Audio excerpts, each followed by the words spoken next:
Alright, is this the mic any better? If this doesn't work, then that's... Whatever this quality is what I'm kind of stuck with, I think, unfortunately. I don't have, like, a lot of tools here.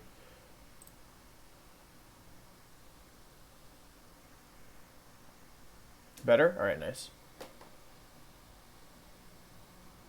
Nice. Yeah, for whatever reason, restarting it helps sometimes.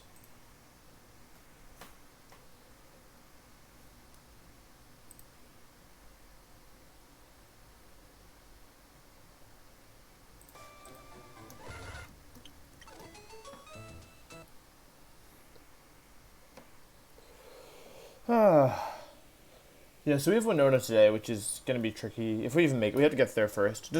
Nobody here knows Emerald Kaizo, like, well, right? Nobody knows if I can get the Aspie Berry before this gym, if I just, like, go, if I just, like, don't do the gym first, or, like, if I go get the berries the next, because I'm pretty sure you get Aspie Berries in the next route. And if I get the Aspie Berry, I can play around a freeze. There's nothing preventing you from going that route. That's what I thought, but can I get back? I recall it's kind of hard to get back. Oh, we have 6 deaths. Let me update that, because Electrode died as well.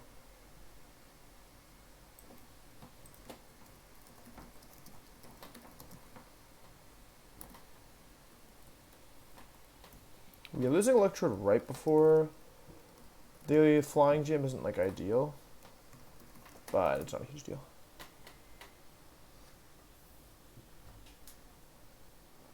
Thank you, David. Alright, cool. Should we get started on the gym? Let's take a look at what we're dealing with here.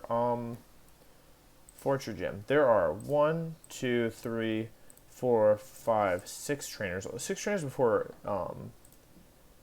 6 trainers before Winona. So let's just see what we're working with here. As I recall, I can be kind of high level for this. If I remember correctly.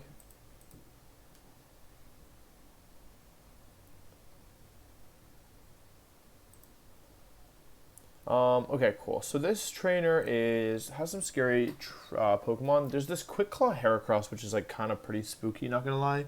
Stantler, Pidgeot, Sudowoodo with Quick Claw as well. This one doesn't have Explosion or anything, so it should be alright. And then Raichu and Ludicolo. So yeah, there's some like this is like a gym that for whatever reason has a lot of variants, like items at play. So yeah, let me just go ahead and pull up the spreadsheet and see. Okay, cool. So if we look at my box, let's see about the Stantler. Hypnosis, Return, HP Flying, and Earthquake. So right out of the gates, I think our Maldo's a pretty good mod for this. Let's mess up Winona. I agree. Thank you for the 13 months I PK myself. Let's see. So this is Stantler from Ashley, and I have our Maldo. Do I one-shot through Intimidate? Probably not, right? Yeah, it is. I would one-shot non-intimidated, but through Intimidate, it's not gonna one-shot, unfortunately. And Rock Tomb into Superpower means I'm not fast enough. I could just do Medicham here if I wanted. Medicham is probably faster at this point. Medicham at level 53. How fast are you? It's actually not fast enough because my Medicham is Brave. Huh. Man, Medicham has been a real letdown. I'm not going to lie to you. Okay, Medicham doesn't work here either. Yeah, I'm not at home, which is, yeah, explains some things probably. I have also Steelix, right? Steelix probably isn't two-shotting, but... yeah, the issue is that there's this Intimidate in play, right? So, like, even though Steelix is okay here... yeah, I mean, it doesn't take much damage.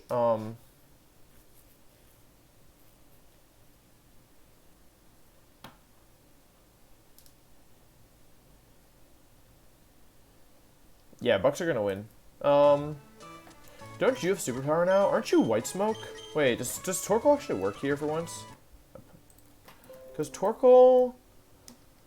isn't that, like, necessary with Pokemon, right? 53... let's see, how much is Superpower doing? It's at level 53, it's not a one-shot. And I could die to Recoil if they Earthquake crit me. Alright, Torkoal's on. I really thought this was going to be the fight where Torkoal was going to do something. Oh, I also have Breloom. Oh, wait, it has Power Flying. Breloom is going to just get one shot. Yeah, HP Flying is a one-shot. I'm not faster. Yeah, I do a lot of damage, but it's not going to fly. Huh. So I think really what I should be aiming at for this fight is something that outspeeds in 2 shots and doesn't die to crit. So, oh, I also have let me check Poliwrath as well, who's also weak to flying, but at least, yeah, can do something. 53 Poliwrath? Okay. 53 Poliwrath doesn't even one-shot without Intimidate, so that's not going to work. Alright, maybe Salamence is just the way to go with this. If I leave Salamence here, Dragon Claw at level 53 is a 2-shot, and yeah, return crit never kills me and I'm faster, so I could just lead Salamence here to kill the Stantler, right? I'm a huge Bucks fan. Thanks very much, Strays, I appreciate that. Yeah, so that would bring in Heracross, who would be going for Rock Slide. I don't mind using Mence here, it's just that I might take some damage, right? So how do I get around this Quick Claw Heracross? Okay, for the Heracross, like, obviously I could just outspeed and one-shot it. I guess I should see a couple things. Rock Slide crit, oh, it's a single battle, can kill me. So I always need to switch here, because it could Quick Claw or Rock Slide crit me. My mons that are immune to, I guess maybe my best one here actually might be Fortress, I think. Maybe? Because Fortress doesn't take that much damage from, I think it's Fortress here, because I remember this thing giving me a lot of trouble last time, and if it goes for, yeah, I think Fortress is actually pretty good here for this thing. Oops, wrong button. Thanks very much, Slev, I appreciate that. Quick Claw crit would kill my men, so I can't do that. There's my Fortress. There it is. Yeah, so I'm thinking of Fortress, like, one of the things that I can do is, I can use Fortress to beat this Heracross, because it'll take 3 hits for me to KO them, but Citrus Berry and me never getting crit, that should be fine. I can even switch back to Mence, like, and to get an Intimidate down if I want. So yeah, I actually think Fortress is quite nice here, but the issue is then I won't be able to use Fortress for the Sudowoodo, but that should be okay. Anyway, Fortress KOs the Heracross, that would bring in Raichu, who wants to go for, probably, I'll be low HP, so it'll be either T-Bolt or Surf, probably. Let's make sure, okay, Raichu, it's more likely to be going for T-Bolt, but like in theory it could be going for anything, so let's see here. Mensa's IVs are pretty good. Yeah, I mean, I'll be most likely low enough HP that I can be going for anything here. The item is Lumberry, nature is static. Surf into Surf Crit wouldn't kill me. The other option is Lantern, who kind of hard walls this, right? So I either use Wishcash or Lantern here. Yeah, Surf Wishcash, or Surf Lantern is a pretty solid mon here, to be honest. Like, Lantern takes almost no damage and does get a 3-shot with Surf, so yeah, I think that's not bad for the Raichu. Okay, so Lantern kills Raichu. That would bring in Pidgeot. Sky Attack, Double Edge, Quick Attack, and HP Ground. It's most likely going for Double Edge here, I think. Against my Lantern, it's guaranteed Double Edge, so I have a safe switch into one of my Rock types. I guess the question is, which Rock type do I want to bring here? Which Rock type would be best here? Obese Pigeon, thank you for the 6 months. I appreciate that. Let's see. So I can use any Rock type for this, basically. Like, both Armaldo and Kabutops would work, I think. Kabutops, how do you do here? Kabutops doesn't take much damage and gets the... Oh, it doesn't get the one-shot. But Rock Tomb into Rock Tomb would kill. And then Armaldo, do you get the one-shot with anything? I also have Relicanth, right? Armaldo also doesn't get the one-shot. And then, how about Relicanth? Because you're kind of strong, as I recall.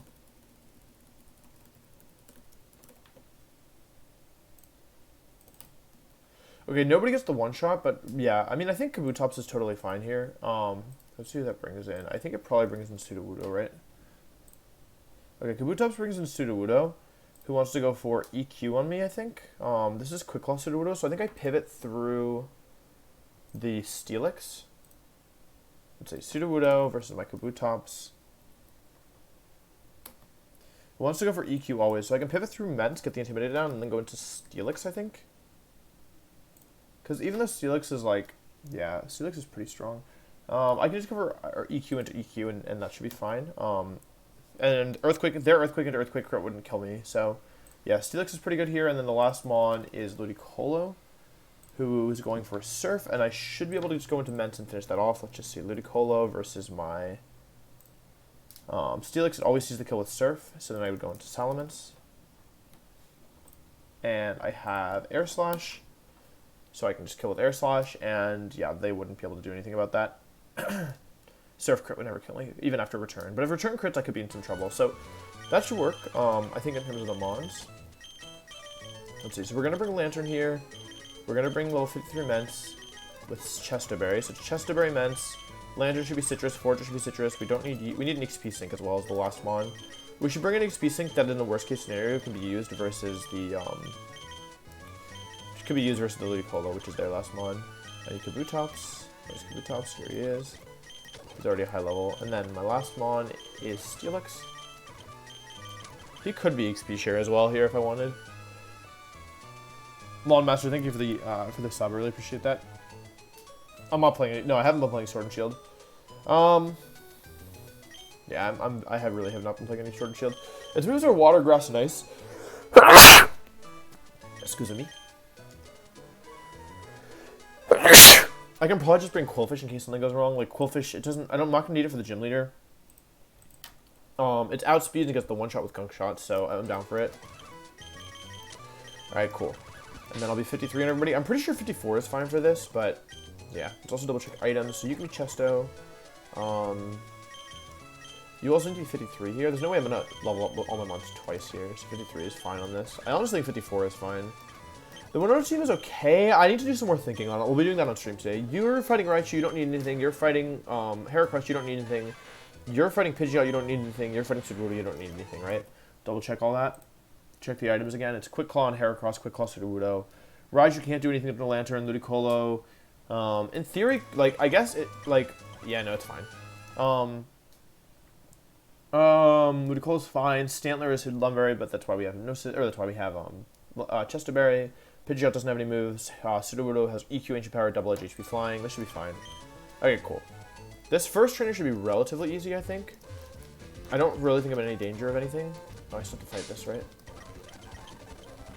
Bye-bye.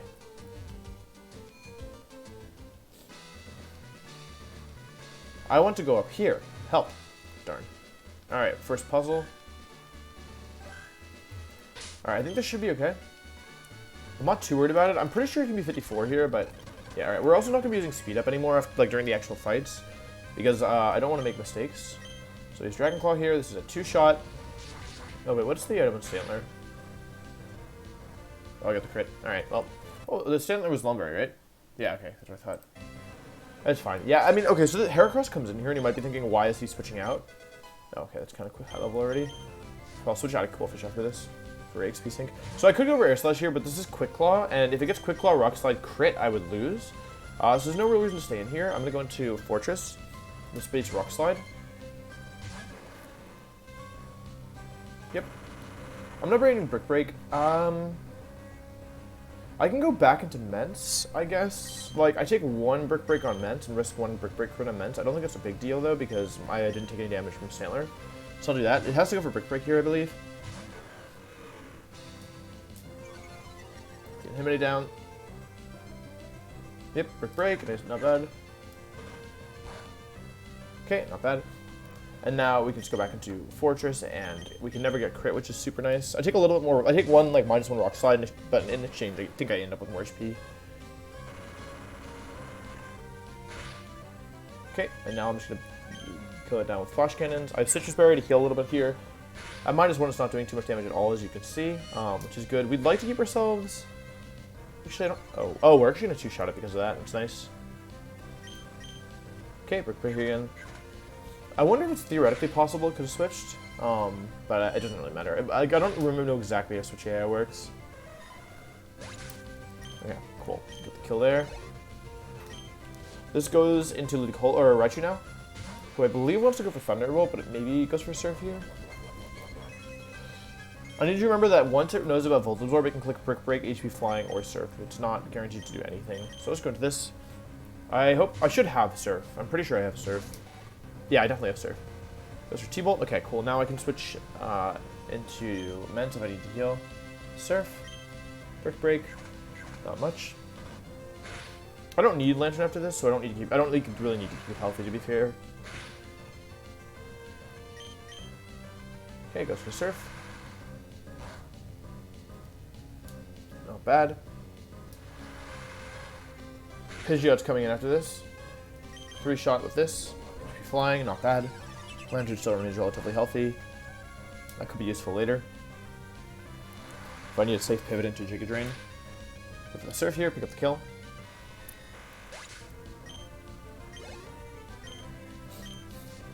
Pidgeot just wants to go for a Double Edge. Go into this. Double Rock Tomb kills this, and I'm faster after 1. I also don't die to, it can't crit me because I'm battle armor, and HP ground only does like 40%, so. Take a little recoil. Oh, it's leftovers, right? I'll go Rock Tomb, Rock Slide, I guess. Technically is better, I think. They don't have resistance, so they shouldn't be able to switch, right? Wait, where am I? Rock Tomb. Okay, HP ground, this is like 40%. Okay. I wasn't dead to crit there, but I can't crit because I'm battle armor. That also means I definitely take another one after Citrus. Rock Tomb does half. Over half.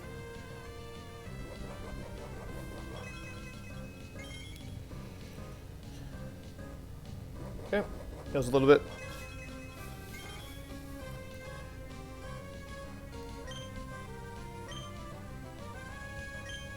Rock Slide for the kill. Added moves isn't fair. You're giving the player more tools than they have in base Emerald. Well, this isn't base Emerald, right? This is very clearly not base Emerald. And I don't think, never in Emerald, not once in Emerald Kaizo, am I like, man, this game is too easy because I have too many tools. Let me just confirm that this is always using what I think it's using on my Kabutops. I think it should always be going for Earthquake here, but just double check so I don't actually kill my Ments. Level 54. It has to go for Earthquake unless I'm below 46 HP, which I am not. Alright, well, on the Earthquake, we'll go into this. This gives me a free... it's not entirely free because this is Ancient Power, right? But I mean, if it boosts its defenses, it doesn't really matter. I just need to keep it at -1. EQ, nice. I can actually pivot a couple times between these two. I can repeat. If it boosts them, I just pivot and do it again. Although we'd prefer it. It's a lot easier for us if it doesn't boost. Okay, cool. I'm just gonna go for double Earthquake for the KO. If it gets the crit here, I'd be in crit range, so I might consider pivoting into Fortress. Did you can get the crit though? Yeah, okay, now I'm not in crit range.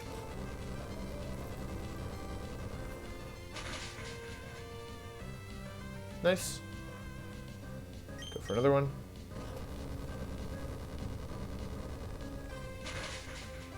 Okay, so looks still relatively healthy. What this means, I think, is that this Ludicolo always sees the kill with Surf.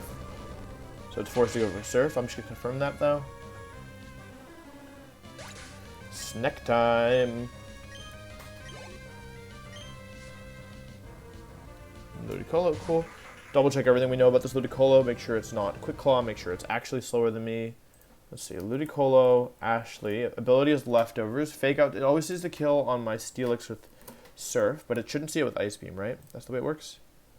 At level 53, Ice Beam max damage is 37%, which is 57. I'm at 95. It can't go for Giga Drain here, right? It's forced to go for Surf. Alright, cool. And then let's go into Salamence. And change the level to 53. And type in... Yep, that's a guaranteed kill. Okay, cool. Okay, this has to go for Surf. I'm never dead to Surf crit.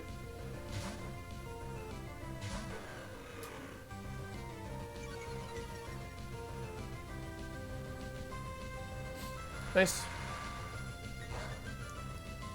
Okay, and this is Leftovers, so I can just kill it with Air Slash, and I'm faster. Alright, first trainer down, 5 to go. That was pretty, not bad, truthfully. But that was like not, like, I feel like Quick Claw is easier to play around than Bright Powder. I really hate Bright Powder. Focus Band as well is annoying, but Bright Powder is like really bad. I hate Bright Powder more than Bright Powder. I hate Bright Powder the most of anything, I think. Other people argue Focus Band is more balanced because like, or Focus Band is less balanced because of the fact that like, there's counterplay, but I think Bright Powder is the most balanced because with Focus Band, the counterplay, like you might not get the one shot, but like, if it's Focus Band, you can just like have a Pokemon that like can like finish off because it'll only be at 1 HP, right? But with like with Focus Band, if for Focus Band to proc, they would have to be like surviving on 1 HP. However, with non-Focus Band, with Bright Powder, like if you miss, like that doesn't mean you can finish with anything else, right? You have to just have a total backup plan entirely, right? So that's why I think it's less balanced. Okay, this next turn is really scary. There are 3 Bright Powder Mons: Skarmory, Pelipper, and Tropius. They lead off with Choice Band Swallow. That isn't that difficult. I think leading Mence is solid here. Lantern is probably coming as well again. But let's see. So for Mence, I probably want to lead Mence to get the Intimidate down. That guarantees Double Edge or Sky Attack, so I can go into... I can do Kabutops, right? Because this is Choice Band Swallow. The other option is... Who's this? I forgot what their name was. Wait, who am I fighting against? Jared, okay. Swallow, Jared. Alright, Choice Band, Timid Swallow. So I don't think my Electabuzz is going to be fast enough to beat this because that's timid and I'm quiet, right? Yeah, unfortunately not. It's, yeah, I'm like, yeah, way too slow. So Kabutops is pretty solid here, I think. Let's see. Kabutops, Prage. Rock Slide's a one-shot, and -1 Double Edge and Sky Attack will leave me with about 60% remaining. So Mence plus Kabutops, I think, here is pretty solid, and I could never miss. Yeah, Focus Band does not single use. That brings in Magmar. With Magmar on the field, it most likely wants to go for, let's see, Magmar. I'm going to be at, I can know exactly how much I'll be at. I'll be at exactly 40%, right? So that means it could go for either Thunder Punch or 60%. That means I can go for either Thunder Punch or Hidden Power Grass. So one option I have is going into Mence here to just pick up the KO quickly. I could go for Rock Slide at this point. Thunder Punch, yeah, Cherry Berry Mence is probably fine here, although, yeah, the odds of something going, they would need to, yeah, I think, because Mence is faster. I could use Mence to KO the Magmar. I just need to go get, I need to get Rock Slide. The Magmar's item is Lumberry, right? It's the birds that are Bright Powder, everything that's in Altaria. Okay, cool. So if I KO with Mence, that would bring in Tropius, who has Ancient Power. This is one of the Bright Powder mons. So I think we know we're bringing Lantern here for the, Pelipper and maybe the Skarmory, maybe not. But yeah, and then for the Altaria, we can bring something like Dugong. But what am I going to do about this Tropius is the question. Its moves are Rock, Ground, Grass, and Flying. And I really don't want to give it opportunities to just click Ancient Power on me, right? So, Rock, Ground, Grass, and Flying. Wait, hang on. Tropius. Jared versus my Forretress. Because Flying isn't actually that powerful. Oh, okay, I don't take very much damage from this. And Flash Cannon's a 3-shot, but it can flinch me. It doesn't have any recovery.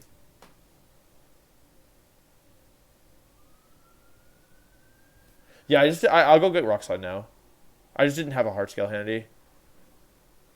But no, I can go get Aspery Berry before this fight, right? I'm pretty sure I can. I don't see any reason not to.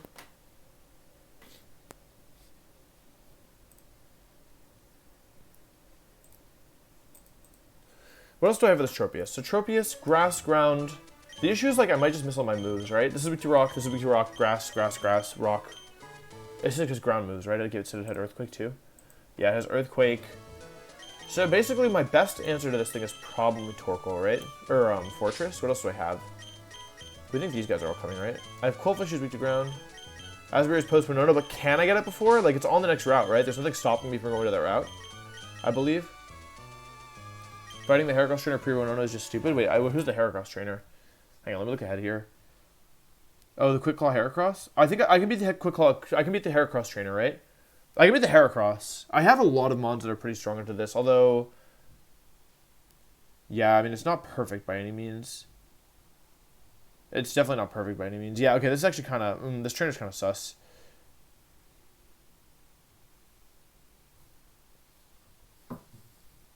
Alright, maybe that's a mistake. I don't know, we'll figure it out. We don't need to worry about it right now. We need to figure out an answer to this Tropius right now. So I think we're bringing these four, right? The thing is, I'm not that confident that...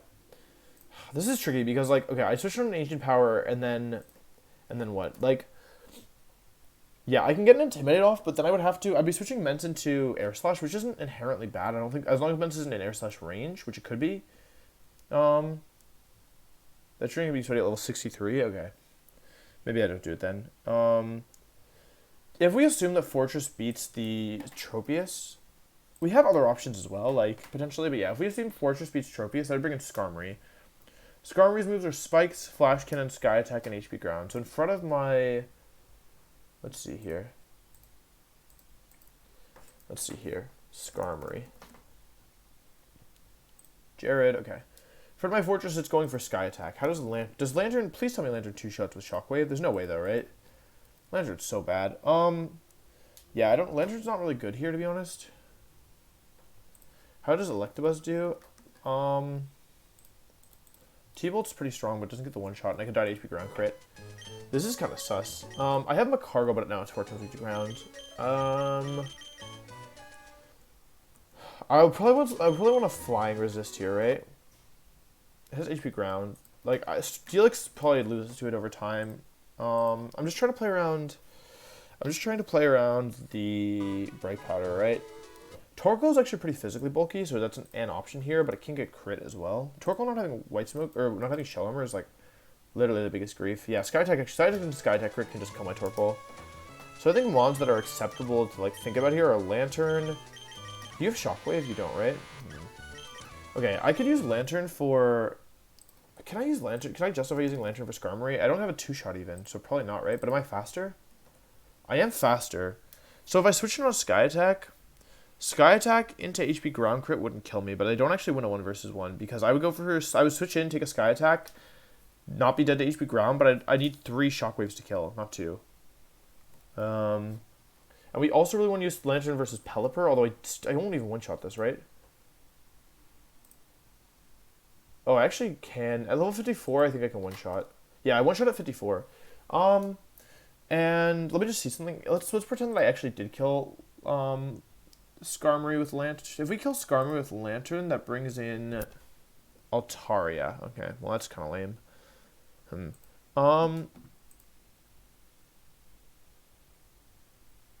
Okay, hang on, wait, let me just, also for the Altaria, I think Dugong's probably the answer for this. But let me just confirm that a +1 Dugong doesn't die to crits.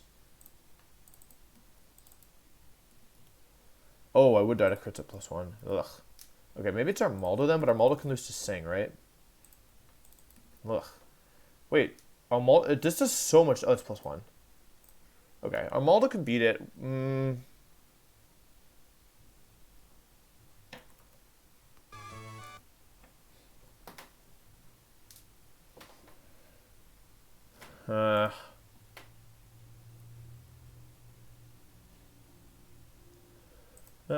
Okay, I don't even know how to beat Altaria with this. Because I want to use something that... Like, Dugong is dead to crit, right? Okay, so even if we assume that Fortress beats Skarmory, which I'm not super sold on, we know that Lantern beats Pelipper, so that's taken care of relatively easily. So we need an Altaria answer, and we need a backup for Skarmory. I think this might be a fight I don't use an EXP sync for. There's only 6 trainers here, so being at 54 or like not having a sync doesn't seem like the worst thing in the world, since I'm a little under-leveled. Thank you very much, CH64S. I appreciate that. I'm happy to hear that you're enjoying it. Yeah, it feels weird to not be using Electabuzz here, but there's so many Shockwave mons, right? Or there's so many Bright Powder mons, and I'm not that bulky. Ugh.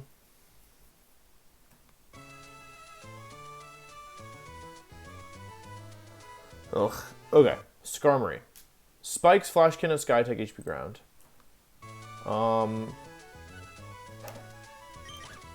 Okay, I don't think my party's gonna work here.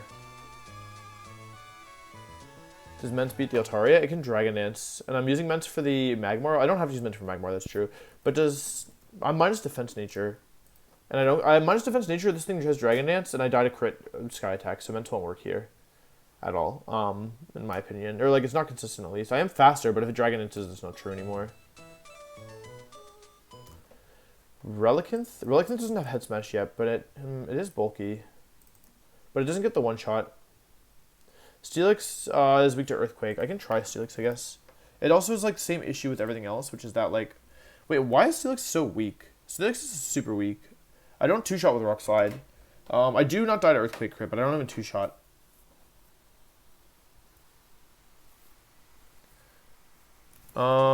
Superb Owl doesn't work here. It really should be, I think, I want to do Armaldo, truthfully, but the thing about Armaldo is that, like... Okay, Armaldo, in what conditions does Armaldo lose? Does Armaldo ever lose?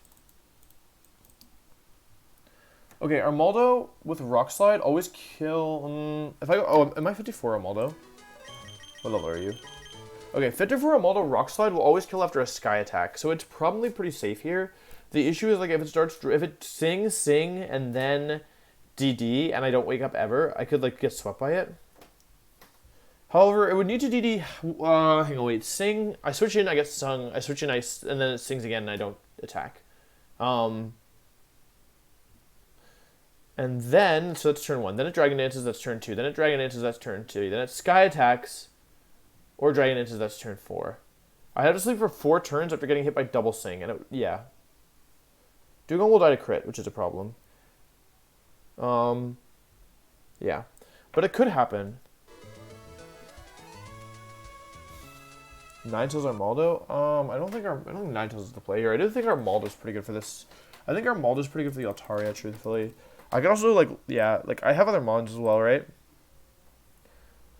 Like, I could pivot between Lantern and Mence to get, until I get Sung, to get an Earthquake, to get an Intimidate down. Because I can switch Lantern into the Earthquake, and Lantern into Sky Attack and Mence to the Earthquake. So I think Armaldo should beat the Altaria here. So the question is, number one, do I think Fortress actually beats Tropius? Because with Bright Powder, it's kind of sketchy, right?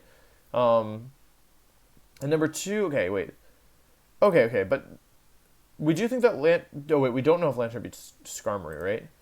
So ideally what I'd like to do is start off with Fortress to get maybe a hit or two into the Tropius. And then, yeah, I need more for, okay, so I need more for Tropius and I need more for Skarmory, right? That's the position. How does I haven't used Gyarados in a long time. Like a really long time. Versus the Skarmory. Waterfall does like no damage, and I'm dead to Sky Attack crit. Well, my Gyarados is not ideal. How about versus the Tropius? Do you know anything here? Double Edge does some damage, and I'm faster. But Ancient Power after Double Edge recoil crit could not kill me. It's not bad here. Like, it's not horrible. Although I have to switch into something, right? And I don't really guaranteed Earthquake switch in. So. Huh, this is a hard fight, actually. Am I missing something? I have Cast Form, right? Do you have an Ice move yet? You have Icy Wind. Let me look at Cast Form's moveset. Yeah, the next move is Weather Ball. And it'll get Ice Beam eventually. I guess my question is, how strong is this Cast Form into this? I never even bothered importing it. Hang on. Let me look at the...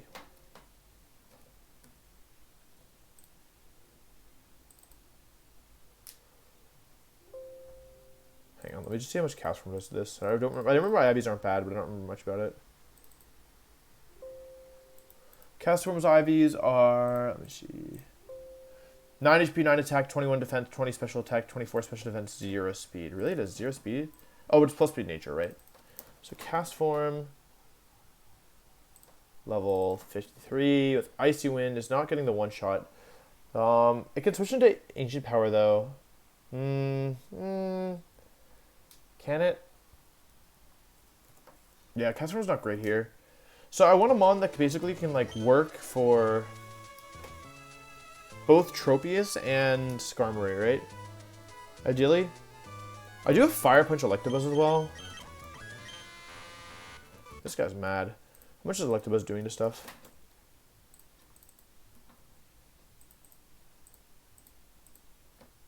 It doesn't even do very much damage here, and it can die to Earthquake crit. I don't think it's Electabuzz.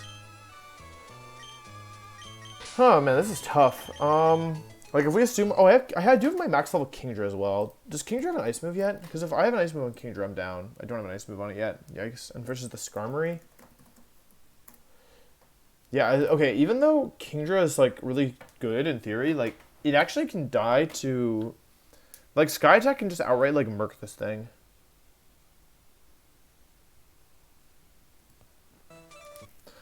I have Marowak who's bad. I have Ninetales who's good offensively, bad defensively, right? Because the flow of the battle is that I kill the Magmar with Mence, right? I don't have to kill the Magmar with Mence. I could save the Magmar for like Tropius, I guess. How much is Tropius? Hang on, let me see. If I killed the Magmar with something else, how much is Salamence taking from the attacks here? Because maybe it might make more sense to use Salamence on this thing. Ancient Power crit never kills me if I switch into Earthquake or... Hang on, maybe I should try and kill the Magmar with something else. Because that way I could use Mence for the Tropius. And still have it... And still Fortress as backup in case things go wrong.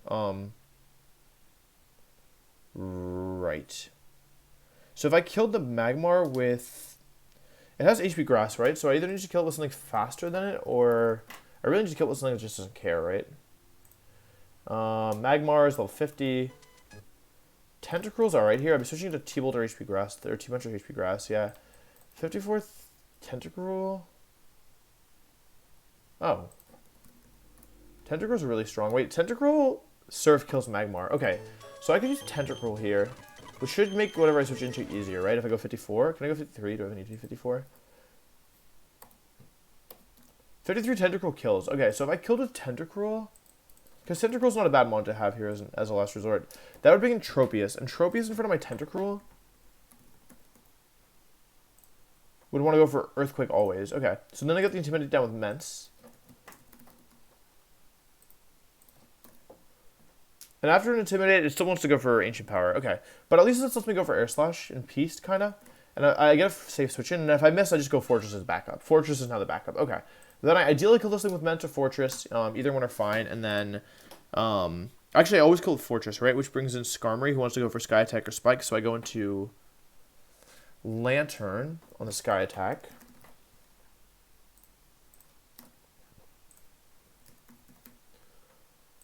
And Sky Attack into HP Ground, into HP Ground crit won't kill me, but Shockwave isn't doing that much damage. What if I go 55 for this? 55 makes it a bit of a roll, but it's not super in my favor, so it's not really worth it, I think. It also doesn't change the rolls defensively that much. Is there anything else I can finish off Tropius with? Assuming we get... No, I should bring Fortress as a full backup, right? So... Our Maldus here for Altaria. Yeah. The thing is, I'm not convinced that Lantern actually successfully beats Skarmory. However, Lantern, if I switch into Sky Attack and then HP Ground, I can go into Mence and then back into Lantern. It depends on if it spikes or not, right? Because if it spikes, I just always beat it. Or I should always like have a pretty good shot at beating it at least. And then, yeah, it has a pretty good shot to spikes, I think. I might just stay in with Lantern and go for Shockwave. I only would lose to HP Ground crit, and it's likely to spikes. Although, yeah, we can play it by ear for that on that one for sure. I can also finish off with... How much is Tentacruel Surf doing to this thing? Not that much damage. Unfortunately, yeah. It doesn't do no damage, but yeah. I think this is still a pretty solid lineup. Before I do this, though, what I am going to do is I'm just going to go ahead and teach Mence Rock Slide. Because we currently don't have a way to... Oh, wait, do I have to go all the way back? Ah, it sucks. I don't need to use Repels anymore, though, right? Because I've already got my counter on this route. I got Cast Form. That sucks a lot. Wow, that really stinks. What's up here, anyway? Oh, there's nothing. You go all the way back to use Mence Rock Slide. That's rough, buddy.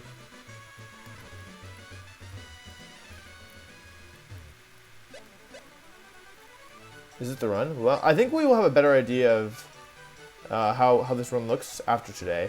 If we are alive with no major deaths after today, I think we'll feel pretty good. I mean, you can always lose. We still have Max D, Tate, and Liza even if we make it through this, right? Oh wait, that's Lucky Eggs. I don't want that. Dodge the Bug Catchers. The wall. Cool. The run's going pretty well, though today we could definitely mess it up if we're not careful. Alright, I'll go back here. Go back here. Oh wait, I need Heart Scales before I do. Oh wait, don't I have Heart Scales? Or I'm all out, right? Pretty sure I'm all out. Okay, well, that's unfortunate. Okay, where are the Heart Scales? Heart Scale. Okay. There's someone on Route 108.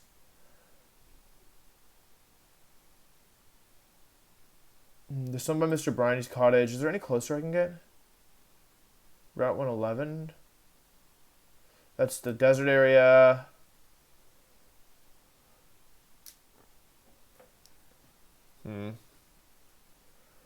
Oh, I can go to Route 115. Alright, I know where to have to go. I know where I have to go. To go up here.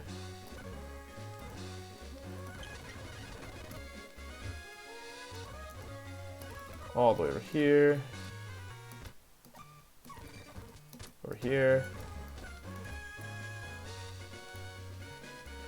You can't get any, like, the only good items you can get this game are, like, Lumberry, Citrus Berry, yeah, which isn't even very good in this game, and then, like, a couple of, like, type-up items, like Black Glasses and stuff. Oh, I need Repels for this, because I'm going to have to not actually get the encounter.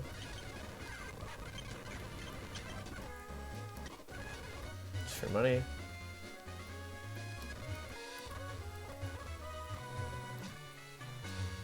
Okay, we need to make sure we don't accidentally get an encounter in here.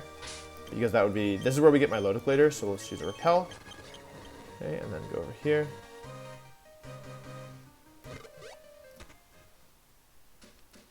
With Rock Smash, we can skip the optional battles, I believe. Oh, we have to fight this guy always.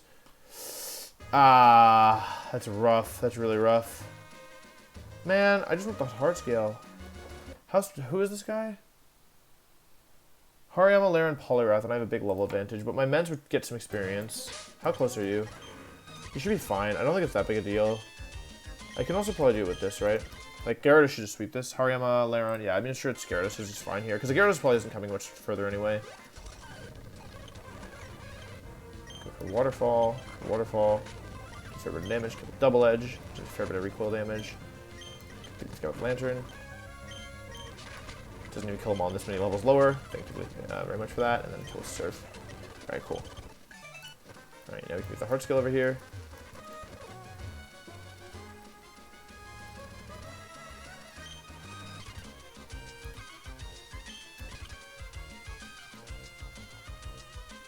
I believe it's somewhere up here. No.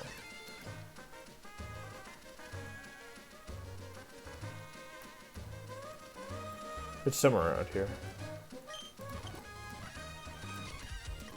There we go. Okay.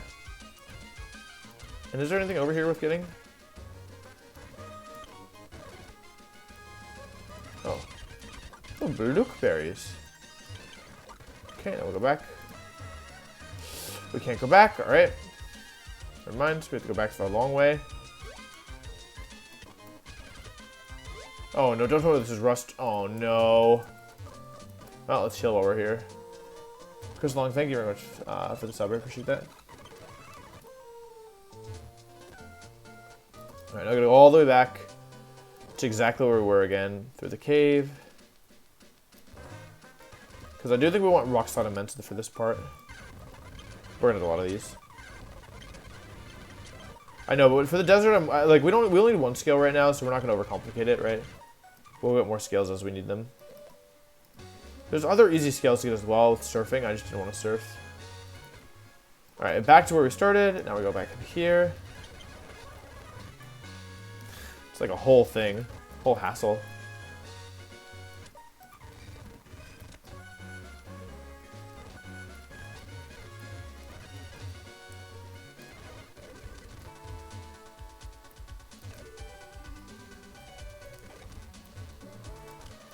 Alright, cool. And then I go over in here, and I get to retuner my Menses Rock Slide. You can get Flamethrower as well, but that's a TM move. Rock Slide, okay, and then we delete. I think it's Crunch. We never use Crunch, right? Cool. Alright, cool. My Mens now has the correct moves. Now to go all the way back to Mauville, so we can go to Fortree, so we can continue with the gym. Regis have their own areas, though, right? They're all differently named areas. So you can cut the Regis, but yeah, they all have Explosion and Self-Destruct, as I recall, so they're pretty hard to catch. We've used, I don't think we've used more than 5 hard scales. We used one on Head Smash. Excuse me. One on Head Smash, one on Air Slash. What else have we used? I think we used maybe one for Flannery.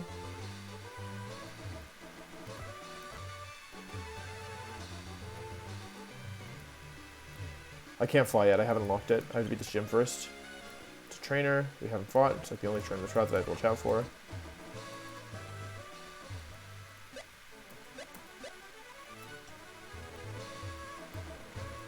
Trainer is different than Wild AI. Wild AI is true random move.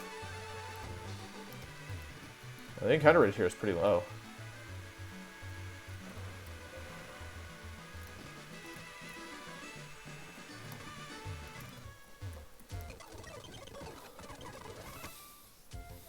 Okay, cool. Made it back to Fortree. We now have Rock Slide Immense. Which is the last Pokemon I'm bringing here? Tentacruel, right? This is the backup. This is the Magmar answer. Cool. So no Gyarados for this fight. If we go over the plan again, the plan is to use Ment plus Kabutops for the first one, right? Kabutops for the first one. Yeah. Okay. So it should be. Let's see. Citrus Berry here, and then Chesto Berry here. That's the minimum. Okay. And then what else do we have?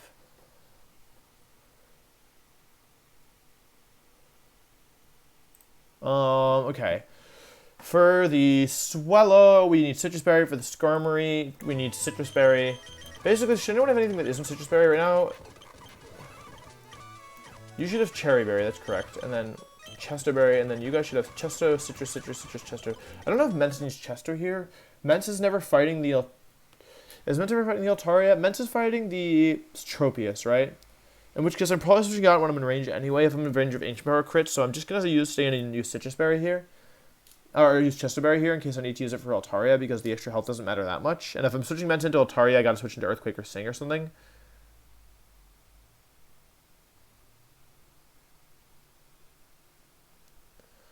Yeah, I'm switching into T-Punch at worst, so I can go with this here. Let's just confirm that you do have Surf. You do? Okay. Alright, this looks correct to me. This fight is pretty scary. We could definitely lose Mons, and most of the Mons I have in my party are good. I don't mind losing, like... If I have to lose Amon here, Kabutops is not that big of a deal. Everything else would be pretty bad. My Lantern isn't phenomenal, but, like, it's still a Lantern, even though it's not the best Lantern I've ever had, you know? So I think this is solid. And we're speed up. Cool. Swallow. This is Choice Band Swallow. It has to lock itself into a normal or flying move here.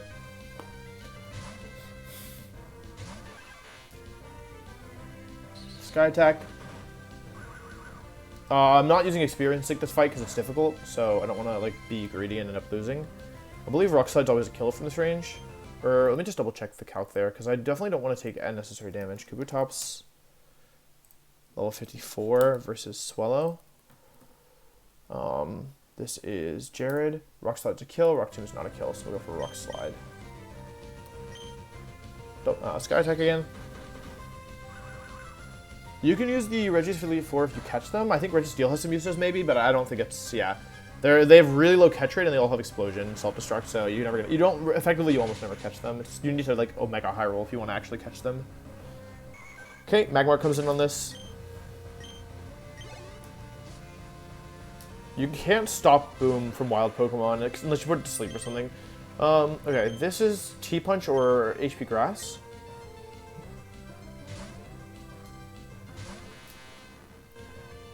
Hidden Power Grass, cool, that's good. I save some HP now. I was Cherry Berry just in case of like edge cases, but yeah. I think it was like more or less a 50-50 to go for it there. Go for Surf, pick up the KO. Maybe Regice is best, I don't know. I never really thought about the Regis, crit didn't matter. But Dragon is special in this game. Okay, yeah, that makes sense. Yeah, Regice makes some sense then. Damp isn't in the game. Alright, this thing wants to go for Earthquake on me. This is one of the 3 Bright Powder Mons. This is, in my opinion, probably the scariest Bright Powder Mon. Also, this thing has Ancient Power, because so it can like randomly boost on you. There's the Earthquake. I'm gonna go for an Air Slash here. We hope that we can connect. We do connect. That's really big. That's really, really big. I should be pretty safe here. Let's see if I get the... It's not... I never kill, but I could flinch. Yeah, okay, nice. Okay, I'm in a really good position. I could potentially stay in here with Mence. If I came out with Mence here, it's better for me. Right? Mence would bring in Pelipper early. I'll go for Air Slash. I don't have a reason not to. Okay, cool. I got the KO. This brings in Pelipper. I just need to make sure I don't accidentally get frozen. I think I'm just going to be safe since I don't need Fortress anymore and I can't do anything. I think I'll just pivot through Fortress here to ensure that I don't... I might need it to be 54. I think I need to be 54 to get the one shot on Lantern. I think I made a mistake here. But regardless, this should always be Ice Beam from Pelipper. So I definitely don't want to get frozen. So I'll switch to Boom first on the Ice Beam. This is a Bright Powder Pelipper. I might need... I should have fair bit of damage. Okay, cool. I wasn't getting frozen, but better to be safe than sorry. I'll go here on the Surf. I can't guarantee HP Electric, but I shouldn't need it. Oh, it's Hydro Pump.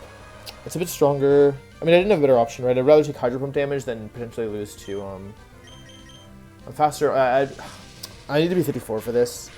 I forgot that I need to level up, because I think this is a roll. 54 was guaranteed. Okay, yeah, it's fine. I still should have been 54 here, though. I'm still like kind of spooked by the Skarm. Okay, now there's only 2 scary Pokemon left, the Skarmory and the Altaria. I do not have a 2-shot on this if I want to go for guaranteed damage, but I get Shockwave off first. Salamis is pretty good in my opinion. Should do 40%. Okay, Spikes is fine here. HP Ground isn't ideal. 157 down to 95. Okay. Oh wait, do I have Citrus? Okay, wait. I might not be in range. They did very little damage, to be honest. 157 down to 95 is only 60 damage, right? Hang on, Skarmory. Let's see how we're actually doing here. Jared versus my Lantern. I do still have, I have other options here as well. Let's see. HP ground on a critical hit max damage is 144. So I do need to switch here because I could die to crit. I think what I'll do is go Immense first to get the Intimidate down. I'm going to have to deal with Spikes probably, but yeah, I think they just low rolled me because I should have been doing more. They should have been doing way. I think they just, yeah, I think that was like pretty close to min roll. Unfortunate. Okay. So let's see. Is Salamis in range of anything here? Because I could go for a little chip damage with it because I don't really need it after this. Salamis is in death range. I have to switch. Sky Attack crit can kill me. I guess my question is, how does Kabutops handle this thing now that I've done some chip damage to it? I'm faster, and at -1... At -1, I'm pretty strong. I just need to stay above 25%. I need to stay above... What's the number I actually need to stay above? I need to stay above 34 HP. As long as I'm above 34 HP, it can't kill me. So I can use this to get some damage down. I don't have the other berries yet.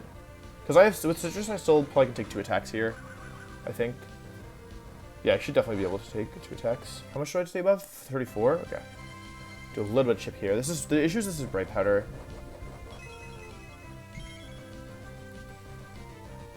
Okay. I'll go for Rock Slide here. There's no reason not to use Rock Slide. Okay. Cool. And now if I can find a way... I should be able to kill this thing with Lantern if I want. Actually, because the thing about Lantern is that... I'm above 34. Yeah. I could kill this thing with Lantern if I wanted, but it's actually better to kill it with Kabutops if I can. Okay, that's good. I didn't miss a move with Bright Powder. I only risked 3 moves that I could miss, and none of them were, like, the end of the world. If it missed, the Tropius could have gotten bad. If I miss, and then I could get to take a power boost. Okay, Altaria's in. The nice thing about this is it can't sting me, which I think gives me guaranteed game. This has to go for Earthquake on me. The question is it worth intimidating once? It's not, right? It's really not. It's really not. It's really not. I shouldn't be greedy. Let's see. Hang on. Altaria here. Jared versus my... Because it sees the kill with Earthquake here, so it has to go for Earthquake. I do have a safe switching to get the Intimidate down. However, Earthquake into Sky Attack doesn't kill my Armaldo at all, even with Spikes up. So I may as well just do this, right, to make sure I don't get slept. And that gives me a guaranteed Rock Slide. And if it attacks me, it always has to recoil. So EQ comes out. Okay, and then I'll go for Rock Slide because it's more damage. Cool, perfect, and then I win. Can't get crit here. Should put me pretty low, but yeah, I'm still alive. And then Rock Slide should pick up the kill. Alright, not bad. Not bad, not bad. That's a scary trainer, so getting through, like, pretty seamlessly is nice. We had plans in case things went wrong, but if things had gone, like, really, really, really wrong, it could have been dangerous. I don't regret not using any XP Sync there, even though I could have. With how things went, I didn't need Fortress. I could have used a different mon there.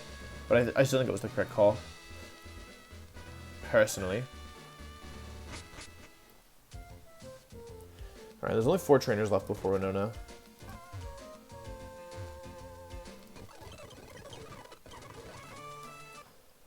Okay, cool. Oh, this next one I think is pretty spooky. This is Ninja Boy Eduardo. I feel like I definitely lost a mon here last time, right? I'm pretty sure. They lead off with, okay, let's take a look at the items here. Okay, there's 3 Bright Powder, 1 Quick Claw, which is just not ideal, to say the least. Okay, so the first thing we have to deal with is this Fortress. It's Quick Claw Explosion Fortress. And my fire types are a little lacking, to be honest. So, yeah. I doubt that my Torkoal can take an explosion. It cannot. Oh, that's 42. What if I was like 55? That's a roll? Okay. Yeah, Eduardo is a problem. Eduardo's a big problem. I do have Macargo, but it also has Earthquake. Do I get Earthquake? It's probably faster than me too, right? Macargo is way slower. This thing is plus speed of Fortress. Why? For what reason? And it has spikes as well. Alright, so I have a couple options here. I can lead with like basically I can lead a mon like Ninetales here if I want. I think the odds of leading Ninetales are pretty low because yes, I'm dead to Earthquake or Rock Slide crit, but I'm faster than it. It would need to get the crit and the Quick Claw to kill me. Or we need to get Quick Claw Explosion, which is just, it's not likely to go for. Just go Magmar. I could use Magmar here. Yeah, I have Magmar as well. I'm trying to think, is there any safe way of doing this? There's not, right? I could use Mence as a pivot, to be honest. I could use Mence as a pivot. I don't think it's very likely to explode him, you're right. Magmar is my least valuable mon, right? Let's see here. Yeah. I think Magmar is my least valuable. Magmar or Torkoal, but Torkoal doesn't actually beat it, right? Because it's slower, so I need to do something faster. Yeah, I think Magmar is actually pretty good here, to be honest. Okay, Magmar would bring in Venomoth. Okay. Who would we be going for, I believe, HP Ground? Let's see. Okay, first of all, let's get Magmar kind of up to snuff. It's level, what, 50? So let me see, do I delay it? Let me check if I delay it. Learn sets, Magby, 49 fire. There's no point delaying it. There's no more moves. I can't get any new moves on this thing. That's funny. Yeah, I can't. This is okay. Yeah. Well, put this thing to 53.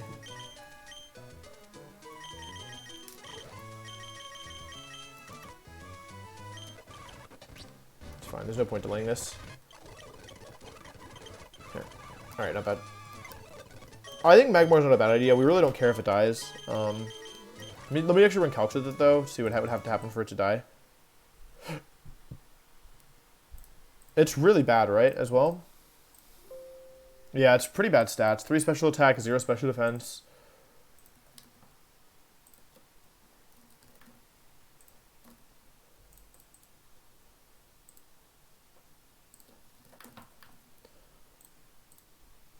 Alright, I mean, we get the kill with Flamethrower. We are dead to Raw Earthquake at 53, but if we go to 54, this thing sucks. Alright, 54, Magmar is never did Earthquake from Fortress, so only did a Quick Claw crit, which is a 1 in 160. And it has to click the right move, or Quick Claw into Flinch, which is, but like if it Quick Claws and doesn't crit or flinch, then yeah, like it wouldn't really be that big a deal. But so I like Magmar here. So let's assume that Magmar is on the field. Venomoth comes in. Eduardo. 54. I'm faster. I can give this thing Charcoal to get the one shot on the Venomoth as well. That's a pretty decent strategy as well, I think. Unless is Venomoth right powder? It's not, right? Venomoth is Lumberry, so I get the free kill on Venomoth. So Magmar can go for 2 for 1 here, and if it dies, then I'll bring Mence as a backup, which will bring in Claydol. For the Claydol, I think that I want to use Fortress for this. Let's see. Eduardo versus the... Okay, Fortress. Just don't let me forget that I need to be 54 Charcoal. I'm already 54, right? Let's just give it Charcoal now. Signal Beam is a 2-shot. Earthquake doesn't do that much damage. I can also pivot through... No, I don't want to bait Ice Beams, right? Let's bench the ones that aren't coming here. Yep, we got Kecleon and Magmar as our 2 encounters last time. 2 of the truly worst encounters we could have gotten, I think. Like, no meme, really bad encounters. Thanks very much, Drew. Yeah, I hope it was helpful. It's a little sad because like I feel like my better videos don't always perform as well. I'm like, oh, this is like really high level like stuff. I feel good about this, and then like it's like 9 or 10 to 10. But I feel like it means a lot to people, so I don't mind. Or like I'm not saying it means a lot, but I think I do think it's helpful for people, so I'm happy to put it out there. Fortress beats Claydol. Hopefully, in order for Fortress to not beat Claydol, what would have to happen? The thing is, I don't want to switch into Earthquake. What is Gyarados bait? Like, okay, I either start with 75%, but just going for Earthquake, or I start with... Fortress is probably still fine here, because then it's going to be Psychic or Rock Slide, probably Psychic, right? And then it's going for Psychics after that. It might be better. I'm risking Special Defense drop, but I can always reset on something else. But yeah, maybe we go for Gyarados here or something. But yeah, we'll come back to that later. Fortress should be able to beat the Claydol in the end, I think, even with Bright Powder, which will bring in the Dusclops. Dusclops is Shadow Ball, Brick Break, Toxic, Protect. So on my Fortress, it probably wants to go for Brick Break, right? Or Protect. Oh, wrong one. Dusclops. Edward, thank you very much for the sub. I really appreciate that.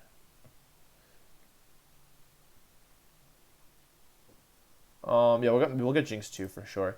All right, on my Fortress, it's guaranteed Brick Break, so I could go into Tentacruel. Let me see how Tentacruel does into this. Brick Break into Shadow Ball crit can kill me. All right, so that's not gonna fly. What else do I have for this? Okay, what else do I have for this potential Dusclops? I have Steelix as well. Steelix is pretty good here. I have a safe pivot, right? Brick Break does like no damage, but the issue is I don't do very much damage in return, and it has leftovers, and it's faster than me. I would love to get a Toxic off though if I could. Let me see what else is on this team. This is leftovers, right? Or is it... Yeah, this is Leftovers Dusclops, and then it's Bright Powder Lantern, Bright Powder Scyther, and that's it. So Bright Powder Lantern, Bright Powder Scyther, and Dusclops are what's left right now. Yeah, I've heard people beat, like, Renegade Platinum no deaths, like, without too much trouble. And Emerald Kaizo is not that kind of game. But it's just like, yeah. It's not like a competition or anything. Like, it's not like, if you want to play Renegade Platinum, that's cool, you know? Like, I'm not knocking that or anything. Let me think about this. I need to beat this Dusclops. I don't remember what I did last time. Superb Owl is not bad here. I have Nightshade. Oh, I don't have Nightshade, right? Superb Owl is awful. If I had Nightshade, I could actually use it here, though. It's using Ghost and Fighting coverage, which is kind of spooky. Nice job, Drew. Like, I could PP stall it. No, I can't really PP stall it, right? Like, I don't want to use Macar... Wait, can I use Macar... How does Macargo do here? Isn't my Macargo kind of bad physically? Yeah, it's 2 defense IV. Yeah, Brick Break is too much damage. I can't really justify it.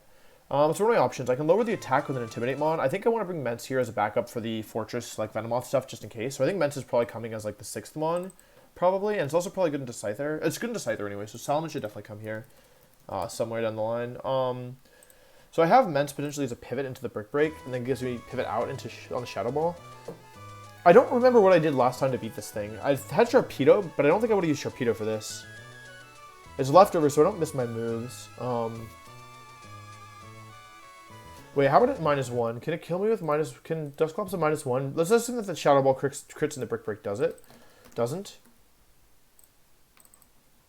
Yeah, 10% plus... Yeah, I can still die.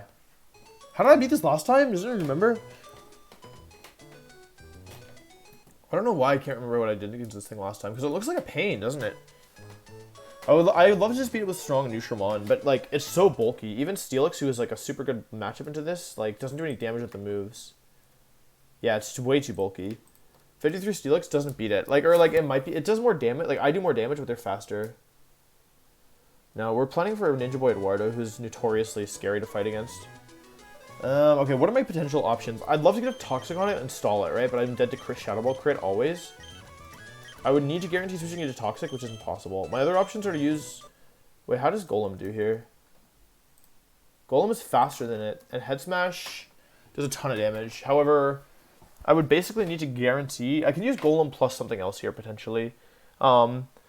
Because Head Smash is a 2-shot, and as long as I switch into... Yeah, I think Golem is pretty good here, but I might want to use an additional Mon, because I don't necessarily 2-shot. I want to get some damage on it first. I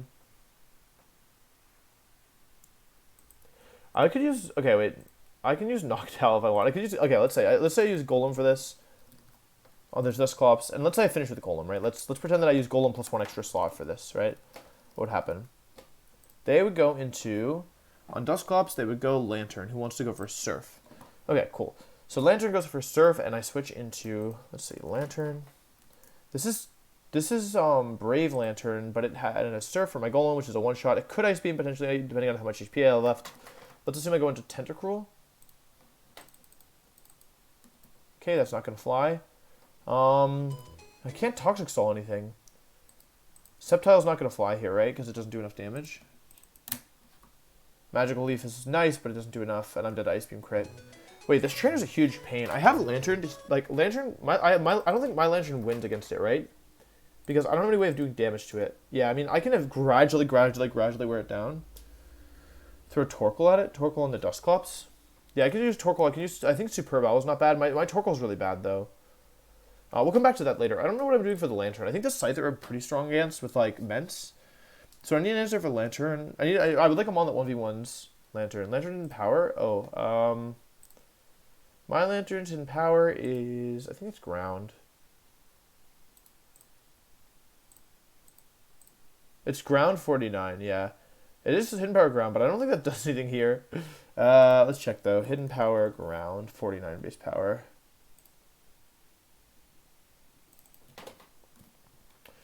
Age ground is, it's a 5-hit KO. It's a 6-hit KO.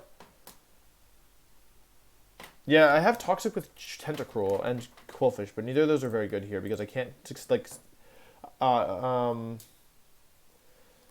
Unless I want 50... If I go level 55 with Tentacruel, then I don't die to T-Bolt crit. How about 54? Max damage here is 156 plus 19 is 166. Yeah, wait, that doesn't make any sense. 94, okay. Level 55 Tentacruel can do it, I think, because it just shouldn't die. Oh, yeah, wait. Oh, yeah, it drops the rolls like a ton. Level 55 Tentacruel plus Lantern do it, because I get Toxic off. Marowak doesn't one-shot? I wouldn't... It's Bright Powder anyway, so I probably wouldn't risk Marowak here, because yeah, if it died, I would just be in trouble. No, it doesn't one-shot, and we speed tie anyway. Even though I'm like 30 speed IV. I think 55 Tentacruel could be okay. Because I don't need Tentacruel for Winona, right? And I probably don't need Tentacruel... Like, there's only 3 trainers after this, right? 1, 2, 3, 4. Okay, there's 3 trainers after this.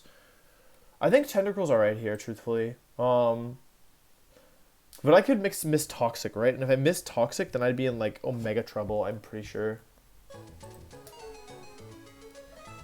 Because, like, yeah. I think these two come. I think Mence always comes. I have Breloom, but I don't imagine Breloom does anything here. Let me say Golem.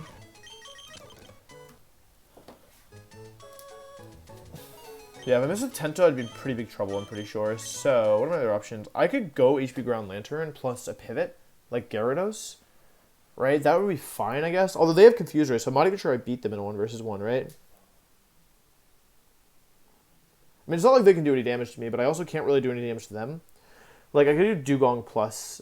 Dugong plus Lantern might be able to eventually win. It's just kind of annoying.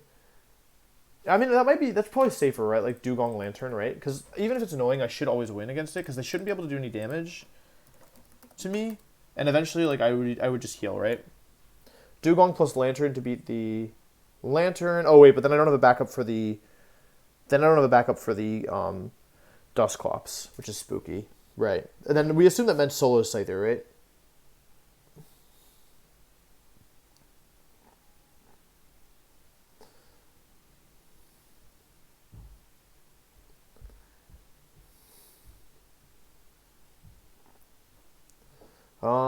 If we assume Mence should Solo Scyther, I think. Scyther's not that strong, I can nip it down. Right? Although it is kind of fast, as I recall. It's 132 stat. How fast is my Salamence? Because I would like to be faster here, if nothing else. Oh, wait, this thing is really powerful. Mence has to be 54 for this fight. Why is Air Slash doing so much damage? Wait, I don't even kill with Air Slash. Hang on, Mence doesn't even beat this thing. I'd have to go 55 Mence. I'm not willing to do that. Okay, we need to rethink this. I do think Mence should be 54 here at the very least, because it should be coming versus the Scyther, and it needs to outspeed it if it comes for it. There's no guaranteed hit rock moves. How does Armaldo handle this thing? Armaldo's the only one that could potentially beat it, I think. Yeah, Armaldo's okay into it, especially if I get Intimidate down, but then I would only need... How did I run out of slots so easily? We use Magmar for Fortress and Venomoth. We use Fortress or Claydol. Now I have 4 slots to beat 3 Mons. I see, and I'm trying to use 2 for all of them. Right, that's the issue. So Armaldo plus Mence would beat Scyther, but that would only leave me with 1 slot for each of the other remaining Mons. Mence Rock Slide? Oh, I wasn't calculating Rock Slide. Right, let me see that. Hang on. 54. Let's see, Rock Slide. Oh, it kills. Yeah, super kills.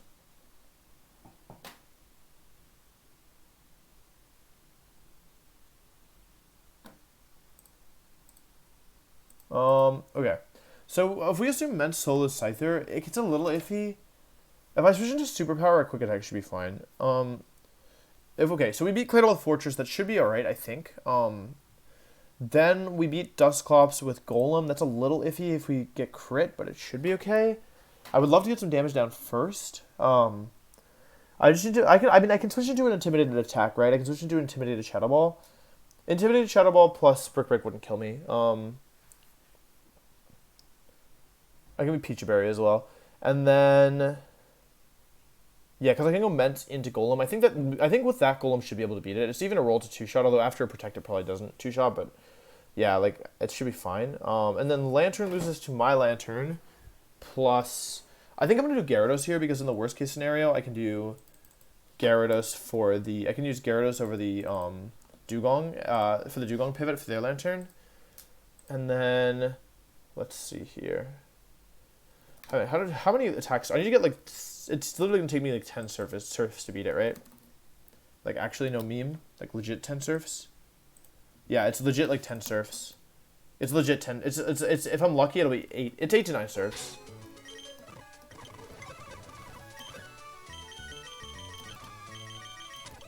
And then Gyarados is as a backup for all 3, right? Because Gyarados can do something versus everybody.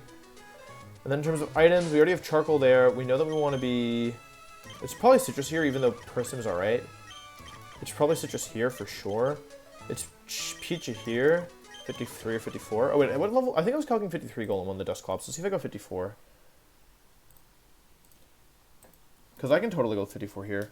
Valamon, thank you for the sub. Dr. Dibbles, thank you for the sub. I really appreciate that. I was calculating 54. Yeah, or I was calculating 53 before. That should be fine. Go 54 here on Golem. Peach Berry, and then let's see. So this is Charcoal. This is Citrus. This is... That doesn't need to be Chester. That can be Citrus, right? Because this is here for Scyther. Could be Person as well. Peach, Citrus. I think this is alright. I think this is a good one to be. Yeah, I think that with Gyara as a pivot, that's what I wanted. With Gyara as a pivot, I think this should be fine. But yeah, it's like this trainer is really scary. And if we lose 1 mon or fewer, it's probably a high roll realistically. Lantern should be 54 here. Realistically, Lantern could probably be 55. I don't think it's gonna overlevel. I'm just gonna 54 on everybody here. I don't think I'm actually in danger of overleveling, and I legit think Lantern's so bad that I'm gonna go 55 on it. I think yeah, it should not run out of uses. Alright, I'm gonna do it. I have Flamethrower on this thing. Got in the first slot. I have Charcoal on this thing. Alright, cool. Alright, this first mon is where things already start out tricky. This is Quick Claw Explosion Fortress. If it explodes, I'm in really bad shape. Doesn't matter, I just get the Quick Claw activation. I think it was worth taking a gamble here. This is a guaranteed one-shot with Magmar. Nice. Yeah, it's not like I would ever bring Lantern versus Winona, so it's fine. This is Venomoth. I outspeed him. Excuse me. I outspeed him one-shot this thanks to the Charcoal and the level up. So that's good.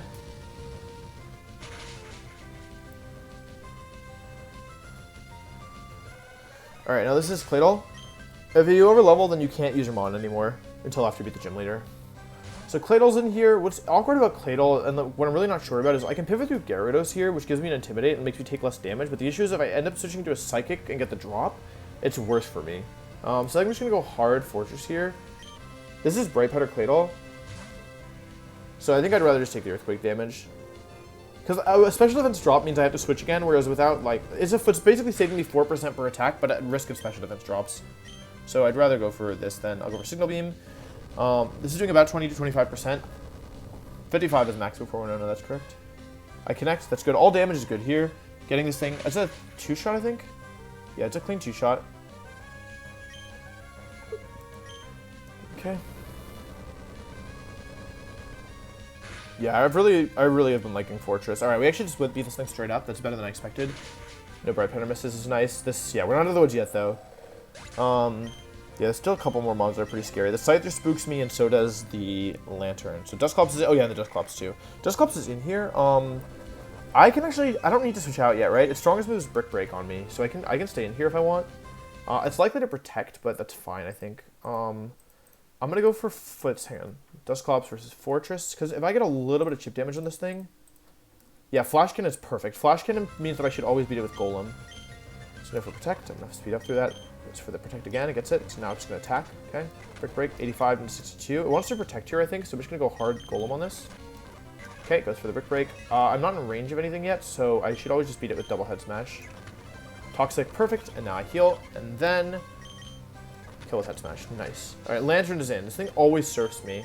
So I'm just going to go hard into my own Lantern. And now... we have to beat this thing in a very grindy kind of turn of events. Make sure I never accidentally click on... Okay, I missed my first attack. Confused right. I can't switch until it T-bolts me, unfortunately. Okay, nice. Get some damage down. Yeah, it's Rocket Golem, although it is timid. So that did a fair bit of damage. Goes for Surf again. Yeah, I can't switch. It can T-Bolt me until it does T-Bolt me. It can T-Bolt me. So every point after the first T-Bolt, I have safe switches out. I'm getting lucky with confusions. Okay, it's not T-Bolting. It's a 50% chance every time for it to T-Bolt, basically, is my understanding. So I'm super high rolling this. But I'm low rolling because it's not T-Bolting, and I have safe switch out. Okay, yeah, basically sometimes the AI can predict Volt Absorb. It's done it 4 times in a row now. I think it's 50-50 every turn. I'm still confused. Just T-Bolt me, dog. Alright, it was gonna happen eventually. This time it Thunderbolts, right? Okay, I'm getting very unlucky that it never T-Bolted. I'm kind of concerned. Crits me. Freeze is also really bad here. I really needed to T-Bolt. I didn't consider what would happen if it legitimately never T-Bolted. Okay, I'm out of confusion. I hit my Surf. All damage is good damage. Please T-Bolt me. Once it T-Bolts once, I'm fine. I can go into Gara. Alright, this is actually really bad. This is actually really bad because I needed to T-Bolt me, and it's never doing it. Is it? I wonder if it... Is it even possible? I wish I T-Waved once instead of Surfing all this time. No, I don't want to Thunder... Alright, I don't know if it's going to ever T-Bolt me, but I have to switch this turn. Because I'm in range. Alright, this is really bad. I'm in trouble. It can go for any move here. Does Gyarados die to Thunderbolt? If it... Does anyone know how it works? Does anyone actually know how it works? Because I was under the impression it guessed every turn. But it doesn't seem like it's doing that, right? Gyarados is dead to Thunderbolt. Risk Magmar? Does Magmar die to Surf? Magmar does die to Surf. Stupid Magmar. Bait Surf into Gyara, then back to Lantern? Right, but I don't have a way of baiting Surf. Like, all my mons would die to something. I thought I guessed every turn, but I'm not 100%. I agree. This sucks. This really sucks. I'm gonna go Magmar, because I think I'd rather lose Magmar here than Lantern. And we pray that it goes for Confuse Ray. Okay, the one time, I actually almost went Gyara there, but I was like, I don't trust this AI. The issue with that is that did way more than I thought it was gonna. Magmar, are you dead to another one of those? Oh, God. How much do I have left? 69? I'm dead to how many rolls? 5 out of 16? Okay, this is always Thunderbolt or Surf, right? It's never Ice Beam. It's probably Surf. That's really dumb. I want to go Gyara here, but it's still not safe to. How much does it do to Salamence? The issue is like... Man, this Lantern sucks.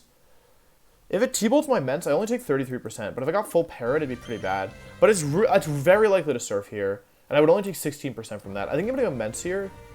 It could also just... No, it can't Confuse, right? It's probably going to Surf. I'm going to go Ments to get Gyara in, to go Lantern in. This is tough, but I think this is still okay. It's very likely to Surf here. It's so likely to Surf. Okay, cool. I mean, I could have just gone hard Gyara, but this is safer. I don't really want damage on Ments, but this is fine. I have double Intimidate to get that through the Scyther if I have to, so... Okay, now this is always Ice Beam. I'm gonna go into this. It only sees the kill with Thunderbolt sometimes, and it's not very likely to use Thunderbolt in that position. Okay, cool. And now we finally got Gyara in, so it can T-Bolt me now. Okay. Go into my Lantern. That was a drag. Alright, I get to heal back up now, and the nice thing is I can just... Now I can heal back to full if I want. I'll go for a Surf first. Because I want to get this thing... Like, I want to finish this thing when I can. Looks like 1 to 2 more, probably 2 more. Ice Beam, it's fine.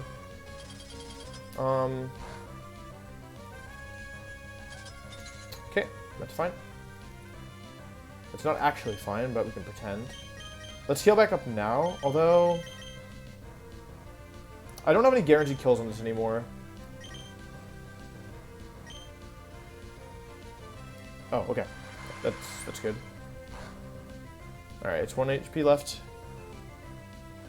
83. 53, just 30. I gotta switch.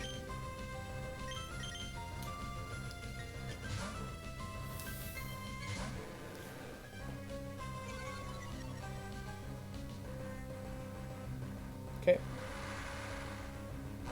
Don't say Pog yet. We're not out of the woods yet. This lantern wasn't supposed to be the hard part. It just never, ever, ever thunderbolted me. That's the only reason we're in trouble here. That's the only reason this was difficult. Okay, I need to KO this lantern. Okay, when I KO this lantern, Scyther comes in as the thing. So versus my lantern, like I want this thing to be using, what move do I want it to use, right? That's the question I have to ask myself. Versus my lantern, it wants to go for superpower most of the time, which is what I want, right? So I'm gonna go for Surf here. Okay, got the kill. I could have stayed in and tried to, I could have healed back. You know what I should have done here, actually? That was a mistake. What I should have done is gone back to full HP with Lantern and gone for Thunder Wave on the Scyther. That improves my odds even more.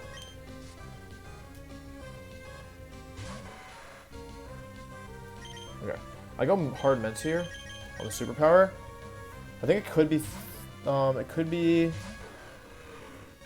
It can sometimes be Signal Beam, but it's much more likely to be superpower here. Signal Beam, that was unlucky. If I get confused, I'm in kind of a lot of trouble. Okay, this is kind of messy. So basically this is Bright Powder. I'm 54, so I am faster. However, Air Slash Crit can kill me. That being said, it would be kind of fitting if I lost to Rock Slide Miss into Air Slash Crit again. I don't have Counterplay anymore. Okay, I hit. Yeah, but I think the misplay there was I should have gone back to full HP with Lantern before killing their Lantern. Yeah, that trainer sucks. The fact that we didn't lose him on there is lucky. We could have lost Lantern when because it could have like basically what even are the odds there to surf into the Magmar? Magmar is only did to certain rolls, but like we normally assume that if it could kill. Bug is physical in Gen 3. Yeah, that was a really doomed fight. The fact that we didn't lose him on there is kind of insane based on how that fight went. I don't even think we did that much wrong. I had to pivot through Mence because of the bad Lantern RNG. I had to put Mence in Air Slash Crit range. That was really what made things difficult, because I wasn't supposed to be in Air Slash Crit range because I wasn't supposed to pivot into Mence there. Alright, this next trainer is a bit easier, I think. They are Flint. And Superb Owl Lead, Gligar, Shiftry, Slaking with Choice Band, Dodrio, Blaziken. So nothing too crazy. There's no variance items on this team except for Choice Band Slaking, which is fine. I have an answer to that, surely. So let's see. So they're going to lead off with Noctowl. I have Rock types, and I have... I do still have my Electabuzz, who I haven't used yet. So let's see. Noctowl, Flint versus my... I don't think Electabuzz is going to get the one-shot here. But we can see. I also have Mence for this, potentially. 54 doesn't really work. I think I'd rather use a Rock type for this then. Kabutops should be pretty strong here with Chesterberry. Kabutops with Rock Tomb is a 2-shot, and I'm actually just faster. Okay, I'll just do Kabutops lead then. Kabutops to take out the Noctowl. Kabutops. Should always beat the Noctowl. That brings in the Gligar. Gligar wants to go for EQ into me. It's probably Hypercutter Gligar, right? Gligar, Flint, Sassy, Hypercutter. So I can't intimidate it. It wants to go for that. I can go into Dugong on this if I want. And get the one-shot with Ice Beam as long as I'm faster, which I am. So Dugong plus Kabutops as long as Dugong is 54. Should KO the first 2 mons. That brings in Shiftry. Fake Out, Brick Break, Shadow Ball, Giga Drain. That's an easy Fortress beat. Make sure Dugong is 54 in the meantime. It's not. Let's put that in the party. Where's Kabutops? Yeah, if like... I actually almost went Gyara, but I was... Because, like, okay, if I didn't know better, I would have gone Gyara there, but I was pretty sure that it's just guesses every turn. So I just lost, like, a lot of consecutive 50-50s. I was pretty sure... Because that's why I didn't go hard Gyara there, even though it had gone for, like, many Thunderbolts. I almost wonder if... Okay, in hindsight, what I should have done is I should have gone Gyara into Lantern and baited the Thunderbolt that way. I got greedy. Anyway, yeah, Dugong always beats Gligar as long as I'm 54, which we're going to do right now. Fortress should always beat the Shiftry, which will bring a Blaziken. Let's make sure this is 54 right now. Okay. So Fortress beats the Shiftry, which brings in the Blaziken, who wants to go for Flamethrower. I almost wonder if I can double up here and go for it. Okay, the Blaziken, Flint. If I have Surf. With Mystic Water. Yeah, Mystic Water Dugong Surf KOs, and they don't have Speed Boost or anything, so I can go Mystic Water Dugong here. And as long as it has Surf, which I believe it does, and I can, if not, I can just give it to it. And this thing should kill 2 mons here, because Flamethrower switching in is pretty easy. It only does 23% max, and Gligar doesn't do that much either. So we can use Dugong here to KO the Blaziken, which brings in the Dodrio. And then I just use like Steelix plus Ments for the last 2 slots, right, for the Slaking. So I use that, and then for the Dodrio, I can just beat it with Armaldo, I'm pretty sure. Armaldo should always beat. Or maybe even Kabutops, depending on if I'm healthy enough, but yeah. Let's see here. Dodrio. This is a pretty easy fight, to be honest, versus my Armaldo.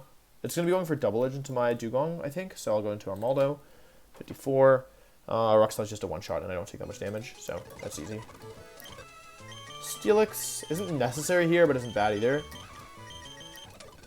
I just need to, this only works if Ments is faster than this only works if Ments is faster than the Slaking.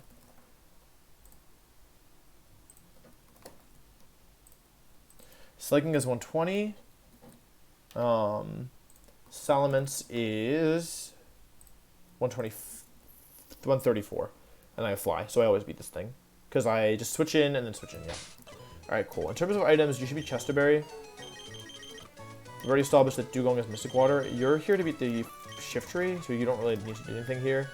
You just need to be Citrus Berry here. You need to be... You're only here for that, right? And then you're here. You should all be Citrus Berry. Yep. This is a really easy fight, to be honest. Compared to the last one especially, like, this should be a really easy one. Thanks very much, Kaname. I appreciate that. Alright, Flint.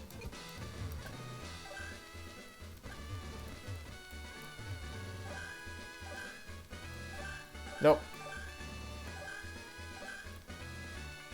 Okay, Ranger Flint.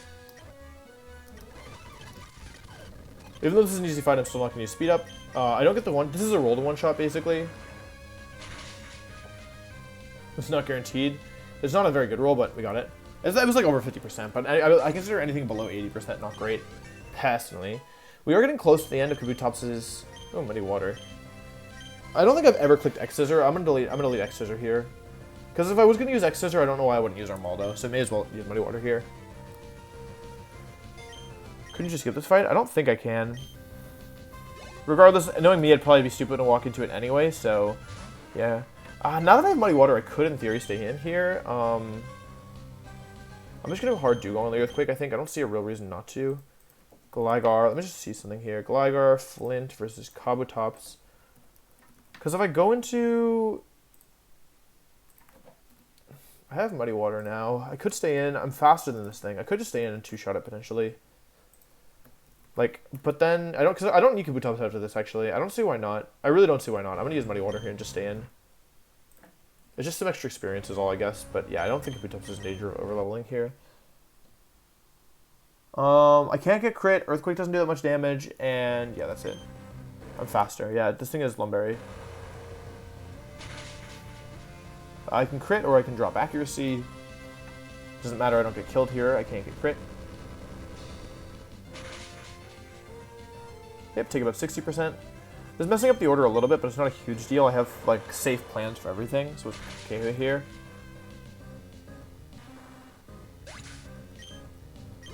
Yeah, I don't think Kabutops is in danger of overloading. There's only 3 fights after this. Or maybe there's only 2 fights after this. Alright, this is Dodrio. Dodrio in front of my Kabutops. It wants to go for some kind of HP ground kind of garbage, I think. Yeah, it has to go for HP ground. Max damage double edge is 39 and about 49, so it's forced to use HP ground here. That actually allows me to save HP by pivoting through Ments.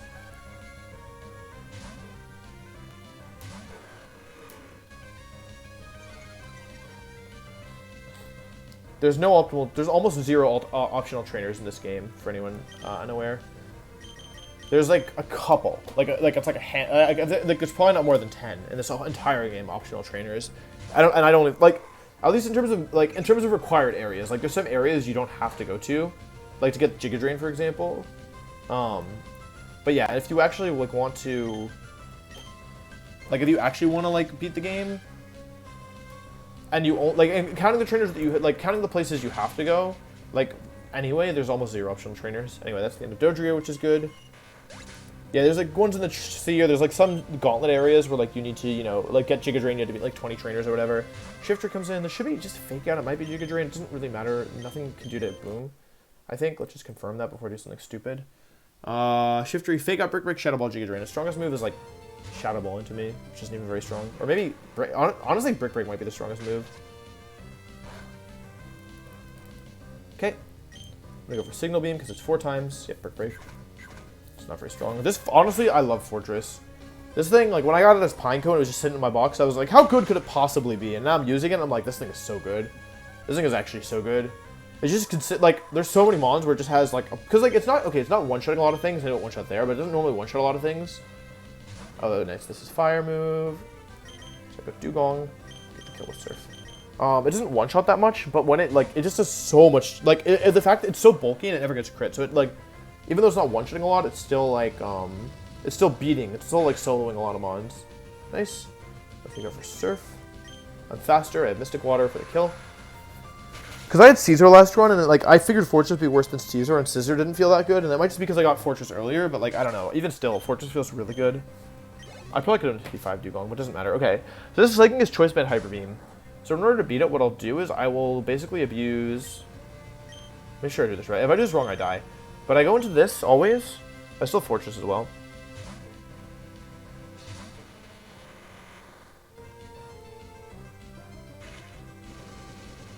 Take the Hyper Beam. I'm never taking that much from this, because Steelix is a monster. Okay, took a fair bit. Alright, now it recharges, or it loves, or whatever you want to call it.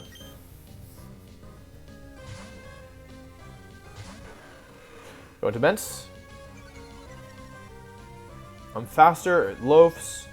And now I get to go for Fly. I'm faster. Goes for Hyper Beam. Misses. Fly.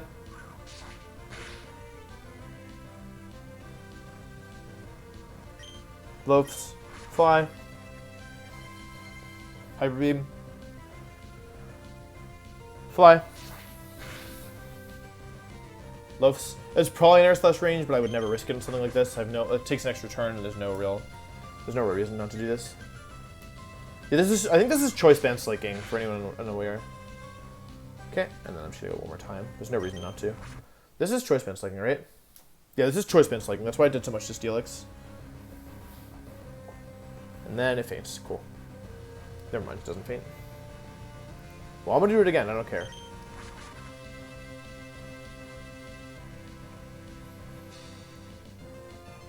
Wow. Cool.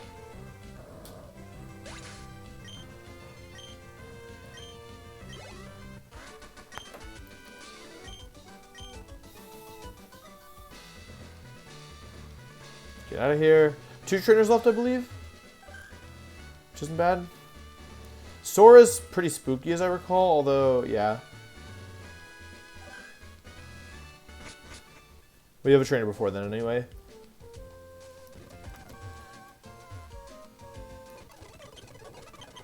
Alright, let's save the game.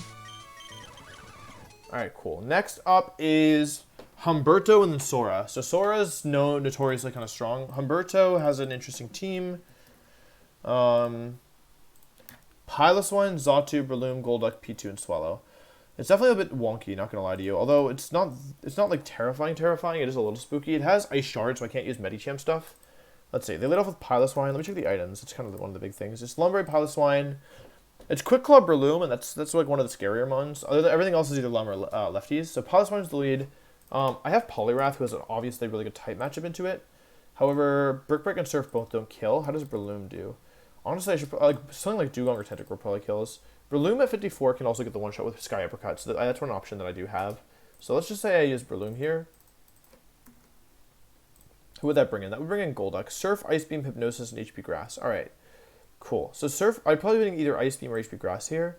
I guess my question is, how fast is this thing? And then, can I beat it with? What can I beat it with? So Electabuzz at level 54. I can go 55 here for Electabuzz because there's only one trainer after this. But it's a roll to kill. So I don't love that, to be honest. I have Lantern as well.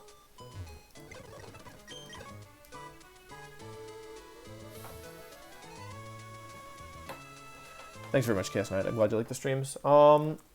So for the Golduck, it's kind of a spooky mon, right? Oh, I do have my Sceptile though, right? That's an option. Do you think Sceptile kills? Probably not, right? Not even close. Oh my god, not even close at all. All right, so so basically my option of beating it by one-shotting it are probably off the table. But Kingdra's a mon that doesn't. Wait, Kingdra doesn't even do any damage here. Huh? That's weird. Kingdra like walls it, but okay. And how does Lantern do into it? Because I'm weak to HP Grass, right? I have a 2-shot with Wild Charge, but yeah, I take a lot from HP Grass. Ugh, it's kind of a drag. Okay, Golduck we're gonna have to come back to because I don't have a clear answer for that. Xatu I can't use Breloom for, or I can't use Fortress for. Swallow will be easy. P2 should be easy enough, I think. If Breloom is one-shotting Piloswine, it might also be able to do work versus the Porygon 2, I think. Humberto versus Maya. Let's just skip ahead here and see how many slots I have open. Yeah, that's that. Kingdra is like literally 33% here. Breloom is pretty strong here. After a double edge, I have a guaranteed Sky Uppercut kill, but I could die to double edge crit. There's only a couple rolls that do it though. Basically, I guess what I should be saying is maybe I should be switching Breloom in on when it's safe. Yeah, Breloom is pretty good here for the P2. I can definitely use it. Yeah, okay. We'll come back to that though. Golduck. Let's see here. So Golduck, Water, Ice, and Grass. So a Water dual type is pretty good here. Like Gyarados is actually pretty good here, right? Versus the Golduck in terms of raw typing. It does have Hypnosis though, so I gotta watch out for that. I'm switching into Ice Beam, right? So Gyarados does a lot of damage, and 55 actually outspeeds. So Gyarados is actually pretty good here, I think, because it doesn't take that much damage from Ice Beam either. I like Gyarados for the Golduck here because I'm faster, and then yeah, maybe I have a backup as well. That would bring in P2. P2 wants to go for double edge or HP Water into me. Swallow. Let me see here. I guess what I'm wondering is, can I go Kabutops on anything, and then like, how do I do like? Okay, if we think Gyarados beats this, then like versus the Porygon 2, Humberto. HP Water is actually a decent, like a non-trivial amount of damage. Armaldo does a fair bit of damage. This Porygon 2 is actually kind of fast because that's plus speed. Kabutops. What are my other options here? Like, I don't mind Kabutops here, although it's not phenomenal. Like, actually, oh wait, I can dedicate a whole slot to this, right? Because I can just go back into Breloom. So I can actually use Kabutops here. Click Rock Slide, and then switch back. Yeah, I don't mind 55 Kabutops here. Yeah, Kabutops is pretty good here, I would say. Cherry Berry, Kabutops, and then Cherry Berry, Breloom. So let's say Kabutops for P2, and then we'll kill with Breloom. Yeah, Golduck brings in P2. Or Gyarados brings in P2. Okay, Kabutops, or kill with Breloom that brings in Swallow. Swallow should always lose to, like, pretty much whatever I want, but it's going for a flying move, so... Is Swallow Choice Band? It's not, right? No, it's just Lumberry. Okay, Swallow is in. On my Breloom, it's obviously going for Sky Attack. So if I go into, like, Relicanth, for example, because it only has HP Fighting. At level 54, HP Power is a one-shot, and HP Fighting does, like, 0 damage. Yeah, a double-edge crit into Sky Attack, or a Sky Attack crit into HP Fighting crit would do 36 plus 60. That's not enough. Okay, yeah, Relicanth works here. Relicanth totally works to KO the Swallow. Okay, that would bring in Xatu, who wants to go for Giga Drain, and then it's just Breloom, who has Quick Claw. I think Salamence deals pretty cleanly with Salamence deals pretty cleanly with Breloom, so we'll shelve that for now. So I just need to answer to Xatu. For Xatu, it's going for Giga Drain on me, so I guess my question is, how much damage does it do with its other moves? Xatu, Humberto. I doubt Electabuzz does anything here. Electabuzz was actually just the one shot. Xatu's apparently bad. Cool, so then that works. That's actually pretty easy. Yeah, Thunderbolt's a guaranteed one shot. I don't even need to be 55. I can stay like 54 here.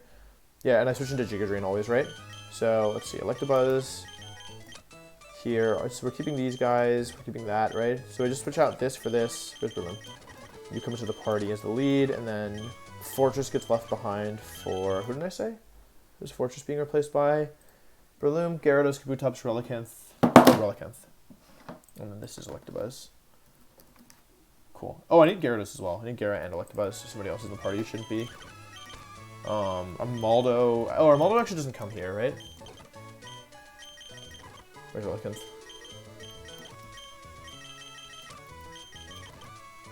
Alright, cool. Alright, cool. And then, let's see here. It is a Breloom lead. Cherry Berry on the Pokemon that fight Porygon 2. So that is this.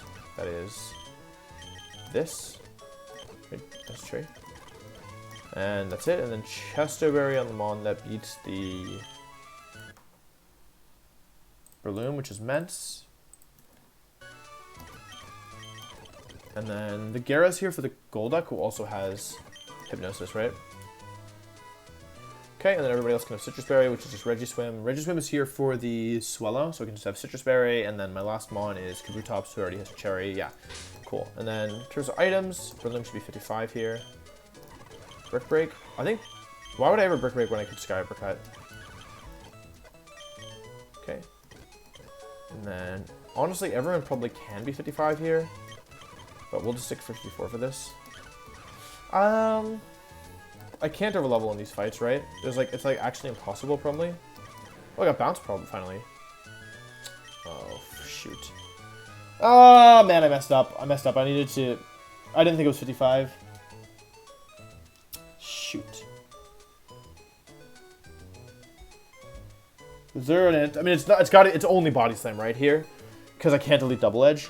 What's my final moveset anyway? It's like Double Edge, Waterfall, Bounce, +1. It's probably supposed to be Bounce with Body Edge, Body Slam. I don't need Body Slam here. My Gyara I'm not using that much anyway. Ah, feels dumb. I should delete a Rock Smash for this. She's the breeder. Whatever. Okay, and then you're here to beat the Golduck, right? Alright, this should be fine, I think. Return, right? Eventually it's return anyway, you're right. After this section I get this return, so. Okay, I feel good about this.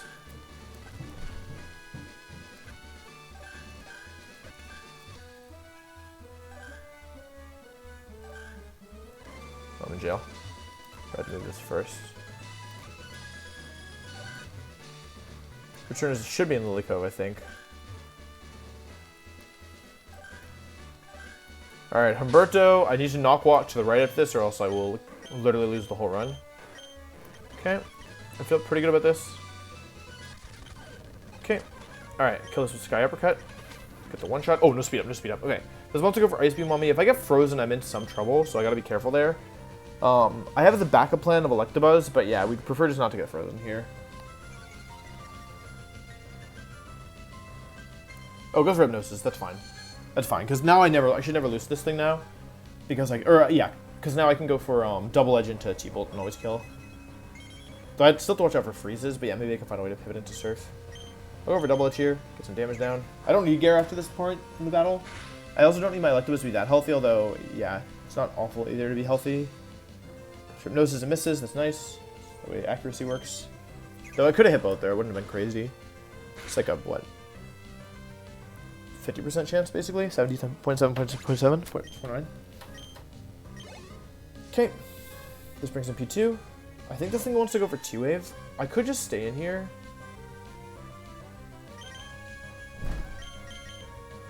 I definitely overdid it. I definitely didn't need all these mons to beat these. Like, I don't know if there's less mons. Q-Wave. I could have stayed with Gyara there, to be honest. I'll go for Rock Slide here.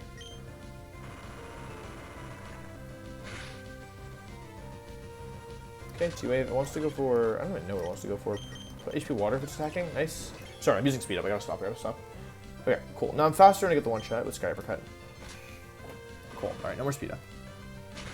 This fight is like this part's all like pretty much predetermined. However, yeah, there's still no justification for using Speed Up.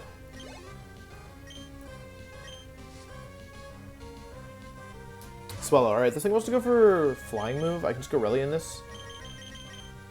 I can also pivot through Kabutops if I wanted. Yeah, I didn't need to bring Relicanth here. I had like Kabutops. Whatever. I'm never to Double Edge crit or Sky Attack crit into Ancient Power or into HP Fighting crit, so. Okay, not very much damage. Yeah, I would prefer to be healthy here though, because the advantage of being healthy is that I always beat Giga Drain from the Xatu. Did I mess up the order here? I shouldn't have, right? This brings in Xatu, who loses to T-Bolt, and then their last mon loses to Mence. I just don't remember what the last mon is. This is a pretty good Relicanth. Relicanth might die on Winona if I get crit. Xatu comes in, this is always Giga Drain.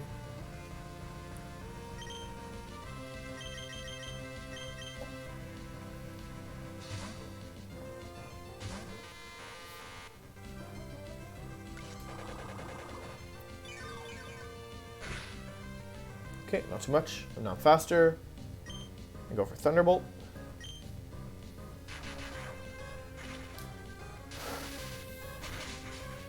Just the one shot, because Latu is weak. I don't want to lose Relicanth, although I don't assume so it's not that big a deal if I do, but yeah. Relicanth isn't coming to the Elite Four. please don't say dumb stuff. Relicanth is not coming to the Elite Four on my team because I don't have Swift Swim. Electro just died straight up. Breloom is HP Ghost is its strongest move.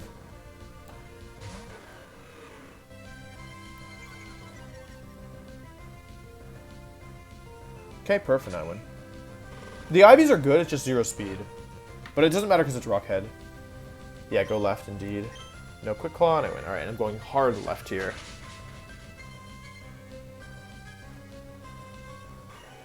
I'm 0 speed.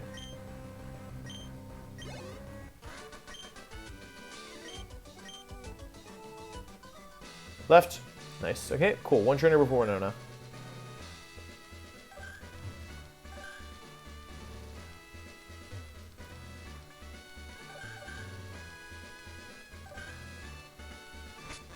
Alright, this next fight is kind of stressful, right?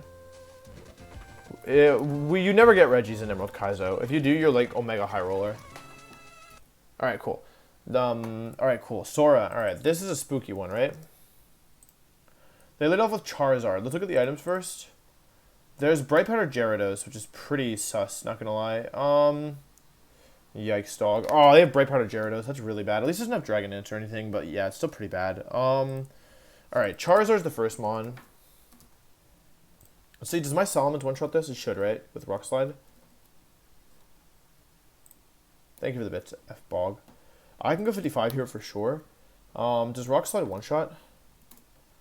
Alright, Salamence kills... This is okay, we have a strong lead at least. Salamence gets the one-shot. I think it should be faster. If it's not faster, I'd be shocked, because I have bad boost and I have level advantage, right?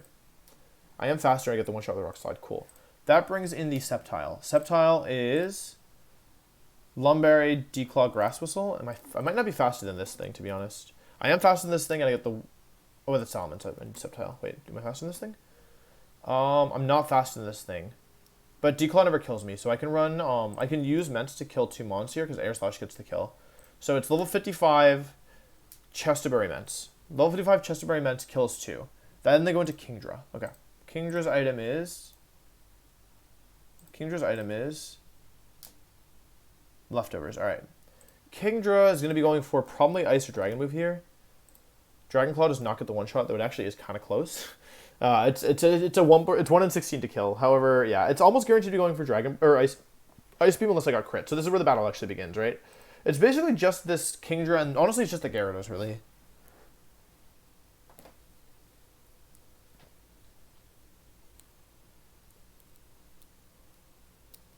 You go for the Regis, but you don't expect to get them. Like, I would go for them, and I didn't go for it last round because I didn't have a Dig Mon free. I needed to use the Dig TM. So, yeah. Okay, cool. Kingdra's in. I need to find something that beats this Kingdra. Kingdra has no weaknesses, so I basically want to beat it with something that's bulky, right? Blastoise is an option here. Seismic Toss. I would prefer to outspeed it if I could, right? Its moves are Ice, Dragon, Water, and Normal. Kingdra's Gyarados is probably pretty strong here as well. I don't love switching into a... Yeah, I mean, Gyarados outspeeds in 2 shots, right? So it's actually pretty strong here. The issue is that I'd like to switch into a... Yeah, Gyarados is actually pretty good into the Kingdra here, because it outspeeds in 2 shots. So I'm down for Gyarados to beat the Kingdra. I might need a pivot here, but I have a pivot that I can get. That would bring in Shedinja. Does Gyarados... So then I pretty much need a different mon for your Shedinja here.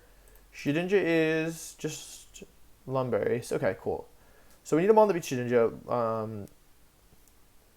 Let's assume we bring Dugong here, for example. Oh, no, we don't want to bring Dugong, right? We just don't want to get frozen, so we got to play around freeze, right? What's my Shedinja? I can pretty much use anything to beat Shedinja. I'm switching into Ice Beam on the Ments. So I could actually use like Torkoal, for example, here. Take the Ice Beam from the Kingdra and then switch into the Gyarados to bait the Hydro Pump, and then that way I get Gyara in, like, more or less for free. And then I can kill this thing with... Oh, but I want to be... No, not Torkoal. It needs to be faster. Who can do it? I have so many ones in my party as well. We think Ments and Gyara are coming here is what we currently think. And we'd be switching into, I believe, HP Rock, but we should confirm that. Like, I'm pretty sure it's HP Rock on the Gara, but I'm not positive. Let's see, that's what I wanted. On the Gyarados, Kingdra, or Shedinja on the Gyarados is using -1. It's either HP Rock or Shadow Ball. It can't be anything else. Fortress doesn't have a move to hit this thing. Okay, maybe we come back to Shedinja, because what's left is they have their own Gyarados, right? And they have their own Salamence. So I think Dugong is not a bad mon here at all. Dugong might be able to beat their Salamence, potentially. I think I'm too slow, though. Yeah, I think there's no way my Dugong is fast enough, unfortunately. Yeah, Dugong is not bad here, but it's too slow by like 20 points, so that's kind of spooky. We'll come back to that. I thought Dugong was faster. I don't know what to use for the Shedinja. Don't you have Shadow Ball? You do. Are you fast enough? I can't imagine you're very good, to be honest. For the Shedinja, you are faster, and you do get the one shot. It's not the only option, though. I'm switching into HP Rock. I guess the question is, after I KO this, like, what do I want to bring in is the question. It doesn't really matter at this point, right? Like, I guess I prefer to bring Gyarados in last, so that I can, like, use my resources as necessary. Ideally, what do I want to do? I want to beat ground move here, right? With Gyarados. The goal is to kill this thing with something that beats a ground move from Gyarados, right? If it brings in Gyarados in the first place. So let's say I use, like, Whiscash, for example. Who does that bring in? That brings in Gyarados. And with Whiscash, because I could totally use Whiscash here, right? It's fast enough and it kills. Let's see, that brings in Gyarados. Oh, no.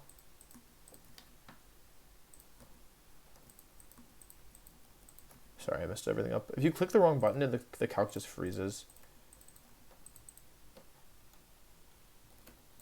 Please let me have my team back. Nope, okay. I can't calc anything. I can scroll. Okay, let's see. Gyarados, or Whiscash versus... I can't do this. Please let me calc again. There we go. Okay, so they have their own Gyarados, and I have my Whiscash. Interesting. Okay.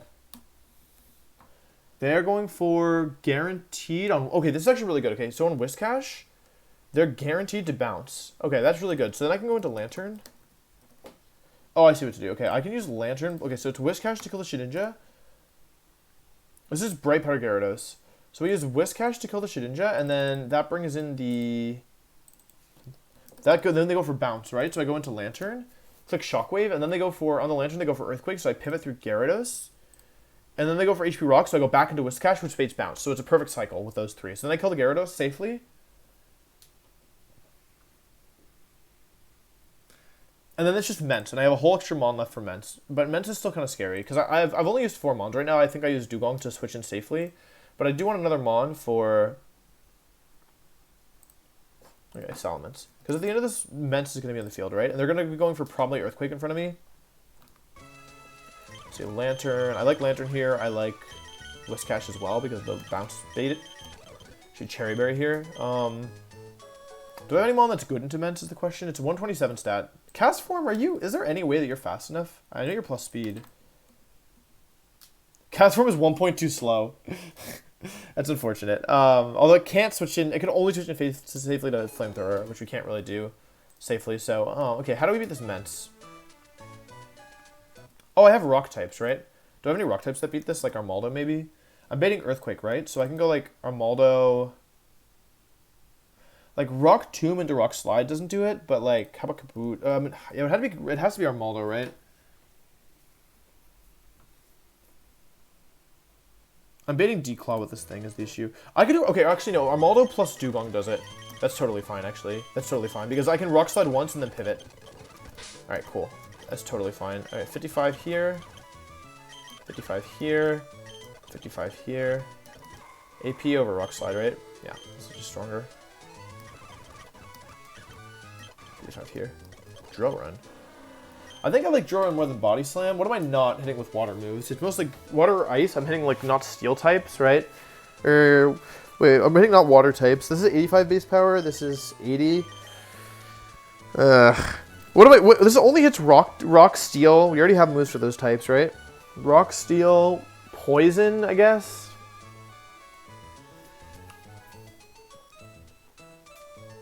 What do y'all think, chat? I think it's Body Slam or Drill Run. I don't really know what I'd be Drill Running. Although ground moves are like, wait, I hit Poison, Ground, or Steel, or Poison, Rock, Steel. What other types do I hit?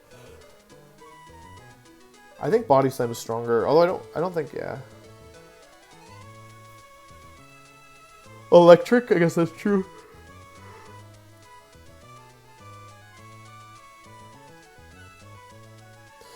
Yeah, it would only be useful for some electric types. Yeah, I mean, I guess maybe on certain... Is this 100% accurate in this game? It is. Yeah, I guess there's like very limited scenarios where you could use Drill Run on an electric type. This is better for water types. I'm going to keep Body Slam. Okay, everyone's leveled up. In terms of berries, it should be Cherry Berry here. The Gyarados is here to beat what? The Gyarados is here to beat their Kingdra, so it should be Citrus Berry here. You can be Citrus Berry. You should definitely be Citrus Berry, right? To make sure you're baiting the correct moves. And then Shedinja answer is, doesn't matter, Mence. Mence should be Chesto Berry to beat the Grass Whistle Trainer. Okay, cool. So Chesto Mence kills Mence, Charizard Sceptile with Rock Slide that brings in Kingdra. I pivot through Dugong to take the... It should be Cherry Berry Gyara. I think that's better, because I think, yeah, as long as I don't get paralyzed, it's fine. Because I'm switching into Body Slam, right? On the Kingdra? Or, I'm switching into Body Slam or Dragon Breath, I think. Because I want to avoid the freeze, so I'll do it this way, because I'd rather take para than freeze. And then Shedinja loses... Yeah, okay, this is fine, I think. Citrus does not work the same in Emerald Kaizo. In Citrus, in Emerald Kaizo, it heals a flat amount of HP. And that's 30 HP. So it's better at low levels, but you don't get it at low levels, and it's way worse at higher levels.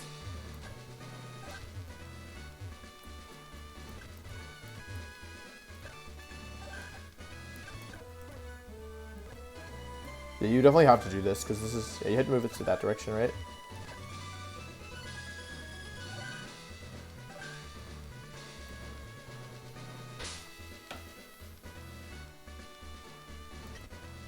Alright. Chesto, Cherry, Chesto, Citrus.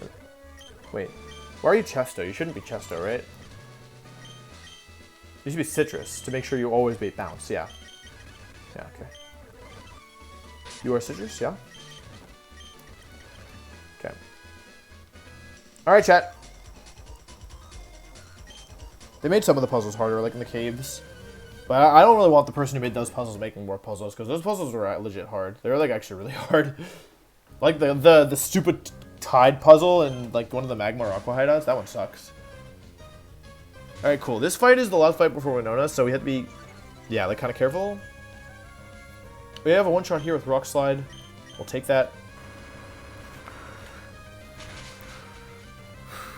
Sceptile will come in on this.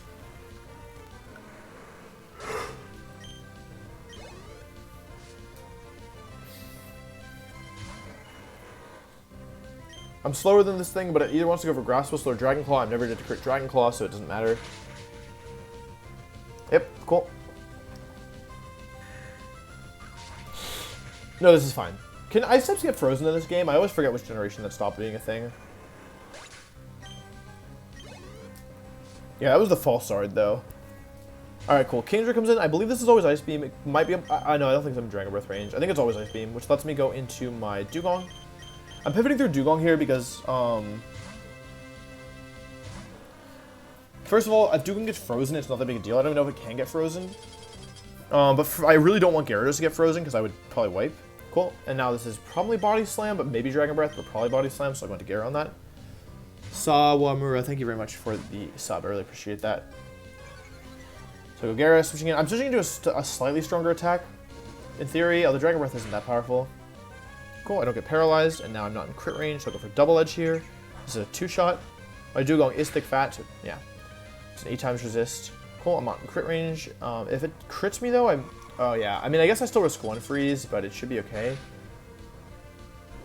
Okay, it's lefties. I'm faster than it. I have a guaranteed 2-shot, so I'll go for it. Cool. Shedinja comes in here. It actually might go for Shadow Sneak because my HP is so low.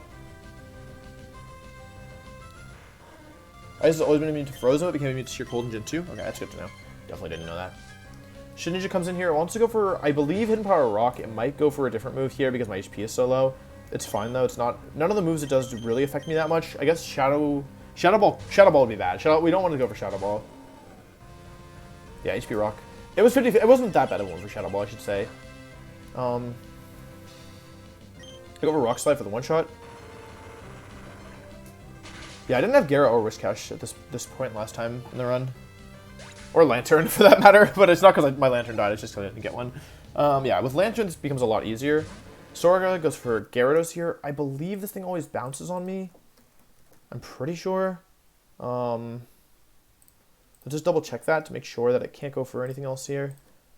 Yeah, it has to go for bounce. It doesn't have another option. So I'll go into Lantern.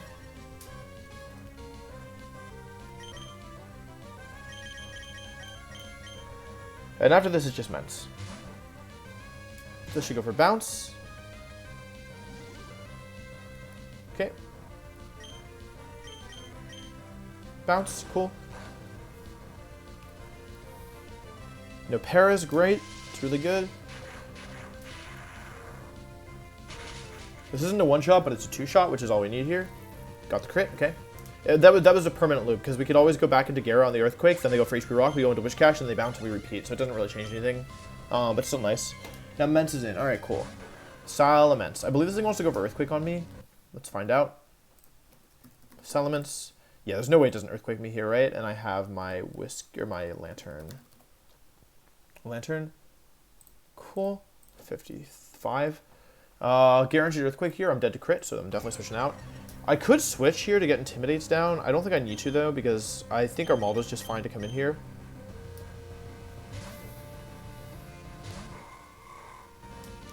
EQ. EQ into Declaw doesn't kill me. I go for Rock Tomb here. Lowering the speed stat. Okay. I might not even be dead to anything here. I was going to go Dugong, but I might not be dead to anything.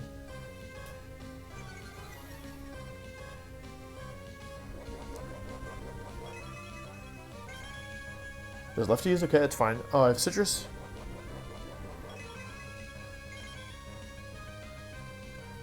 Even after Rock Tomb, I'm not faster, so there's no real point staying. And you know, I didn't Rock Tomb for that. I Rock Tomb so that my Dugong would be faster. Declaw's max damage is 64. I'm not dead to anything, right? Declaw max damage 64. It has to go for either Declaw or Earthquake. I may as well just win, right? There's no real reason to switch here, I think. Live with 9 at least. Okay, high rolled me, but didn't matter. Accuracy does not interact with Oko moves. So you can't boost you cannot boost accuracy for Oko moves. They're set.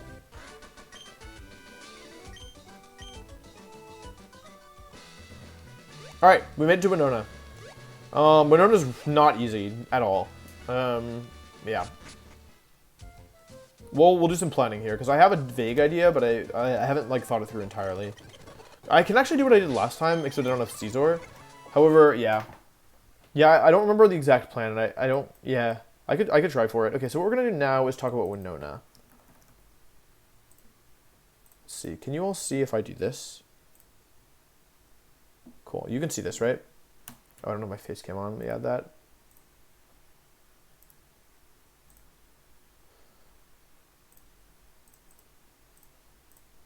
Okay, there's that. Put me over here. Alright, that's too much. I'm probably going to be leaning like this. Okay, there's that, and then we'll also add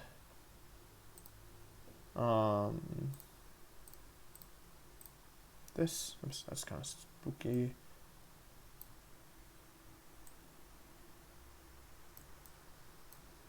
Make this like pretty small down here. Cool. Alright, cool. Alright. We gotta talk about Winona. So there's basically a couple mons that I can use here, I think. The mons I was thinking about using, if nothing else has changed, is Breloom, or maybe Golem. Breloom.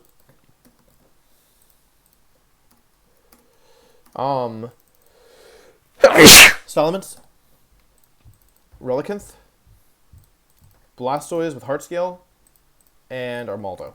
This is my version 1. Thank you. We gotta talk about which mons can even come here. Oh wait, is the volume messed up? Was that too loud? No, volume should be the same. Alright, let's move all the mons that definitely aren't coming over here. I think that's the first thing I want to do.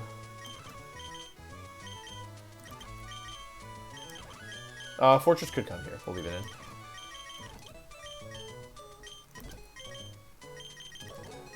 I'm gonna move everything out of the way who I think is like absolutely not coming no matter what. This doesn't come, it's too bad.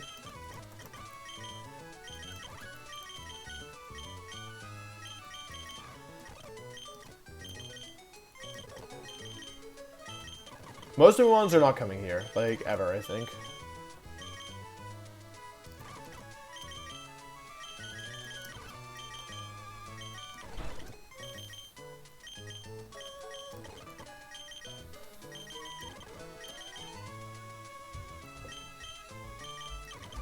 You're not coming.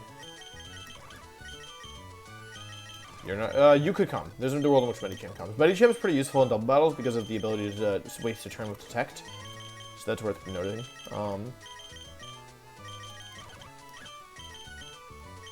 Steelix can come. You can come. Breloom is definitely coming. You are not coming? Is there a way to do this like multiple at a time? Corpse is never coming. Superb Owl is not coming. Kabutops can come. Relicanth is probably coming. Macargo I don't think is coming here. There's better rock types that I have, and I don't really need a fire type. Press select and hold A. Oh. Oh. Well, a bit late for that now, but thank you. You're coming. You can come. And I don't think you're coming. So, of these mons, let's see, and then for the mons in party, I think Mence come. Mence is like a guaranteed bring, I think. And like, these are the 6 that I would bring right now, but that I haven't finished thinking things through. And then you guys don't come. I don't think Gyarados ever comes here. I don't think Lantern ever comes here. Lantern never comes here. Dugong probably doesn't come here, it's not very good. Wishcash never comes here, and Electabuzz never comes here. So basically I'm picking between only the mons in box 1. So this is what I have going for me right now. I think the always brings are Breloom. I think it's Breloom, Golem, Mence. I think these 3 are the always brings. And I honestly think it's probably always Relicanth as well. So basically, we picked 4 of these mons that are remaining. Now let's talk about the actual strategy here. We lead Golem Breloom here. The other option is to lead Medicham, but I don't think Medicham works because even though Medicham, like, if we do it over Breloom, we can go for Detect turn 1. The issue with that is that it can bring in Articuno, and then both Golem's in range at that point, so I can't really use it. That being said, Golem can be led here and can go for Head Smash, get the one-shot on Zapdos, and we lead with Breloom, who will switch out into one of a couple mons. If we switch into Steelix, let's put Steelix in the 8th slot here, we always bring in Flygon, because the 2 Pokemon on the field would be Steelix, we kill the Zapdos, and Golem, we kill the Zapdos. That always guarantees Flygon.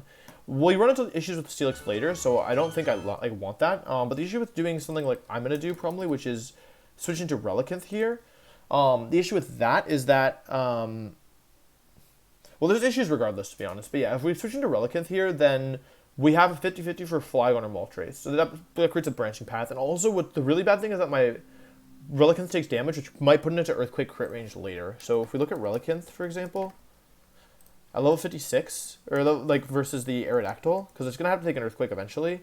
If Earthquake crits me, I need to be at above 80% basically, which I can't safely do if I've switched into HP Flying plus Zapdos Sky Attack, right? HP Flying does 11% and then Sky Attack does 15%. And I'm switching it at level 55 instead of 56 because nothing's dead yet, so that's a whole issue, a whole issue there. Anyway, let's pretend that we get the one shot there. Let's just go down the branching path. Okay, so now we either brought in Flygon or Moltres. If they bring in Moltres, then what would happen?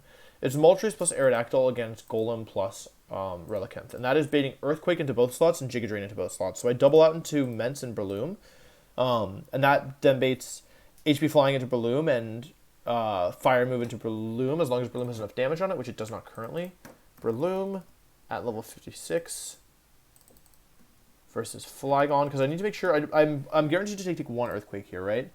Yeah, so I need to have some pre-damage on Breloom, but that's fine. We can pre-damage Breloom just like last time. You don't have badge boost in the calc? Oh, it turned off.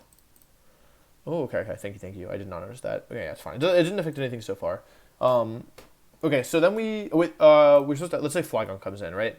Or we're doing Moltres first? Okay, if Moltres comes in, then we switch in, we switch out, then we're rating either Overheat or Sky Attack into Breloom, plus, Flying Move into Breloom. We go Rock Slide and switch into Breloom, or switch into Relicanth, and then we go Rock Slide and switch into Breloom again. And now it has a chance to crit me, right? If I do this, then it has a chance to crit me, which is really bad, right?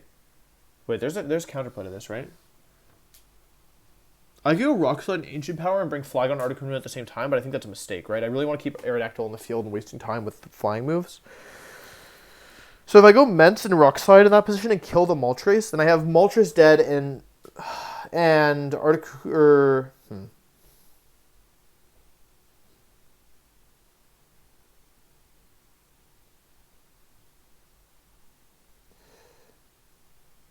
Wait, hang on. One more time. We KO'd. It's switch. Then it's Golem plus, or it's Mence plus Breloom on the field. We switch it into Golem instead and go for Rock Slide.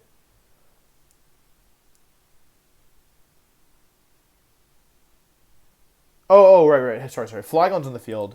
Instead of kicking the kill with...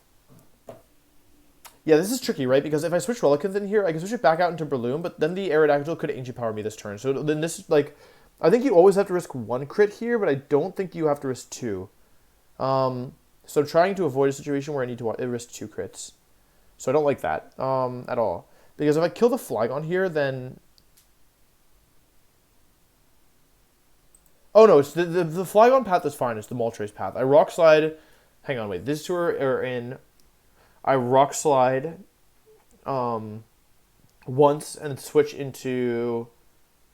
Relicanth, and then I Rock Slide again. And at this point, Mence can bring in Flygon, and Relicanth would bring in Articuno. So if I lose the 50-50, then Flygon would switch in, and I'd be in trouble, right? And if I Rock Slide and switch back out into Breloom, I'd guarantee Flygon in, which would be guaranteeing attacks. However, the issue with that is that... Armaldo plus Medicham lead and kill Arrow first with AP. I don't think that's going to work at all. For a number of reasons, unless you expect me just to sack Medicham and lose to Zapdos. Yeah, I don't think I like this. The issue is that Steelix is very bad in this. Steelix in theory is phenomenal, right? Because it's super bulky to the Aerodactyl, it's super bulky across the board. If we look at, Aerodactyl into it, it does, very little damage. It's a double battle, I need to change that. The issue, and they actually get the one-shot on the Arrow as well. The issue is that if we look at the Articuno matchup, it's not good for us at all. Even with Rock Slide, I'm doing 35% to this Articuno with minus defense nature, which is kind of embarrassing to say the least. So, okay, let's say we lose the speed tie, right? Now the situation is we have Golem and Relicanth on the field, and they have Moltres and Arrow. We have a free switch into Mence here, which gives us... What are the moves I'm taking here? It's HP Grass into both slots, right?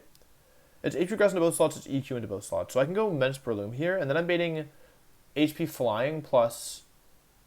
Who does Blastoise bring in? Blastoise brings in Crobat. Okay. Then I'm baiting HP Flying into the Breloom slot, so I Rock Slide into a Rock... Or is Rock Slide switch out, go to Rock type?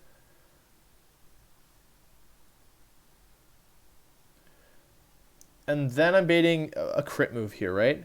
Alternatively, I could bring Blastoise in now and go for Fake Out plus Rock Slide, but the issue is that... That brings in Crobat, which is really bad. This isn't working. Armaldo does not kill Aerodactyl. I don't know how strong you think Aerodactyl... I don't even know how strong you think Armaldo is, but this is the... Steelix Iron Tail doesn't even kill consistently, and Armaldo's weaker than that, right? There's no way this kills. Oh, it kills. Oh. Okay, well, then let's see if that works then. Okay, if we lead Armaldo plus Medicham, don't I always bring in Medicham plus Armaldo? Let's see that. No, I can't risk... Oh, wait. So you're saying Medicham plus Armaldo, and I go for Detect plus kill the Aerodactyl turn 1, and I bring in random 50-50 Articuno Moltres, and now I have Moltres and Zapdos in the field at the same time. It's not going to kill Zapdos, right? No, it's a kill... I can kill the other one, right?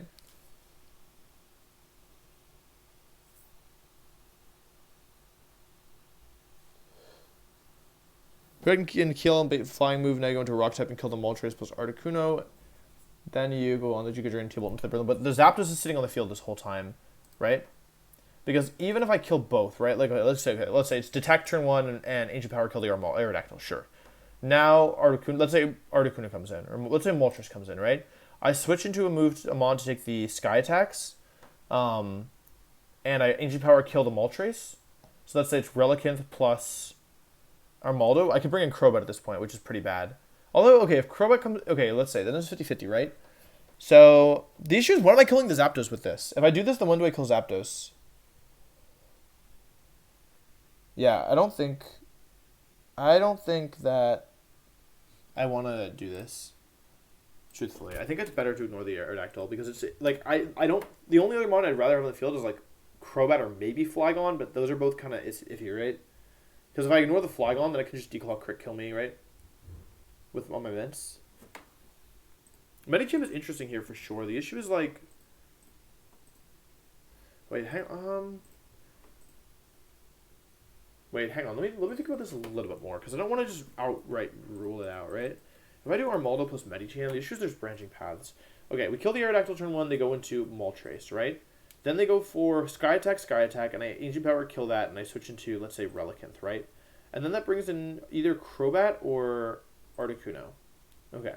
If Crobat comes in, I'm baiting Giga Drain. In both cases, I'm baiting Giga Drain into the right slot, right? Which is Medicham. So the question is, how much is Medicham taking from...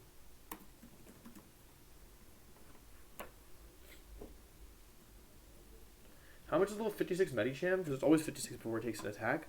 How much does it take from, like, HP Grass from, like... How much does it take from Crobat Giga Drain? Giga Drain Crobat does 25%, and then let's say it's Articuno.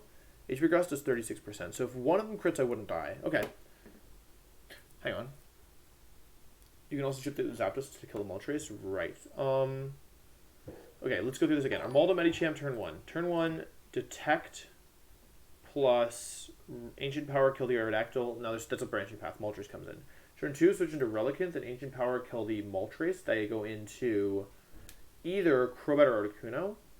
Okay, let's say it's Articuno. And then turn 3... Detect, and I switch into Relicanth. Turn 3, switch out, and Ancient Power again. Oh, but Zapdos is still in the field, right? And Zapdos... Oh, right. The issue here is that Zapdos doesn't want to go for HP Grass into Relicanth, or into... Zapdos wants to go for T-Bolt into this. So I would have to go through Breloom first, which is kind of spooky, right?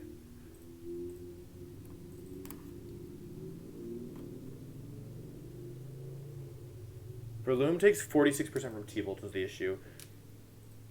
Because if in this position, I'd be switching into T-Bolt plus...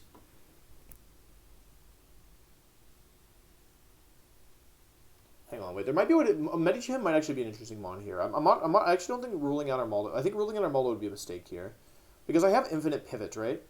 Turn 1, Detect, kill Aerodactyl. That's the first split path. I normally write this down. It's easier when I write it down. Let's say Moltres comes in, right? Who's the worst? It doesn't really matter. Both of them are bad, right? And I'm baiting double Sky Attack here. Turn 2, they go for Sky Attack plus Sky Attack into the Medicham. I switch into, like... Who do I want to switch into for that, right? It's Zapdos plus Moltres, right? So if I go into Relicanth, then I have to switch into T-Bolt plus HP Grass. And what if instead of killing the... In either case, actually, wait. In either case, I'm switching into T-Bolt plus... If I switch out, I'm switching to double Sky Attack, so then I have to switch into T-Bolt plus HP Grass, right? Armaldo, Moltres, Medicham, Articuno. Okay. So in either case, I switch something into double Flying Move, which is just one of these mons. 1, 2, 3, 4. It's one of these 4, right? And then I switch into... Oh wait, I switch into double Flying Moves. If I go for... It's got to be one of these two, right? Because anything else doesn't guarantee the attacks, right? Or guarantees one attack. So I have to switch into... In this position, it would be... Hang on. Lead... Detect, okay? Kill the Aerodactyl. And then turn 2, we're gonna go, let's say they go Moltres, because this is the split path. If they go Moltres, then I'm switching into double Sky Attack, and I go into this, right? And I Ancient Power the Zapdos in that case. So the position is, these two are on the field. I switch Medicham into this, take double Sky Attack, and then I Ancient Power the Zapdos. Now it's going for T-Bolt, HP Grass. So I Ancient Power the Zapdos again and go into this, take T-Bolt plus HP Grass. And then who does that bring in? If I have Steelix on the field, Because this is where things get bad, right? Because now I could bring in either Flygon or... I could bring Flygon in here, right? And if Flygon comes in here, I'm baiting Flamethrower plus EQ or Flamethrower, right? So then I can Ancient Power, let's say Flygon's in here. I can now Ancient Power kill the Moltres if I want, or I'm switching to Flamethrower plus Earthquake, right? Wait, hang on, but in that situation I could go... Hang on, in this position I could do... Wait, hang on, I'm really sorry, this is really tripping me out, but I think I can do this. Right? This is one split path. Then I could go double out into Mence plus Breloom, right? And go for Rock Slide or Air Slash, right? Because then I can kind of trap the Moltres in the field with these two, right? These two trap the Moltres in the field, so I can double out into these two. I go back into Relicanth, Air Slash, and then I switch back. But if I kill the right, because I don't want to bring an Articuno at the wrong time, right? So then I would go back. Oh, Medicham is still healthy in this position, right? So what I would do then is I would go Air Slash. I lost track of who's in the field, but basically Air Slash between these two, and then when I need to switch into... I can kill one of... I can put them both in KO range, and then switch into Medicham as the last one. Like a KO one... Does Medicham bring an Articuno? It does, right? Like, I can KO... I can do like put them both one hit away, KO one, switch to Medicham, fake out the Articuno and kill the other one. Like, for example, kill Flygon and then Rock Slide plus Articuno. And then I can detect, switch into like Relicanth or something. But I'd be in range, right? Yeah, that's where things get a little tricky. But Armaldo's still full HP, so I can detect plus switch to like Armaldo, and then I'm guaranteed to get baiting KO on that slot, and then KO win from there, right? So that would work. Okay, but that's only assuming one split path. So then the other situation is what the lead is 1-2 lead, detect plus Ancient Power, kill Zap or Aerodactyl, Moltres comes in, and then I switch into the double grass move with Breloom, no, double flying move with Relicanth, and Ancient Power the Zapdos, and then this base grass plus T-Bolt, so I switch into Steelix. Okay. So now, in this position, instead of bringing in the Flygon, I've instead brought in the Crobat. Okay. So now Crobat's on the field. And Crobat being in this early is... Wait, is that really right? Armaldo brings in Crobat at this point? I don't think that's going to fly. Oh, Moltres is in... Hang on, wait, no, can't. Armaldo brings in Moltres, Steelix brings in Flygon. If Flygon comes in at this point of the game, then the position is... Hang on, this switched into this as I killed, right? No, this is on the field. Okay. Flygon on the field now is bad, right? Because it can go for... Because it's not guaranteed to attack anything. However, I could make it so that I was always in Flamethrower range, right? With Steelix, so I didn't actually use Steelix after this point of the game in the first time around, so... So that would be fine, right? So I'm baiting Flamethrower... Let's say I'm baiting Flamethrower with Flygon and... Wait, hang on. I'm confused. I led these two, I detected, and then Flygon came in immediately, right? No. Wait, am I confused? Am I stupid? Medicham. Moltres came in. Oh, Moltres came in first. Right. Oh, I was stupid. Okay, and then we do the same thing. Switch. Wait, hang on. I'm just slowly. So Moltres is in, and I just killed this thing. Moltres is in, so I'm doubling into the Zapdos. I'm Ancient Powering the Zapdos and switching into Breloom and the double... I'm switching into Relicanth and the double flying moves. And then I've sort of half of the Zapdos' HP, and then I kill the Zapdos here, and I switch into Steelix, which brings in either... Zapdos is dead. That could bring in Crobat or Flygon, right? So let's say Crobat comes in now. So now this is the position. Crobat's on the field, and I have... Crobat and Moltres are on the field, right? And I'm baiting HP Ground into the right slot, and I don't even know what... Or HP Ground and Flamethrower into the right slot, and then I don't even know what's in the left slot. So in this position, what if I Ancient Power kill the Moltres, right? Because what am I... Wait, hang on. What am I actually baiting here? Steelix, level 56 versus Crobat, Winona. Oh, I'm actually baiting Giga Drain into the Steelix slot, into the Armaldo slot. I am baiting Sky Attack. Okay. And how much HP do I need to remain to not be dying to stupid Bologna, right? Oh, it has Overheat. Ah, okay. So I would need to...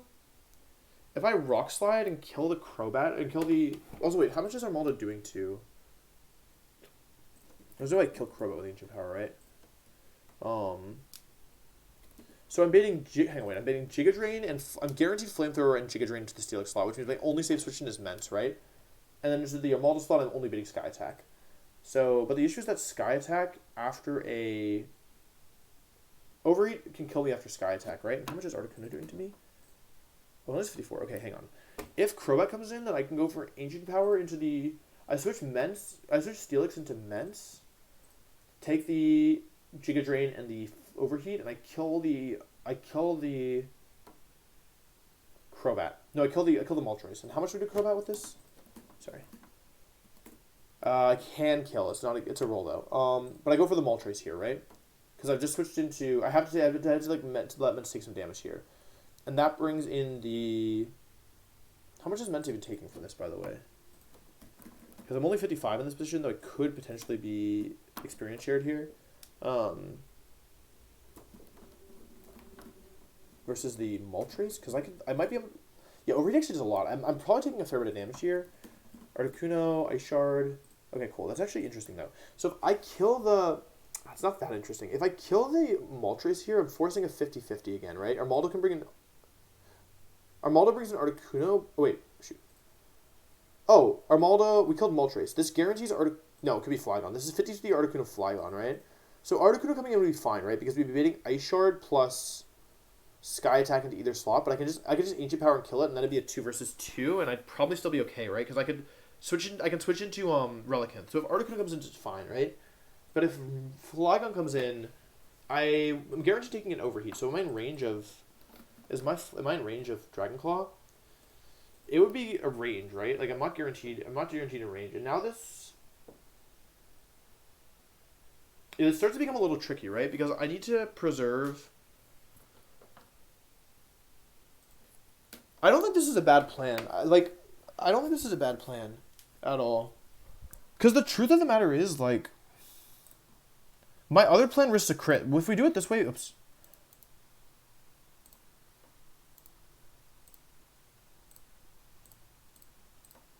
If we do it this way, we might not have to risk any crits.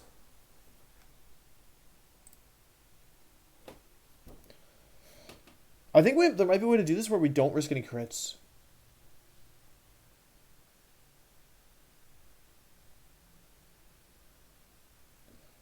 My brain is just, like, not fully there, right? Hang on. Where was I in this flowchart? Where was I? Aerodactyl dies. Let's go through the whole thing again, just to be safe. Aerodactyl dies. This is only half of the work that I had to do. Moltres in. We've already gone through what happens if I kill the Zapdos. If I kill the Zapdos now, because it's... Okay, this is Sky Attack.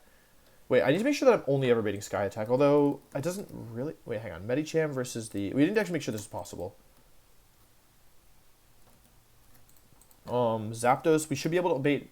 Okay, we can bait only Sky Attack from Zapdos. Can we bait only Sky Attack from... Yes, we can, because we're 56, right? Yeah, we can actually... Okay, Full HP Medicham always only baits... Only Sky Attack. Cool, from both these mons, and then from Articuno is the other one. Yeah, perfect. Okay, cool. That works. Okay, so okay, we bait only... So we detect, kill the Aerodactyl. Moltres is in. We switch out into Relicanth, who's taken 2 Sky Attacks, and Ancient Power the Zapdos. And that baits...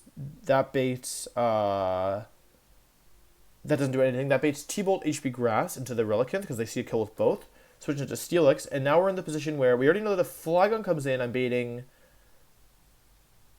If Flygon comes in, I'm doubling out, right? Into Breloom plus Mence. Oh, I think I ran into a room. If Flygon comes in, I'm doubling out into Breloom Mence, right? I'm pretty sure. No, because I know I'm baiting Flamethrower. I'm baiting Flamethrower into the... Because the Breloom is on the... No, Steelix is on the field. I'm baiting... I pre-damage Steelix to guarantee Flamethrower after the Sky Attacks. So... If Flygon's on the field, I guarantee Flamethrower, and I Ancient Power kill the Moltres and switch to Mence, which guarantees Articuno? No, I think I was doubling out. if it was... I think I don't pre-damage Steelix. I think if Flygon comes in, it's Flygon Moltres in the field, so I double into Breloom plus Mence. Is that correct? Yeah, Mence into the Overheat and then Breloom into the... But yeah, it's a little risky, right? Oh wait, no, it's not. It's I'm baiting Overheat plus... Wait, I'm actually... My brain's turning off. If Flygon comes in, we'll have to redo that. I know that there's a safe way of doing it, but if Crobat... Because if I kill the Zapdos here, Crobat or Flygon comes in. So if Crobat comes in, it's Crobat plus Moltres. So now the situation is, where was I?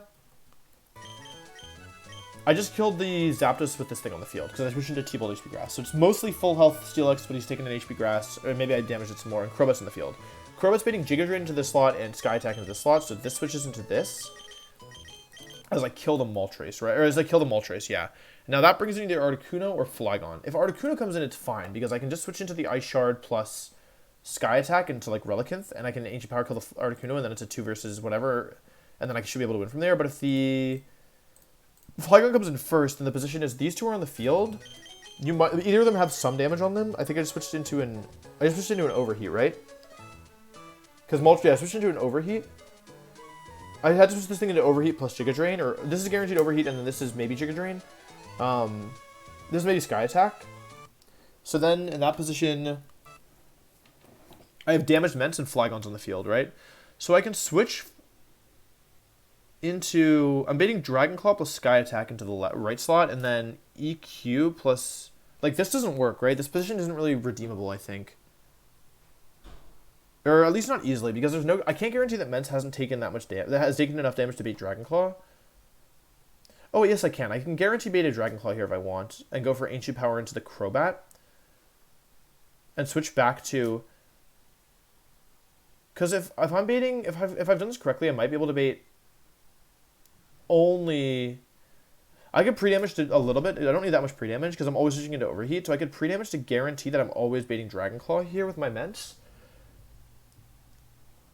And in that position, I would guarantee that my Armaldo is still safe for a little bit, so I could Ancient Power the Crobat, which is a roll to kill, and switch into my Steelix, which then we already know that it baits Flamethrower at this range. And if it doesn't kill, then I'm baiting Flamethrower plus Giga Drain to Steelix, so I just go back into Ments and repeat the process. Articuno in. That actually works. If I pre-damage Ments to bait Flamethrower, then I can basically kill everything and basically force a 1 versus whatever against the Flygon in the end, I'm pretty sure. Because I can always pivot between, like, Breloom, Steelix for the things, and yeah, this should be fine. Okay, cool. So if I pre-damage Ments, I think I can solve the Moltres flowchart, right? And sorry, I know I have to do this again. If I kill, let's go through the Moltres other flowchart one more time. I kill Moltres. I think Breloom and Ments are both a little bit free damage here, but that's fine. I kill the Aerodactyl, Moltres is in. I Ancient Power switch to Steelix. And then I Ancient Power switch to... Sorry, Ancient Power switch to Relicanth, and then I Ancient Power switch to Steelix, and in that position, the Flygon comes in. Flygon's on the field, and it's Flygon and Moltres in front of my Armaldo plus my Steelix. Steelix is not in range of Flygon moves in this position, right? The question is, okay, versus Armaldo, is it going for Earthquake or is it going for Dragon Claw? Because if it goes for Earthquake, it goes for Earthquake, okay. So in that position, I'm pretty sure I think for the Overheat, I have to switch into Breloom plus... What does I want to do for Steelix? It's Flamethrowing me, right? So this doesn't work in that position, right? Because if I'm switching into Flamethrower... I basically need to switch Ments in safely, right? So I can switch Armaldo into Ments here if I wanted. Flygon Moltres. Oh wait, I could Ancient Power the Moltres here, right? And switch into Ments and take the double fire moves. And that would kill the Moltres, and that would bring in I would guarantee to bring in Crobat or Articuno, right? So it's not guaranteed in that case. And then I'm baiting Sky Attack plus Dragon Claw, so I can switch back into Steelix.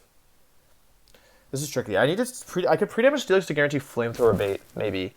But Steelix should take more, right? Steelix takes more from Flamethrower. I could pre-damage... Wait, so if I pre-damage Steelix to always bait Flamethrower... Yeah, okay, oh yeah. I pre-damage Steelix to always bait Flamethrower from Flygon. So in that case, I can go... I'm baiting Overheat plus Flamethrower, right? So I can go Ments into the Armaldo slot with Flygon Moltres, and then Relicanth into the... right, and that's where I trap them. Right. Because I've pre-damaged... Hang on, I gotta write this down. What do I want to write this down? Maybe in Word? I'm going to open a new window. So I can open it up over here, and then...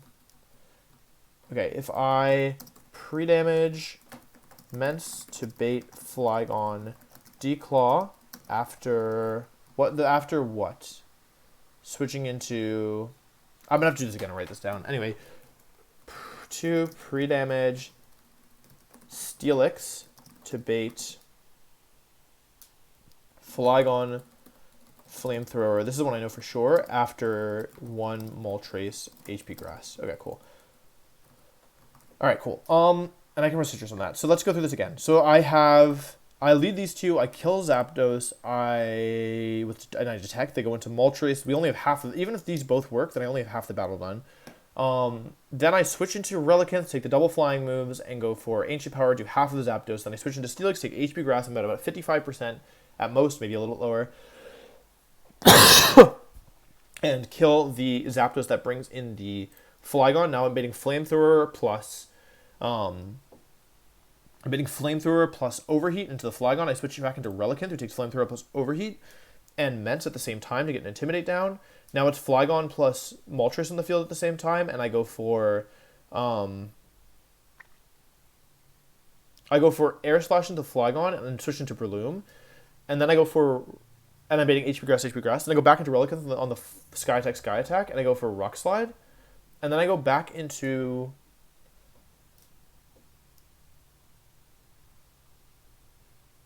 Breloom and go for... Wait, I'm switching it to... Hang on, wait, one more time. I have Flygon plus Relicanth on the field with these 2. I Air Slash the Flygon, switch to Breloom. Then I Rock Slide and switch to Relicanth. No, I Rock Slide... Yeah, I Rock Slide and switch to Relicanth. And then I switch to Medicham and kill the...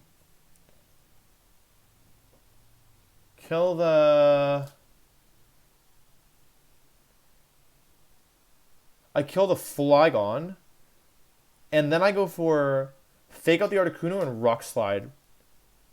Yeah, and okay. So for that plan, I only need to pre-damage Mence for that plan, or Steelix for that plan, and then I have a 1 versus 2, and I have 2 mons in range, but I can switch into.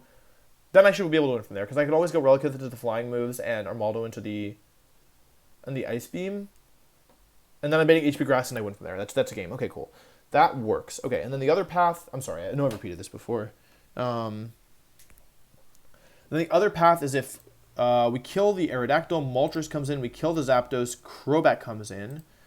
Okay. Then the position is Steelix on the field next to Armaldo, and they have Crobat plus Moltres on the field. I'm switching Mence, who's a little bit pre-damaged, but not too much, I think, into... I have just mentioned to Overheat plus Giga Drain, right? I have just mentioned to Overheat and maybe a Giga Drain because Steelix wouldn't be in range of Crobat as I kill the Moltres, and then that opens up a split path. If it's Articuno in first, that's fine. We get a free switch into...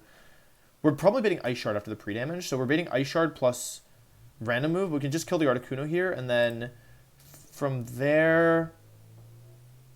Right, because we can switch into Relicanth, and then we bait Giga Drain, and then we kill from there. So that's all fine. If the Flygon comes in first, then the position is damaged Mence in the field and Crobat. After Moltres Overheat, right? Because that allows my Armaldo to just sit there. So if it's these 2 in the field, Flygon, Crobat on the field, I've killed the Moltres, or it's Crobat Moltres in the field. Yeah, then I kill the Moltres to Flygon, and so it's Flygon, Crobat, and Mence is on the field to take Fire Move plus Giga Drain. Then Crobat plus Flygon are on the field against Armaldo at full HP, or close to full HP, and Mence. And I'm baiting Declaw, so I switch into Steelix, we already know is in range of taking Flamethrower. And I Ancient Power the Crobat, and then I switch back to Mence and kill the Crobat, and then I switch back to Relicanth on the I switch back to Steelix on the Ice Shard plus Declaw, or maybe I switch to... I don't know who I switch into at that point, but I can always sack him on if I have to. Maybe I time this a little bit better, because, depending on what's out, Hang on, wait, let's go through this again. Crobat, I Ancient Power kill the Moltres, or Ancient Power kill the Crobat. Then it's random because I don't know when it dies, but from that position, Armaldo should still be on the field and relatively safe, so I should be able to guarantee that, Crobat might still be attacking into it, but Hang on, wait, if Flygon's going for Declaw plus... Yeah, Flygon goes for Declaw, switch back into Steelix, and then, yeah, bait Giga Drain plus Flamethrower, go back into Mence. And then I kill the Crobat, and then Articuno's in, it's Mence Flygon versus, yeah. So basically, the Articuno would see the kill with Ice Shard at that point. Because it's the kill with Ice Shard, it has to go for it, and then I had to switch into Ice Shard plus Declaw. So if Rivermon is still healthy, maybe that's Relicanth, maybe that's Steelix, I don't know. I don't think Steelix takes that much from Flygon Dragonclaw, and I should be able to win from there. Dragonclaw only does 20%, and oopsie. No. Okay, didn't kick me out. Ice Shard is 30%, so it might be like a... yeah, that's a little bit spooky, actually, because I don't actually have one that super loves taking Ice Shard, plus... Like, my Relicanth can take Ice Shard with only 13%, but then Flygon's Dragonclaw probably does a bit more, right? Dragonclaw does 35%, so, like, in this position, Relicanth... Wait, hang on. In this situation, it was... Relicanth had to take 2 Sky Attacks plus... What? Sky Attack, switch into Relicanth, switch out into... This, Moltres in, kill Zapdos. Wait, hang on. Steelix is on the field as I kill the Zapdos, then Crobat's on the field. Wait, is this the Crobat path or the Flygon path? This is the Crobat. This is the Crobat path. Crobat's on the field. I kill the Moltres and switch into the Mence. Relicanth is still fine to switch in here in this position because it only took 2 Sky Attacks, so unless they high roll Declaw crit me here, which is something that can happen, any of the other moves critting doesn't kill Relicanth. So then I can clean up from there. Alright, chat, so that's half of the planning. I think.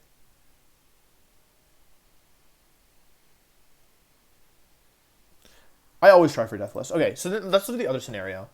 Armaldo plus Medicham, and we kill the Aerodactyl and Articuno comes in.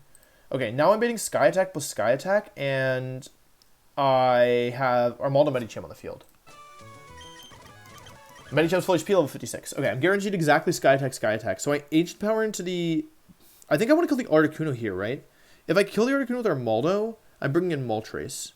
So I want to switch into Relicanth on the Sky Attack, and bring in Moltres here, right? And then it's Moltres plus Zapdos versus Arrow plus Armaldo plus Relicanth, right? So I just switch into Sky Attack, and I killed him with Articuno.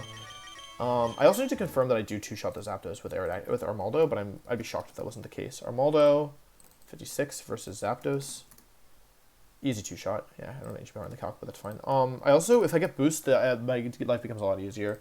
Okay, so then the situation is Moltres plus Aerodactyl in the field. Moltres plus Zapdos in the field, and I have Relicanth on the field. So this is where it gets a little tricky, right? Because I Ancient Power the Zapdos here, probably... Wait, hang on. So I'm switching into Steelix, right? Steelix brings in Flygon. But if I kill the Moltres at this point, it would just bring in the wrong Mon, right? So I switch into Relicanth into Steelix, who takes the moves correctly, and Ancient Power the Zapdos. Oh, but then Zapdos isn't actually that threatening, right? Because it's only baiting. Because then I'm still baiting Overheat, right? So I still bait Overheat here after Red HP Grass, and then I'm basically just 1 turn behind, but 1 Mon up. So then I switch into Mence. And take the... Oh, wait, no. Steelix baits HP Ice, right? Oh, but that's fine. Steelix baits HP Ice, so that's fine. So then I switch back into Relicanth here instead. So then it's I switch Relicanth into Overheat plus HP Ice, or Overheat plus nothing, and kill the Zapdos, which leaves Moltres on the field, and Relicanth brings in Crobat, and Armaldo brings in Crobat. So then Crobat plus... Okay, perfect. And then I get to go for Ancient Power, kill the... I can Ancient Power kill the Moltres here if I want, and switch to Mence, because I'm baiting double Giga Drain here. And then that brings in Flygon. And then I can go Steelix plus Ancient Power and probably win from there, because I'm baiting Declaw plus... Yeah, that becomes a little bit tricky, probably. Wait, hang on, what was this position? It's Crobat plus Moltres in the field against Relicanth plus Armaldo. Is there ever no, I want to kill the Moltres first, right? Because the other one's less objectively less threatening. Alternatively, in this position, I could probably switch Medicham in. So HP Grass. Yeah, actually, in this position, I can always have the chance to switch Medicham back in. So I can switch Medicham back in to the Ancient Power. And Ancient Power as I take HP Grass. And then I get to go over to Tech plus Ancient Power. Although I might take an Earthquake in that position. But yeah, it should be fine. I actually think this is kind of a sick strategy. I'm not going to lie. I think this is, high-key kind of sick. No meme. I think that this should cover everything. I just need to make sure I've pre-damaged the right mons. I just need Steelix to take... I need Steelix to die to Flygon Flamethrower after a Hidden Power Grass. And I need to make sure that... I don't really need Breloom here, but it can help in certain situations. Is there ever a situation in which Breloom comes in on the Flygon? I probably want to pre-damage Breloom to always die to Flamethrower after certain attacks, although... Yeah, I have to go through this again, thinking about pre-damage this time. I don't need to pre-damage Medicham. Medicham always dies to every... Medicham always dies to all 3 of their... Oh, wait, you know what Medicham might not die to? We have to see if Medicham dies to... Aerodactyl HP Flying. That's the only thing I actually need to pre-damage for. Ah, I do need to... that sucks. I need to put Medicham at... I need to pre-damage Medicham to...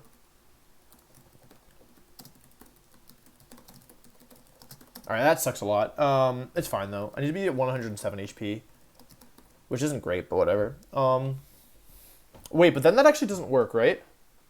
Wait, this whole strategy doesn't work in that case. Hold on, I think we actually are in trouble. Because in that case, then... I'm not always beating... Okay, I never bait any moves from Zapdos, but from Moltres and Articuno, I can bait Overheat, right? And this whole... Can I bait Ice Beam? I'm pretty much... Okay, versus Moltres, I can beat Overheat, which means I might end up switching Relicanth into Overheat instead of Sky Attack. How bad is that, I guess, is the question. Because it doesn't affect anything else. It's a 2% power difference. It's not that big a deal.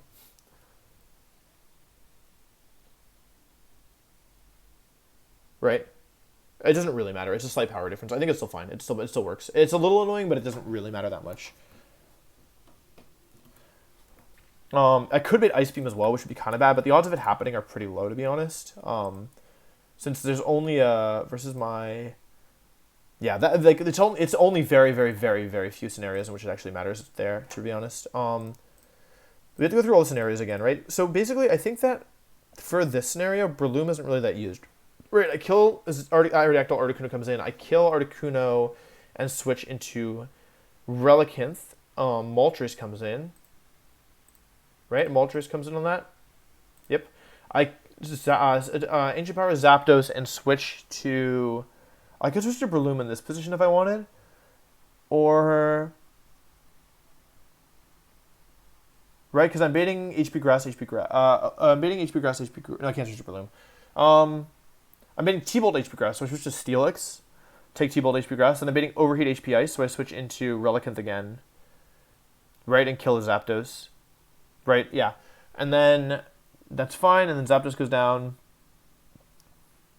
Yeah. And then Crobat comes in. And then, so in this position...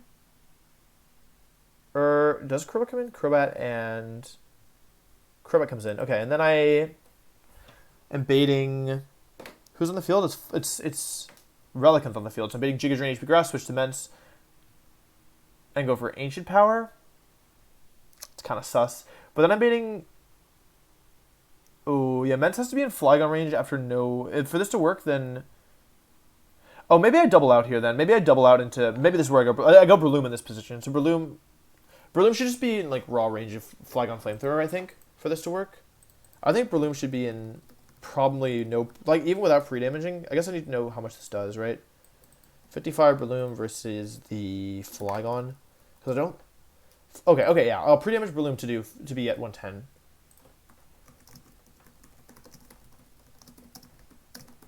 Oh, actually, no. I should never be in range of... Because the Medicham, I never bait Ice Beam. I only might bait Overheat, so that's fine. Because I level up after I kill the Aerodactyl, so I'm actually level 56, so I should always be at Ice Beam range at that point. The Oxmodius, thank you for the stream. Okay, so that's the Articuno flowchart, and then from there, I just need to pre-damage Breloom a little bit. It doesn't even need to be very much, but just a little bit. And then, okay, cool. That's the one half, and then the other half is that I kill the Aerodactyl, Moltres comes in, Moltres dies, or a Detect, switch to Relicanth, Flying, maybe Overheat, Ancient Power Zapdos, switch to Steelix, kill Zapdos, and then that's the other split path. Either Crobat or Flygon come in. If it is Flygon, I've pre-damaged my Mence, or I've pre-damaged that, I'm baiting Flamethrower Overheat, so I go into...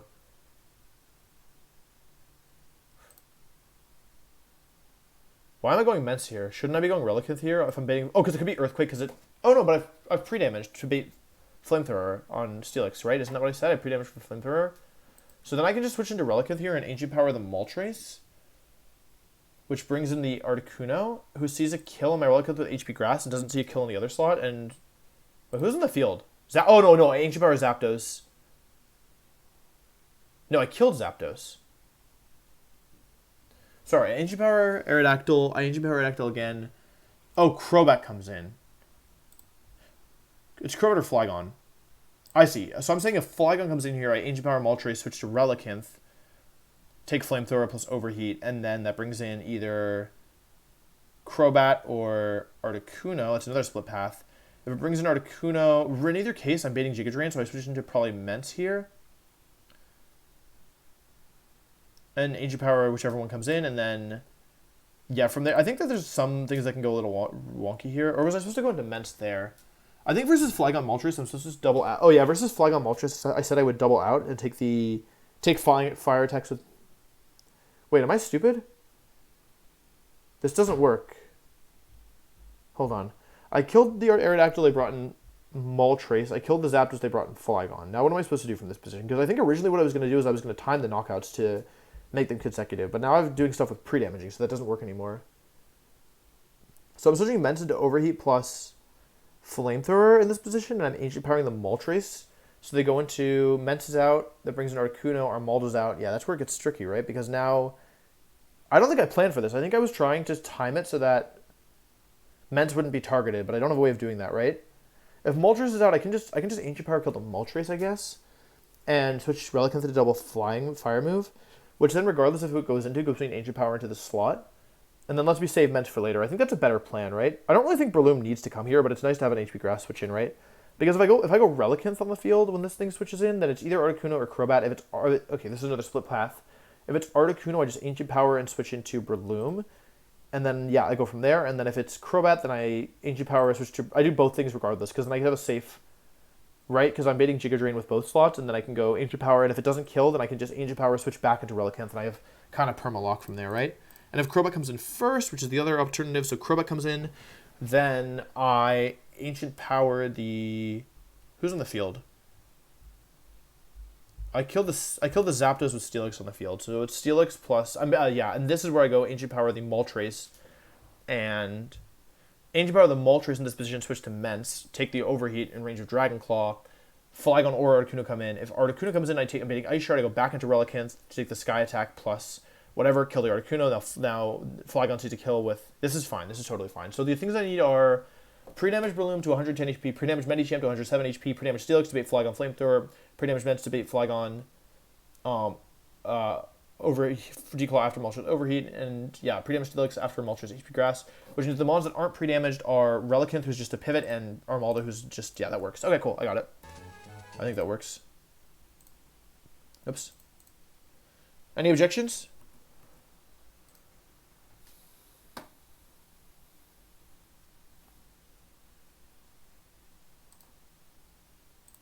This is still pretty difficult, but I think that this is... Last time I risked 1 crit on Winona. I think with these mons, I risked 0 crits, which is just cool. I think if I mess up... I think the only way that this goes badly is if I mess up. Like, I think that, like, basically... Oh, I also think about items. I think it's Citrus Berry is most... I've never attacking with this thing, so I think Citrus Berry is best, even though it's switching into attacks. This thing I may attack with, so Rost might be best. I don't have a level 55 on everybody, right? Go 55 here.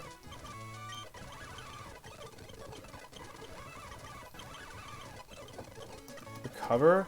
I don't think I ever click recover with this thing. In terms of items, Medicham sometimes doesn't really matter, but I think Citrus Berry is probably best. Although it doesn't... Yeah, Citrus Berry is best just to ensure that I have easier moves to bait. For Steelix, I need to be at... Hang on, I need to be at... What's the HP stat I need to be at with Steelix? Because I want to bait Flygon Flamethrower, right? Which means I need to be at... always at least 56%, which is 90 HP. So I guess I think Oranberry is optimal on Steelix here. Wait, is that that is... I'm going to be level 56 on Steelix, right? So I need to be at minimum 88 HP. I need to be at 88 HP with Steelix, which means Moltres, when I switch it in, I'm still 55. HP Grass min roll is 52, so I need to be 52 plus, what did I say, 88? 52 plus 88.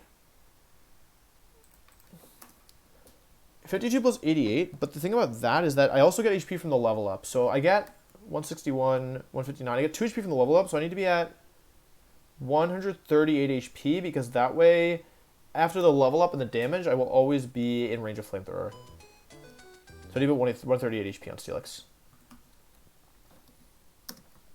Okay, and then Salamence after an overheat has to beat Flygon Dragonclaw. So Salamence, I think Salamence never gets a level up here, although, no, at least should bait for 56. So Dragonclaw, 91 min damage, 91 damage, which means Moltres, minimum damage with overheat is 53, so 91 plus 53 is 144.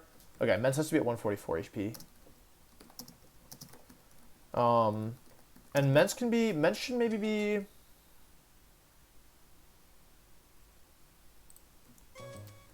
I don't know what Mence should be, because Flygon Dragonclaw basically always does about 50% to me, so Mence doesn't really have an item that it can hold here. Oh, it'll be Rostberry, because I don't want the HP recovery, and I really don't want to get burned, right? Because that could mess up all my calcs. You should be Citrus Berry. I think you're Citrus Berry. I think you're Oranberry. I think you're Rostberry. I think you are, I'm not sure, and then you, I think, are Citrus, because you're never attacking, right? And then Breloom used to be at 75%, so Breloom, I think Breloom could be Citrus as well to consider or continue baiting the correct attacks. This is basically our Moldo versus her entire team, and the rest is just pivoting around. Okay, Breloom used to be at 110 HP, but it might level up, so maybe I should be at 108 HP to ensure. Because it could level up at some point, in which case... how much HP? I should be at 106 HP instead. Just, it doesn't really matter, but that way, yeah, it should be fine. Okay, cool. So now I know what I need to do. Now, we are going to export the battery file. Open this up. Sorry, close chat to think about things. Lep on Armaldo. How much PP is, I don't think I'm running Ancient Powers. Although, do they have pressure in this game? It legit might be pressure Armaldo. Is it really only, Ancient Power only is APP. Yeah, is it ever Lepaberry? I don't think so. I think Citrus is better. But Zapdos will take, no, you're right. I think it actually is Lepaberry, which is honestly super stupid that I have to do that. I'm actually pissed. Okay, leveled up.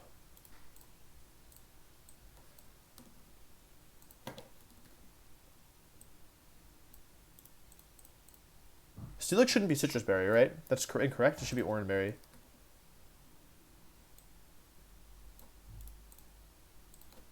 And Mence should be Chesto. All my items are wrong on this. That's really weird. It imported the wrong items. It says my Mence is Chesto Berry.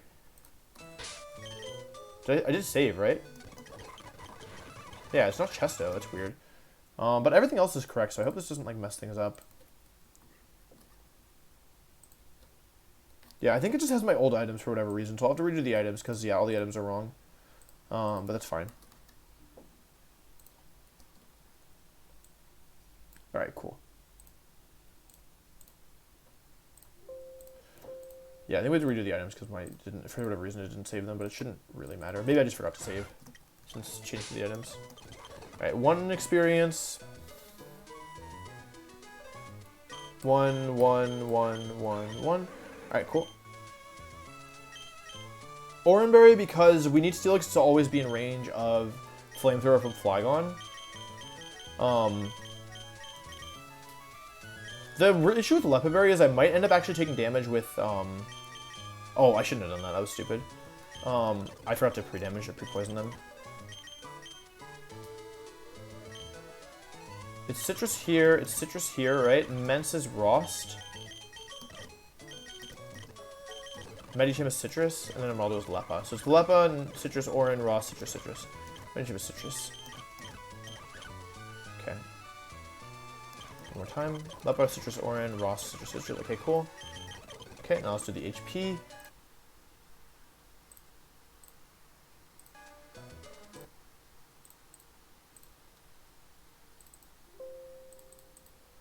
Okay, we need to pre-damage you. Pre-poison this. It's too bad I can't poison my Mence. Or can't pre-poison my Steelix. I don't really know how that's not gonna be an easy one to like get damage on, but whatever. Okay.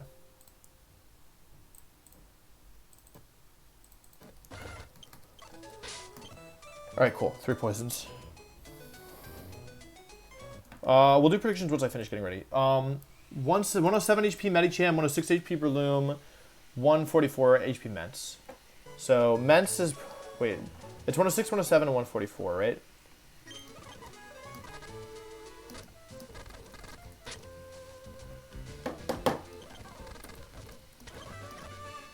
Alright, Mence is close. 6, 5,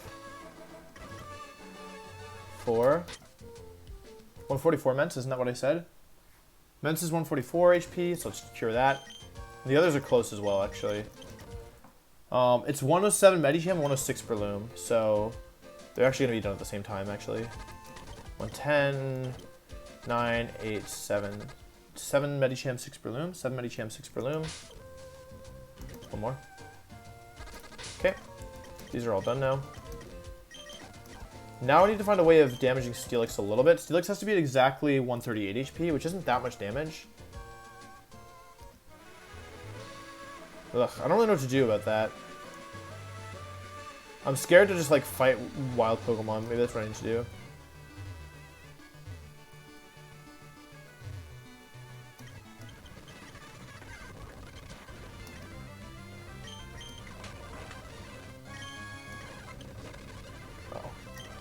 If I kill this thing, I would, Okay.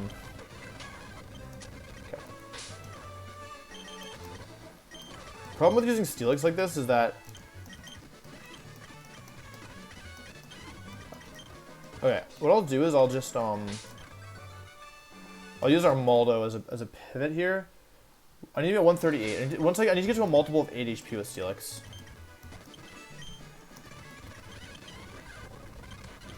But if I accidentally kill it, I'm in trouble, right? Oh wait, that was stupid! Ugh. 8! Alright, I messed it up.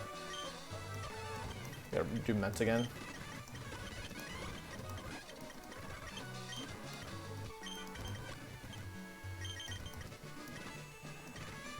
Oh, you know what I could do is... Yeah, there's probably an easier way of doing this. I don't think leading with Steelix is a good idea, to be honest. Oh wait, no, that doesn't even make sense.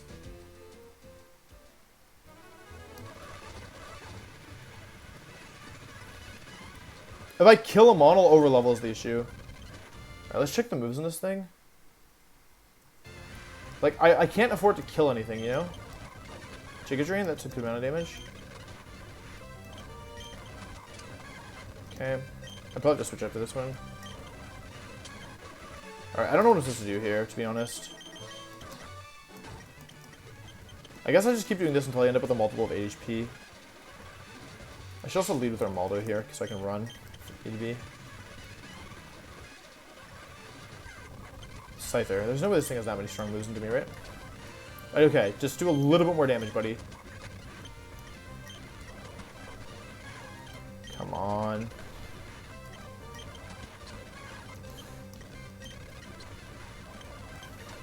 Can you just put me at a multiple? Can you please put me at a multiple of 8? Holy cow.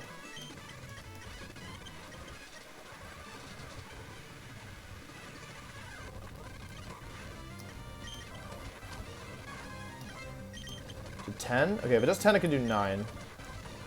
Okay, to 10 again. Can you please do 11? Yes, yes, yes, yes. Okay, cool. Okay, I got it. Oh, wait, no. Wait, how much do I need to be at? 138. Oh, okay, I did. Okay. So now Steelix is at 128, so I can use an Oran Berry to get it to 138. Heal this guy back to full. Check PP on all my moves. It's fine. I used one Rock Slide. Okay, cool. Okay, and then I need to get Mence back to... Good thing I didn't delete it. Mence needs to be 138. No, Mence needs to be 144. Okay, cool. So I'll use this. Save the game. Go back to this route. Save the game again.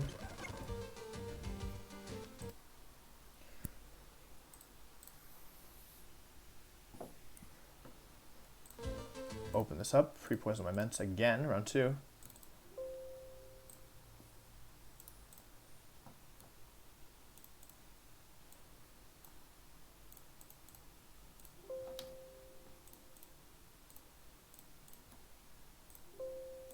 Okay, now we go here, import battery file, Emerald version, yep. Okay, cool. It healed it to full when I did that, but that's fine, right? Everything else is still correct. 107, 106. That's what I said, right? 107, 106, 138, and then this needs to be 144. Not right now, I would. 156, 148, 147, 146, 145, 144. Alright. Nope, that's the wrong one to bury. 148, 147, 146, 145, 144. Okay. Alright, cool. Everything is one experience away from leveling up. I have the right Pokemon in the right spots. I think we're ready for Winona, chat. Do you want to do a prediction? Should we do a prediction?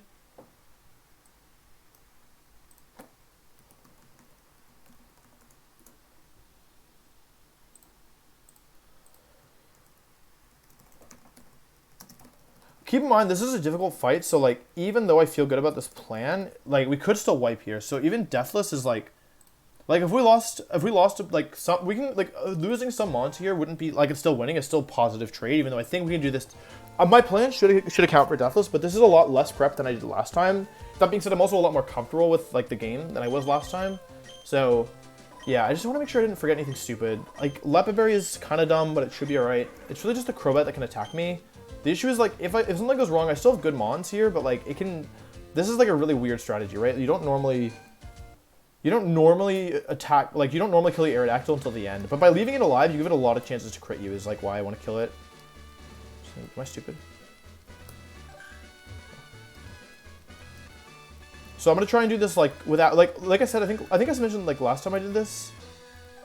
I risked one crit. And I risked losing the entire run on that one crit. And this time, I think I have the tools, thanks to Medicham, to not risk any crits. So that's why we're doing this like, kind of weird plan. Because most players are comfortable risking one crit in a hard fight. And, like, sometimes you have to do it, but if you don't have to do it, then you shouldn't do it, is kind of my opinion. Ready to beat Sora. Check one more time. Armaldo plus Medicham. Check items one more time. I already know experience is fine. Lepa, Citrus, Orin, Rost, Citrus, okay. Right, because 70s, yeah, that's fine.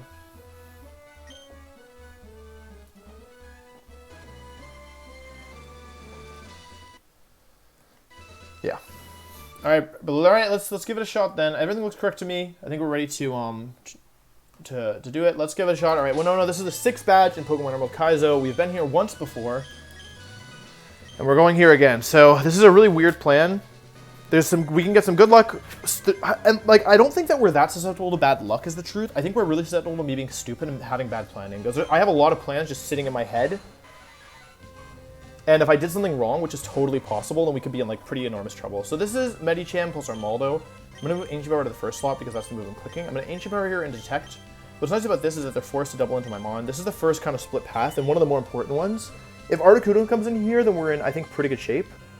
If Moltres comes into here, then that's, like, the harder variant. But, like, in the end, yeah, they both can be difficult. We go for Ancient Power. We should one-shot the Aerodactyl here. If we don't, then I'm going to be very upset because I thought we did. A boost would be nice. Not necessary, but it would be nice. We don't boost. That's fine. We get the level up here. Level up here, and that's it. We don't have experience here on this fight. I don't think we need it. Maybe we should have done it. I don't know. Moltres comes in. All right, that's the harder of the paths, but now we know what happens here. So, okay. This is the harder of the paths for sure, unfortunately. But that's fine. It happens. So Moltres is in. What's going to happen now is I'm going to go for... This is now beating Flying Move plus probably Flying Move, but it could also be... It could also be Overheat and Fury. I didn't get any pressure there. I don't know what Aerodactyl's ability is in this game. One more time, I'll just double check if I'm Ancient Powering the Zapdos. So I'm not going to kill the Moltres just yet, even though I have the kill. I'm going to Ancient Power the Zapdos here because that's something I really need to remove. I'm going to go hard into Regiswim. Regiswim should take double flying moves here and bait HP Grass plus T-Bolt. So for Sky Attack. Yep. So we take double flying move this turn. Dodging crits on Regiswim could be really helpful later. We don't get crit, which is nice. I didn't think about recoil, but I don't think it matters. It's Sky Attack, that's the more likely of the two. Nice. I can't take the mouse off, unfortunately, because I'm on my laptop and I only have one monitor. Okay, I take a little bit of recoil on both. That's fine. I go for Ancient Power into the Zapdos. I don't get the one-shot, that's fine. Boost. Okay, that's fine. Okay, Ancient Power into this thing again, and now I'm baiting T-Bolt plus HP Grass, so we're going to go hard into Snack Time, because that's the only... I could have gone Breloom as well, but yeah, no, this is correct. Okay, this is another 50-50. This can be Crobat or Flygon. T-Bolt doesn't work. HP Grass. We would like to dodge a crit here. It's not the end of the world if we do get... getting crit here actually would be kind of bad in hindsight. Okay, that's fine. Still a good roll for us. I think it came pretty close to min-rolling us. Or maybe I'm just... No. I'm thinking about Ments. Okay. Now this is either Crobat or... Nice. Level up on Registrum is kind of nice, actually. This is Crobat or Flygon. It's Crobat. Okay. Okay. Let me think about the plan here, because now I know what path I'm on. If I Ancient Power... So this is baiting Giga Drain plus Overheat into this slot, right? So I always switch Steelix into Ments, because that's the only mon that can switch into this. So Ments is always coming in on the right slot. I have a one-shot on the Moltres here if I want it. I do think I want... yeah, actually, this is always kill the Moltres and go into Ments. But the issue with this is that this baits either... This is another 50-50. This can either be Articuno or Flygon. So we never got an easy... We did not get an easy path this time. Yeah, we Ancient Power this Moltres, and we switch into Salamence with Steelix. It could be HP Ground, but it doesn't matter what the Crobat does. It just can't be anything threatening for my Ments here is the real thing.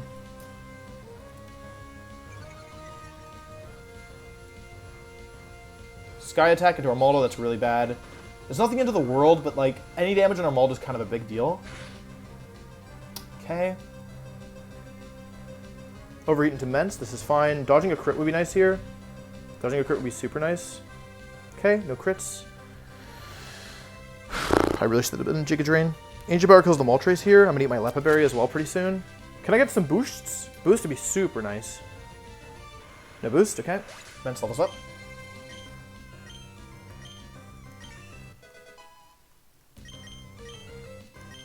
Okay.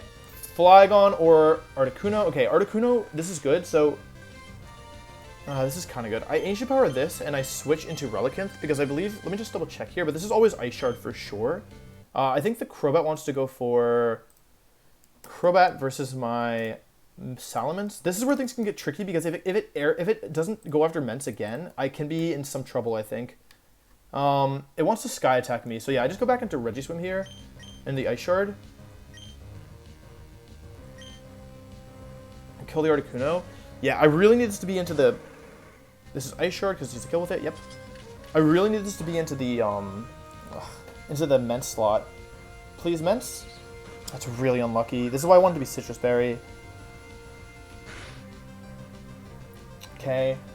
Ugh, that's really bad. Because now I think I might be in range of some Flygon attacks is the issue. Yeah, that's actually really bad. I took too much damage. Okay. Okay. Well, these are the last two mons, which is the good news. And I have a kill on the... I do have a... Like, Crobat has to Giga Drain me here. The issue is that I should have just been... Honestly, I should have just been Citrus Berry in case this happened. Although this was a very specific path. The question is, Flygon, how much is it doing to my Armaldo at 56? Because it sees a kill with Giga Drain always. The question is, how often does it see a kill with... Oh, it never sees a kill here. Oh, this is still fine. This is still fine. I'm 67 HP. It can't kill me here with anything. Oh, this is fine. This is fine. Okay, so this is double... Wait, does it ever see a kill with... Hang on. It doesn't really affect anything, but yeah, I think this is still fine. It always sees a kill on Relicanth with that, and it can see a kill with Earthquake here as well, but that doesn't really change anything for me. I can just Ancient Power into Crobat and switch into... Because Crobat has to Giga Drain here. This is Giga Drain, or Giga Drain, Earthquake. So I'll go Ments here. And Ancient Power. We'd prefer Giga Drain, of course. I'm not risking a crit, because this is Giga Drain into the right slot, and Armaldo's Battle Armor, so I can't get crit. And because of the Sky Attack damage that Crobat took... Yep. Because of the Sky Attack damage that Crobat took, it's always in range of Ancient Power, because it was a pretty close roll before. Giga Drain, Giga Drain. Giga Drain, Giga Drain. Perfect, okay. Okay. Didn't get any boost, but that's fine. It can no longer... It could have seen a kill with Earthquake before, but it can no longer see a kill with Earthquake. Any boosts? Okay, that's fine. This goes down. Okay, cool. Now it's just this Flygon. So for the Flygon, my first question is, Armaldo, how much are you doing here with... Our Moldo with X Scissors doesn't do that much damage, but it doesn't do 0 damage either. Flygon is forced to Dragon Claw me here, right?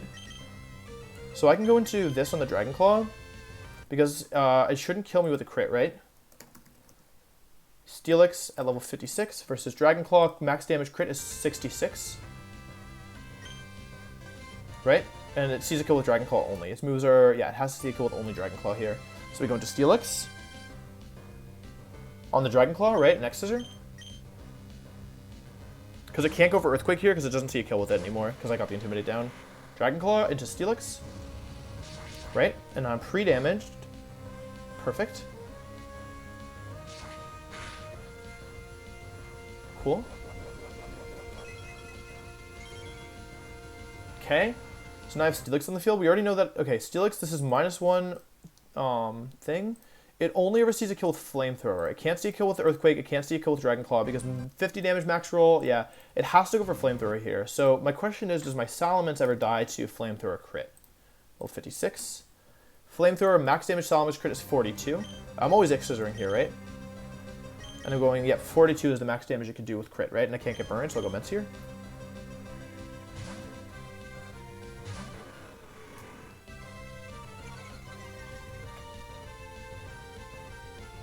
Flamethrower, yep, can't be burned because I'm Rossberry. Cool.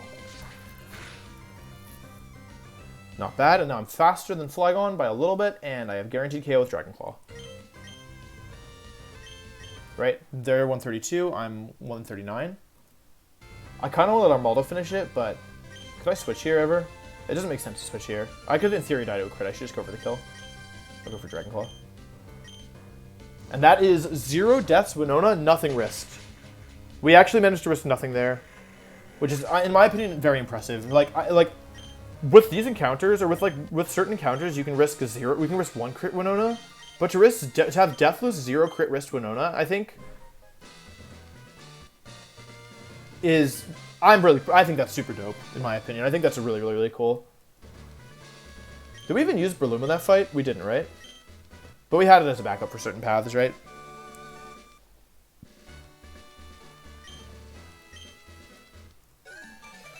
Whew, boy. I was stressed, I'm not gonna lie to you. I'm not gonna lie to you, but I think that was kind of cool. The shoutouts to, if we make this into a video, let's make sure we give a shout out to, like, include the comment of the person who suggested Medicham Armaldo, because I didn't realize Armaldo could KO the Aerodactyl. Yeah, Detect is kind of broken. In the end, like, I mean, in the end, it was mostly, like, it was just 1, 2... It was really just Armaldo plus, like, Steelix plus Regiswim plus Mence. Like, these two... Like, this just clicked Detect and then switched out, but it did buy us a turn, right? So I think that was kind of interesting. Maybe there's better mons you could have done, but... I don't know. I thought that was... Like, what was nice about Medicham is that we had the option of bringing it back in at a later time, right? To get the, Like, we could have brought it back in at a later time to get a second Detect off, right? Which is why I think it was a strong mon. Yeah, no, I think that's a pretty sick fight. I'm not gonna lie to you. All right, we're back to 6 badges, right? Which is, I don't know. I think that's kind of cool, right? I think that's kind of good. Yeah, this Armaldo was like honestly a crank. What are the IVs on this thing again? Armaldo's IVs are 21 attack, 10 each. Honestly, it wasn't even like, okay, it's a phenomenal Armaldo in general because it's really specially bulky, but like the IVs aren't really what made it good here. Now is the really hard part of the game though? I disagree. I mean, we have to get through Magma Hideout, which is definitely, like, the hardest part of the game. But, like, when you consider, like, Magma Hideout versus, like, early game, like, you have so many more tools, right? You have so many more tools than in the early game. Right?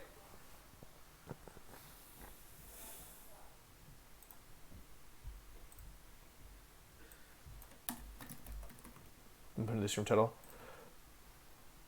Like, yeah, like, I don't know. For me, like, I mean, okay, if we assume that difficulty scales, like, pretty, like, linearly, right? If we assume difficulty scales linearly throughout the game, like, as you get better tools, the game gets harder, then you would expect my wipes, like, I would expect my own wipes to be kind of proportional, right? Like, you'd have about as many games in the early game as the mid game as the late game, you know, like, be pretty, like, spread out. But the majority of my issues this game are in early game. Because my strong suit is planning, and like planning there's some fights where like in the early game you're like, well, I don't have a Pokemon that beats this, right? Like some mons are just like that. Thank you for the Prime Wars. I appreciate that. Yeah, but I'm strong with planning, so I don't mind. I don't mind like leaning into the theory craft aspect because I can do some cool stuff, right? Like, and I think I can do stuff that people haven't seen before. However, like in the early game, like there's just not, you just don't have the tools a lot of the time, right? We have good encounters, and you know what's funny is our last few encounters have been pretty atrocious. We got Magmar and in a place where you normally can get very, very, very good encounters, we got Magmar and Kecleon, which are like pretty like atrocious across the board, in my opinion.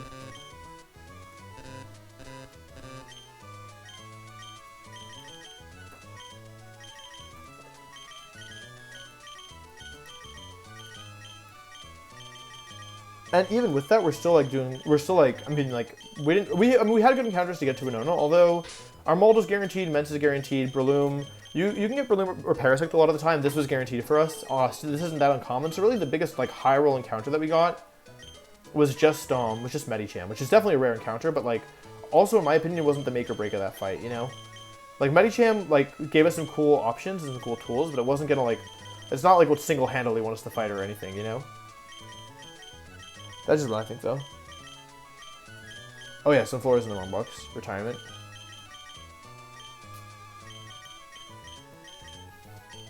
We have 0 deaths Winona Gym. Like that's actually like pretty. I mean, I don't know. I think that's pretty good.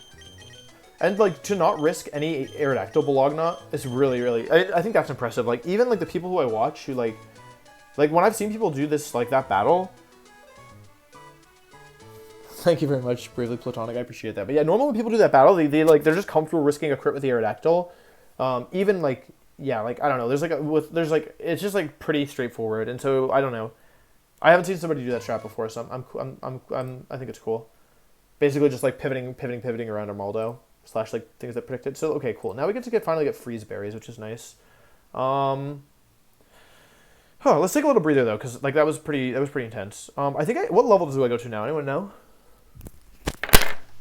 Apparently, if you press select, next up we have to get through a bunch of grunts. I think we have to get through some trainers. We have to get to a Lilycove, which is like Lilycove is another boss fight, and then we unlock another rival fight. Excuse me. We get to Route 121 next, and then from there, it's Lilycove, and then Safari Zone. We get our encounter, which is Quagsire ideally, I think, and then we have Mount Pyre, Magma Hideout, Aqua Hideout, and then Moss Deep. So we have a fair bit left before we're like even ready for Tate and Liza. 62, 63. We get new encounters soon. Like we have to get through this next couple trainers for the route. Oh wait, where do I get the Fly HM?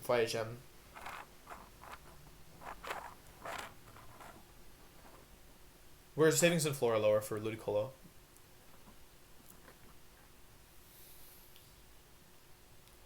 What do you think your chances are to beat the Elite Four? I don't typically think that far ahead, right?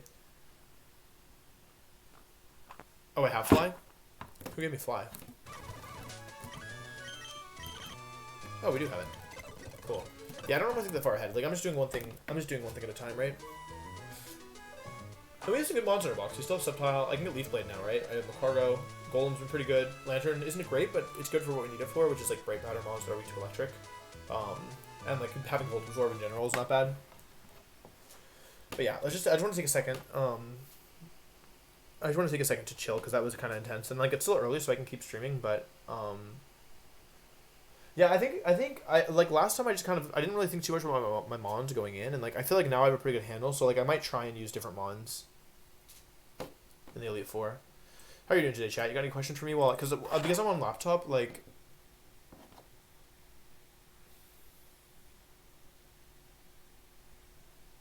I'm looking at chat on my phone, so it's harder for me to be as like interactive.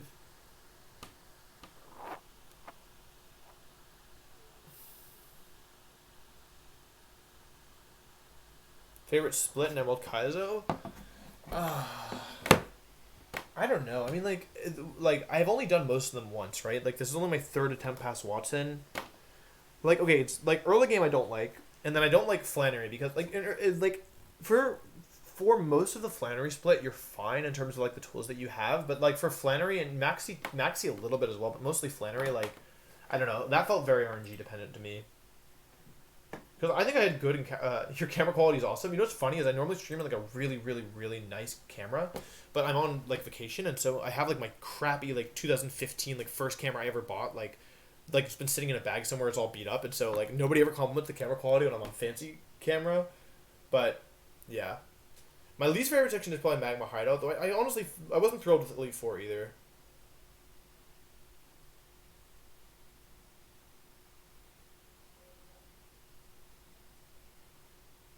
Flannery plus Winona. I mean, I don't think it's a split. No, it's. I mean, it's. I mean, the Norman. I like the Winona and Norman battles because I feel like they are skill expressive for the most part. I like the areas where you feel like you have good skill expression, right? But I feel like with Emerald Kaizo, it's either like super like you feel like it's either like okay, I had the tools to beat this, or like oh my god, I'm praying, you know. This is my fourth attempt past Watson. No, third attempt past Watson. And my second attempt past Flannery. Yeah. Well, we can go for the Reggies, but like going for the Reggies basically means just like sacking monster to explosion, or just like wasting time, right? Making sure you have dig on something. I haven't really thought much about Series 10.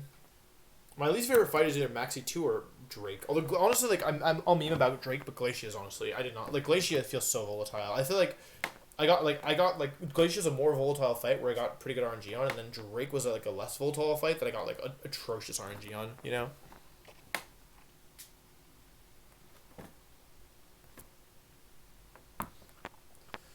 Yo, Hoflex, thank you for the 5 gifted subs, bud. I appreciate that.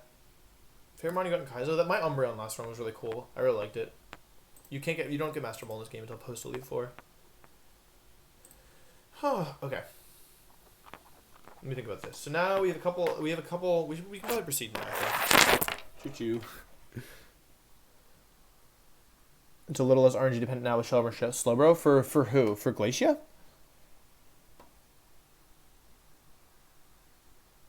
Or just Elite Four in general? I think the only thing that's like 100% required for Elite Four is probably like Dusclops, right? Because it's so good versus the champion. I don't even know if Ludicolo is required, to be honest. My Relicanth won't work versus Glacia. I'm 0 speed, not Swift Sim.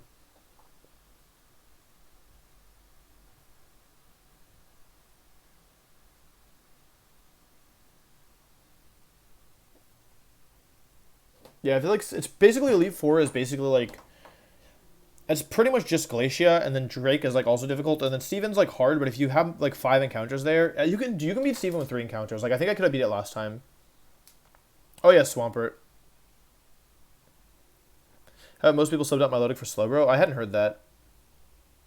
Juan's not that bad. Titanize are difficult, but you can start exploding on them.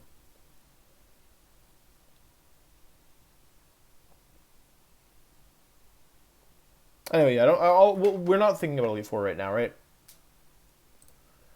Right now, the goal is to make it to the next section. So it's 62, basically 62 on everybody, right? Pikachu with Light Ball and Surf. This is Perma-Rain area, I think. How fast is this Pikachu? 114. How fast is my Whiscash? Alright, Whiscash, Dugong, Lantern or something.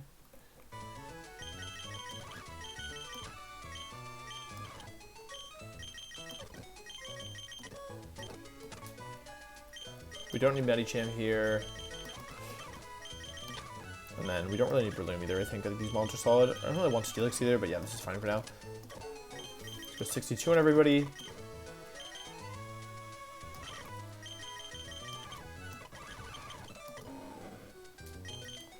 It's over Rock Slide, maybe?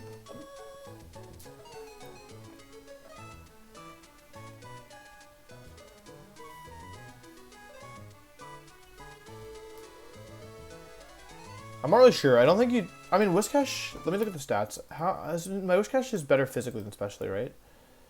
It's only slightly better physically than specially. Ice Beam...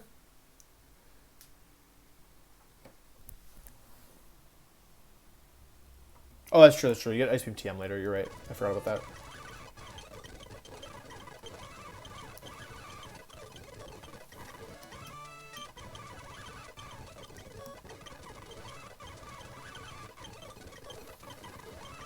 Oh, Thunderbolt. Finally! Oh my god.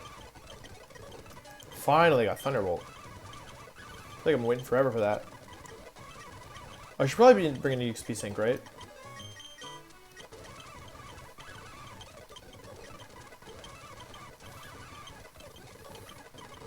Like, there's no need to... I definitely can afford an EXP Sync here. Nope. Nope. Grab a random on.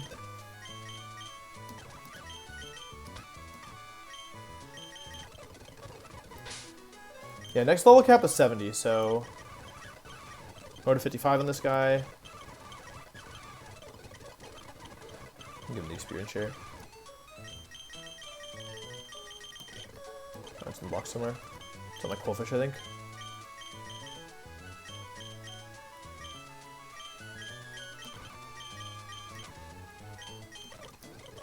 Okay, let's give everybody Citrus Berry.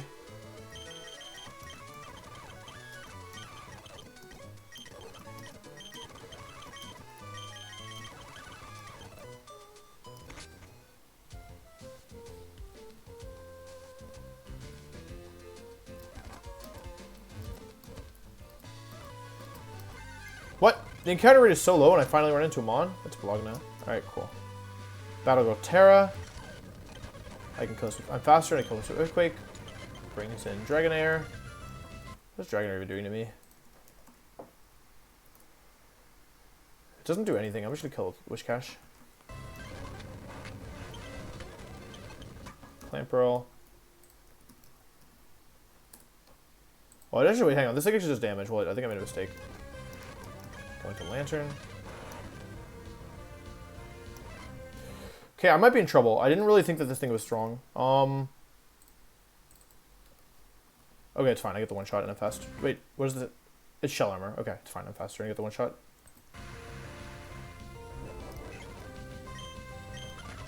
Alright. I'm out. I'm out. I'm out. I'm out. Bye-bye. Peace, homie. Oh, I can fly finally. That feels so nice.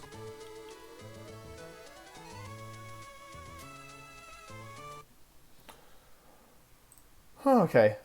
Next up is Birdkeeper Colon, Skarmory, Golduck, Fearow. Okay. I could probably just lead with, I think just Lantern's enough for that. Do I have a Rock type in my party? I don't. I'll bring Armaldo instead of Steelix, because it's more consistent, I think.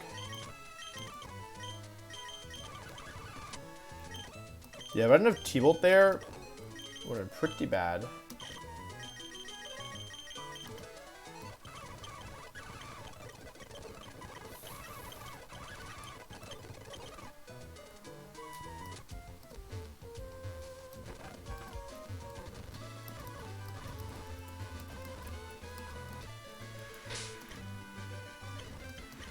I don't really need to Wish Cash and Party anymore, but whatever.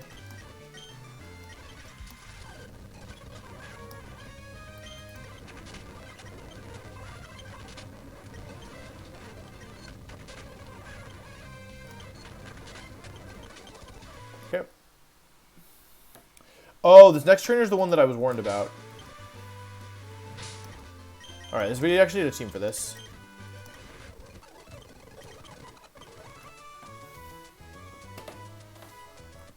Alright, this next turn is actually legit difficult, so I gotta be careful around them. Their name is Jerome, which is the name of my old Shedinja.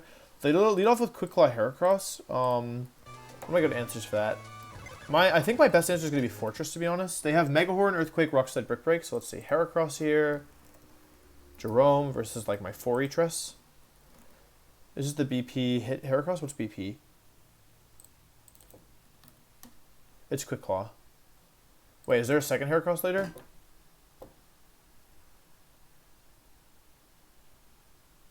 No, there's not. Okay, I think that Fortress is solid here. I take very little damage and I get the 2-shot easily, so we can go Fortress as a lead. Who does that bring in, though? Fortress brings in Cloyster, and the issue with Cloyster is that... Oh, Bright Powder.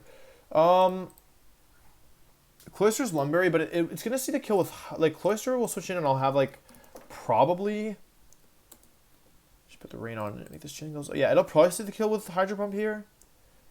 Does Lantern kill this in one shot?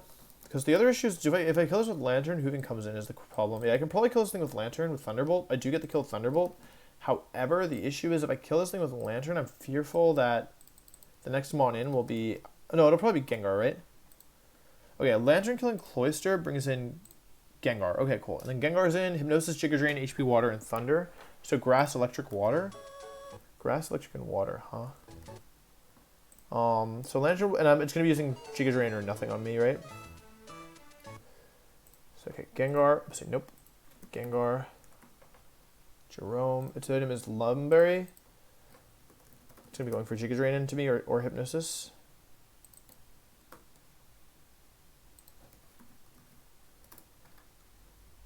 Mence doesn't kill it in one shot.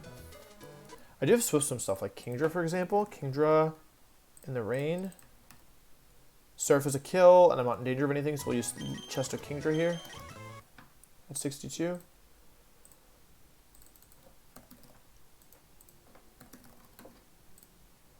Kingdra brings in Magneton. It's going for Thunder or HP Water or Explosion or Endure. Magneton will be coming in here. I'm not in that much danger against it. However, I could actually... Okay, I'm actually in some danger because Crit would kill me. If I go Steelix as well... I can't kill this thing with Steelix is the issue. Wait, it's not Swift Swim? It is Swift Swim.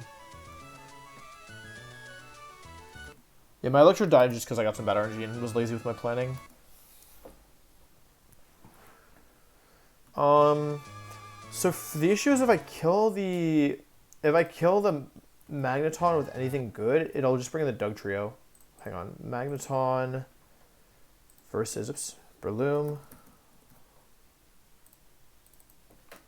So Breloom KOs against the one shot, but the issue is that I might be baiting Thunder. It's also Salic Berry, so like, you know what I'm saying? Electric and Water and Normal. So the only ones that I have that do well into those types. Do I have anything that does well into those types? Electric and Water are normally I'd use Lantern to beat, but I can't do that. Or like, yeah, this to beat, but I can't do that in this case.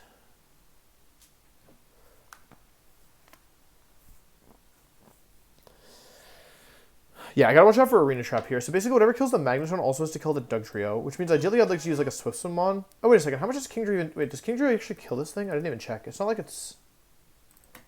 Oh, I'm stupid. Kingdra just kills it in one shot. Oh, Kingdra just sweeps his whole team. Kingdra kills Gengar. Kingdra kills... Magneton and Kingdra kills Dugtrio. Okay, so just Lantern plus Kingdra plus... Fortress is super strong here. The thing is, like, I need to not crit the Heracross and make sure I'm actually, like, yeah. I don't need Armaldo for this fight. What else could I bring that's, like, decent? Like, a fast water type is probably good regardless. Although, I'm a little worried with the Cloyster. I'm worried it'll blow up me. In the worst case, I'll sack. I'll bring Noctowl to sack here as the experience sink because it's the least valuable mon on the Cloyster if I have to. And then last mon is... I mean, this should be fine. I'll bring Mence. I'll bring... Oh, wait. Who am I forgetting? Fortress, Lantern, Kingdra. Oh, yeah. Mence is just a catch-all mon. And then I guess I'll bring... I would love to bring something that like I could feel like I could switch into the Cloyster if it was where it was going to explode. I'll bring Gyarados as well here. Just in case.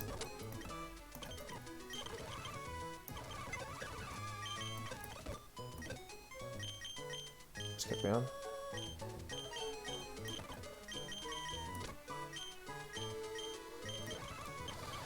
Alright, cool. And then it should be Chestaberry and Kingdra because I might switch into Hypnosis. I don't think I'm ever switching into Thunder. I should get a reach to the right level.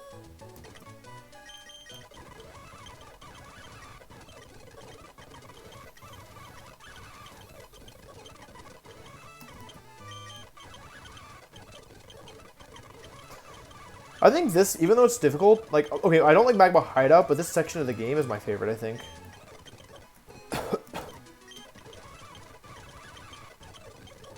Because, like, I remember pre/post-state Lizas when your encounters stop feeling like they matter.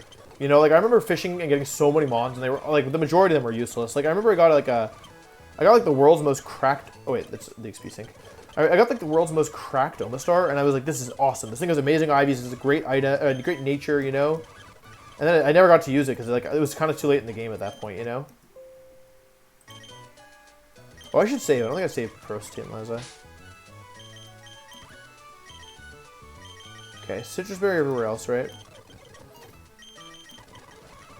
Citrus Berry everywhere, and then Chesto on the Kingdra to kill the Gyara.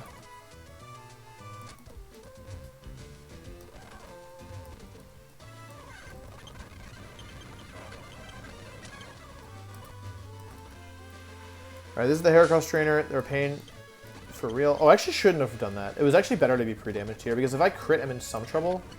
Nice, I didn't crit. I probably shouldn't be speeding up here. This train. I'll speed up, it's fine. Hydro Pump, then I get the one shot with Thunderbolt. I have like a 10 level advantage. This is Hypnosis or Giga Drain. Surf. Surf. Surf. Not bad. Okay. Not bad. That trainer was a little spooky, but wasn't that bad. Next up is Ninja Boy Kaizo. Electrode Wheezing Caesar. I would be very shocked if I couldn't just sweep this trainer with Kingdra, to be honest.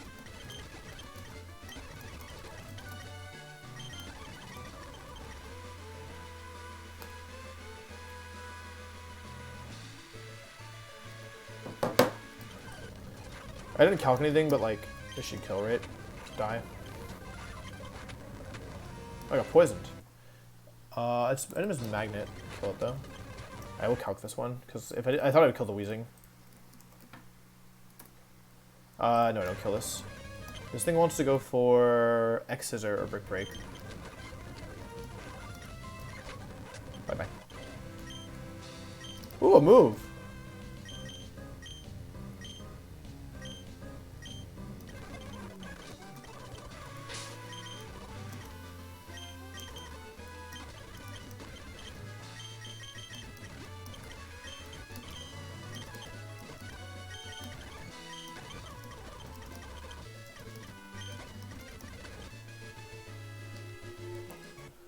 No, you don't need Kingdra for Hideout at all. Like, remember last time I couldn't even use my Kingdra because it was so bad? That's what I remember about Kingdra. Silk Scarf Furret with Surf. Do I have an answer for that? I don't have my Armaldo with me. Next up is Parasol. Hang on, how fast is this? Jump Fluff versus my... It's 130 stat. My Mence is definitely faster. It's the one-shot on this thing. Yeah, it was basically already faster. Okay, and then... That means that she has a Furret. Wait, how about the Sea King? Okay, it's faster than me, but it doesn't kill me with anything. I can go into Kingdra potentially on this.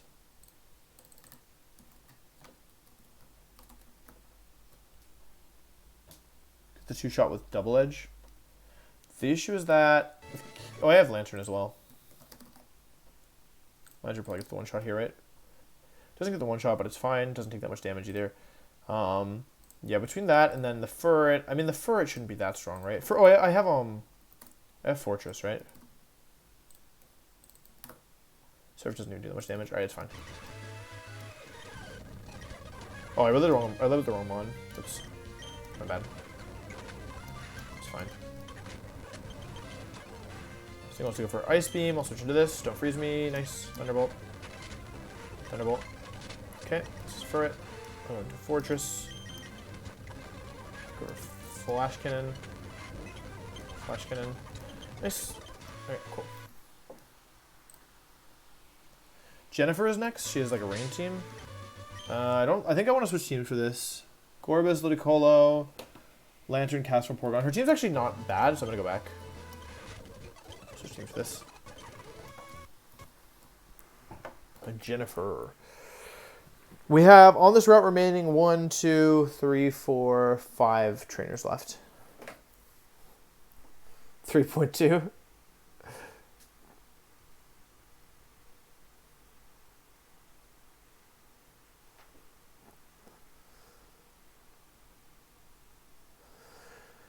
Yeah, that makes sense. Thinking. All right, let's just make sure that I can actually beat this person. So this is, next trainer up is Jennifer. We have a big level advantage over here. Okay. Let's see. So she lives off with Gorbis. So I have a couple ways I can do this. She's in the range, so her speed is actually... Oh, she's actually slow. Electabuzz definitely just one-shots this and outspeeds. Yeah. Yeah, I got the easy one-shot with Electabuzz, but who would that bring in is the question. Just brings in Ludicolo. I don't really think I want to bring in Ludicolo already, right? I don't get the one-shot on it. How does Gorbis handle Qwilfish? I wish my Qwilfish weren't modest, right? No, because like if I was adamant, it'd be way better, I think. Yeah, Gunk Shot doesn't one-shot, and Psychic Crit can kill me. I could do Sceptile here if I wanted, right? Like, Sceptile probably also brings in Ludicolo, if I had to guess. Sceptile brings in Lantern. Does Sceptile kill this thing? Should, right? Do I know I got Leaf Blade? It should be soon, right? Leaf Blade. Alright, I can get Leaf Blade Sceptile for this. So Sceptile with Leaf Blade, no Miracle Seed. I guess I could give it Miracle Seed. I'm fast enough for sure. I forgot how bad my Sceptile was. That brings in the Lantern. Ooh, okay. I don't get the one shot on that. I do with Miracle Seed. Okay, Miracle Seed Sceptile kills a couple mons. Kills 2 mons here at least. 2 mons minimum. Let's do that right now.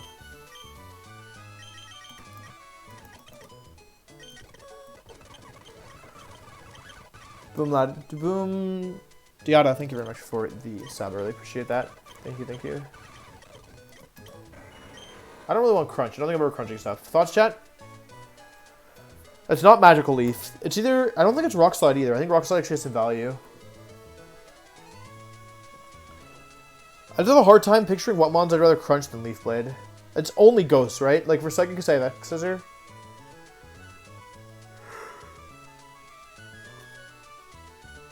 Oh, we had to use the Heart Skill on this as well. So we used 2 on Mence, 1 on Sceptile, 1 on Golem. Yeah, I don't really want crunch. I don't think Sceptile like uses that many moves that aren't grass anyway, but like whatever. Okay, Sceptile kills this, then it kills the Lantern. Then it brings in Ludicolo, who uses Fake Out. It probably uses Fake Out on me because it's not going to see a kill. So that gives me the opportunity to go into Qwilfish. Get the one shot with Gunk Shot. Okay, I can get the one shot with Gunk Shot with Qwilfish. That brings in Cast Form, who wants to go for Thunder. It's a water type. I can go back into Sceptile for that.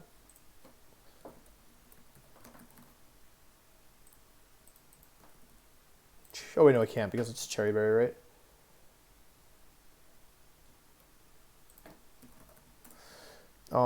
I would have to pivot through something here. Like pivot through Wishcash or something, and then the last one would be P2, which is just losing to Breloom. So I can do it with just this plus Qwilfish plus pretty much whatever I want. Qwilfish into this.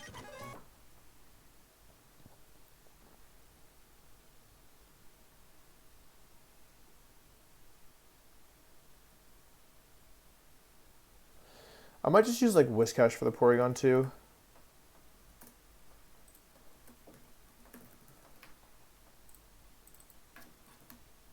Muddy Waters is a 2-shot. I don't take much damage from anything. Just grab Whiscash here, it's fine. I also have Swift on this thing, which I forgot about.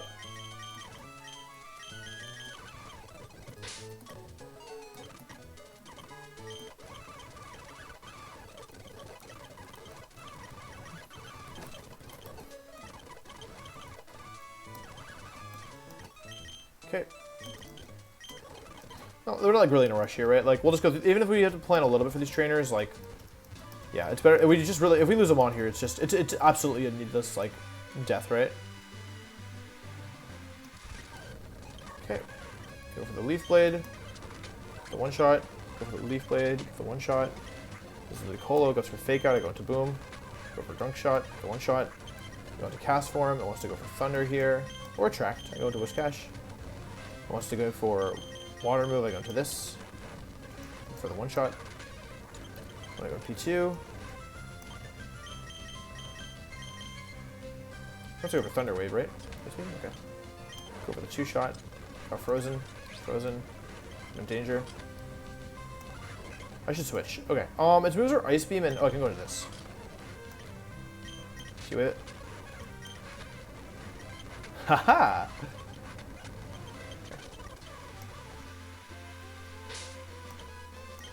Fly back. Don't have a berry that heals Whiscash.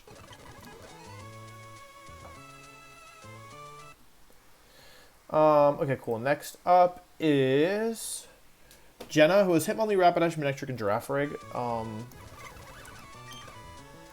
None of these mons look very strong to me. I can beat this easily with Kingdra or pretty much anything. I'll just grab Kingdra and put it back in my party over... I feel like Whiscash is... No, having Electric type in party is good. Definitely over this. Okay, I have the tools to beat this, and then... I actually like having Fortress in my party because it's good for certain mons. Let's do that over Whiscash, I guess. No, I like having a ground type as well. I'll do Whiscash over... Oh, no, yeah, okay, this is fine. I don't really feel like I need Sceptile, but whatever. I can beat at least one mon with this. Next up is Hitmonlee with Fake Out, Rapidash, Manectric, Girafarig. Do you think I have Hypnosis here? No, not really.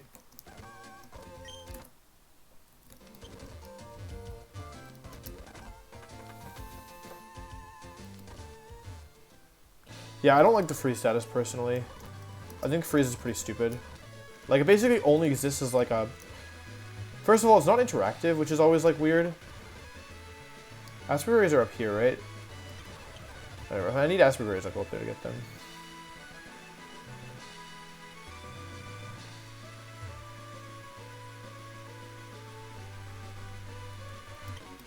I'm rich. I have men so I can fly. Fake out.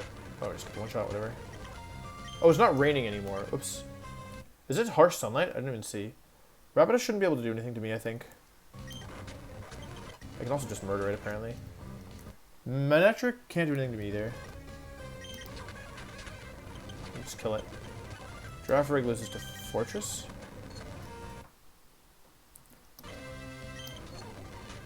Wait, is it strong sunlight? I want to heal before I do anything else. Lorenzo's next. Grumpig, Feraligatr, Flareon. This is probably still fine, although it's strong sunlight I feel a little bit nervous, I'm not gonna lie.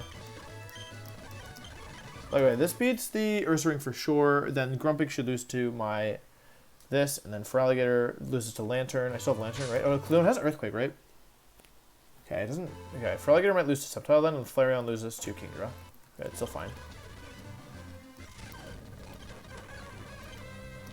I'm using this, going into this. Flareon wants to go for Fire move. What moves does it have? Nothing super strong with Rock Slide with a 2-shot, 1-shot. He wants to go for Ice Beam, not gonna let that happen. Okay. What I need to know is, does the Feraligatr die to my Sceptile?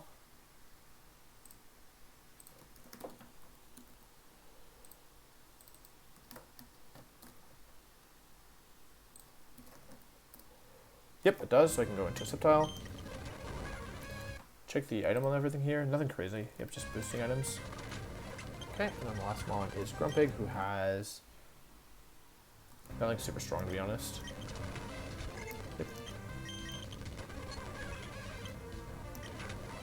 Okay. Okay.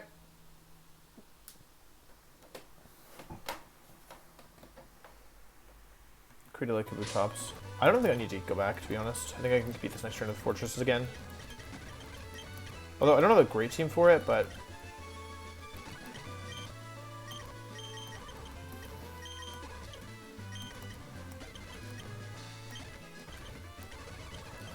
Let's see. Fortress beats the lead. Fortress beats Claydol.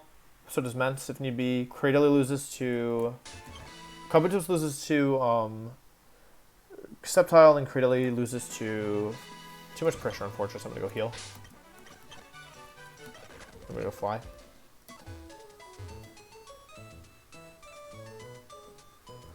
Okay, it's not raining anymore, so all my water types are not as useful. I need something for Cradily, right? So a fighting type would be good. I can also use, yeah, I pretty much just want I think I don't really want to bring. Feels bad to bring Breloom just for this. You know what I'm saying?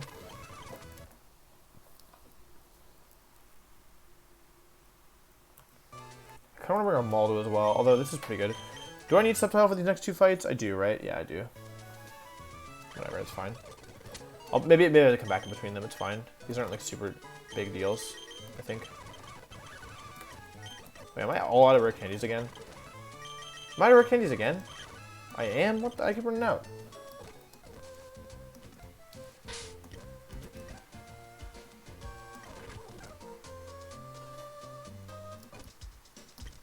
No, not only No Death's Winona, but No Death's Winona Gym, which is cool. For me, at least. I've gotten the radical red habit of just pressing the back key, or like the, you know, like some, like, so like basically summoning Fly. I got spoiled.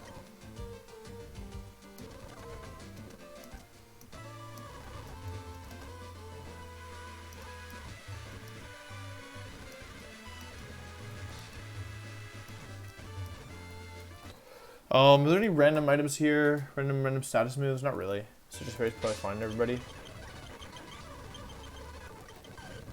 Okay, Aggron comes in. I'm gonna beat this thing with Fortress.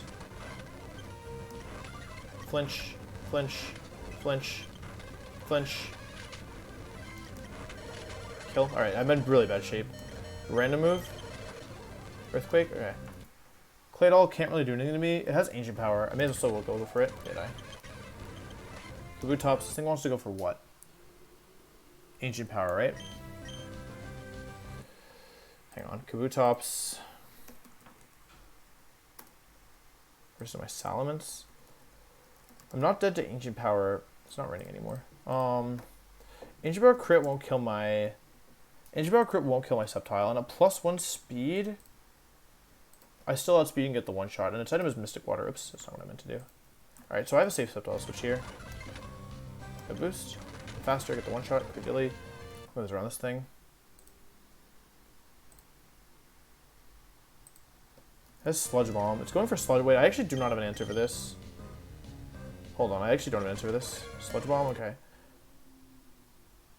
It has to go for Confuse Ray on me, right? Okay.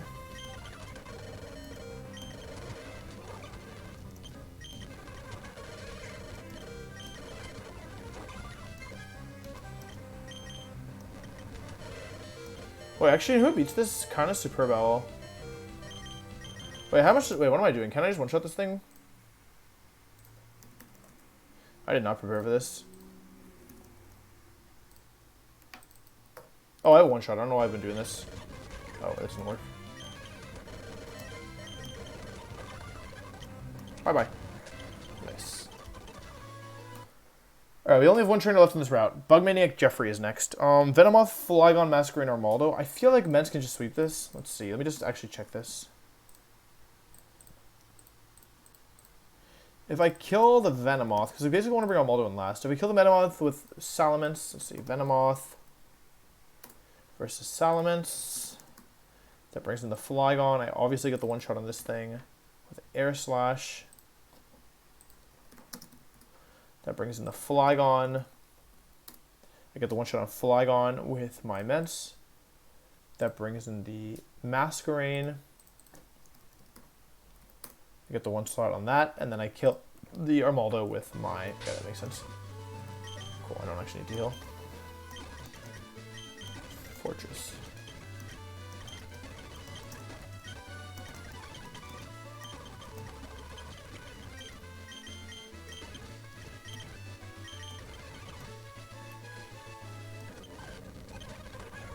Okay, dead. Dead. Dead. Switch. Dead. Alright, cool. What's over here? Nothing.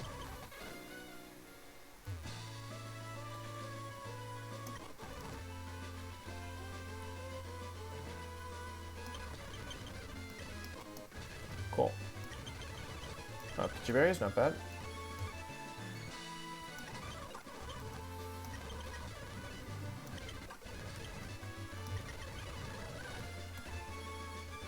I mean, also before I do anything else, let's heal up a little bit. Yeah, they won't take any damage, right? But I think there's something valuable over here in the base game, like Rare Candy or something.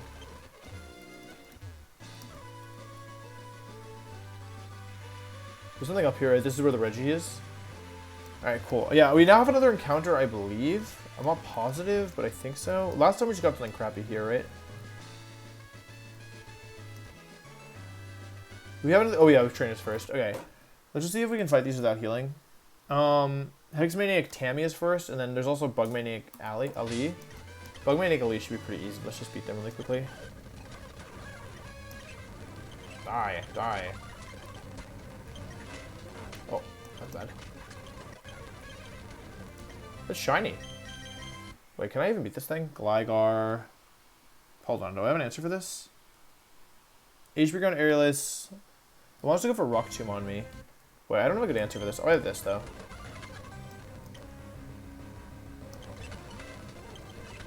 Okay, I killed it.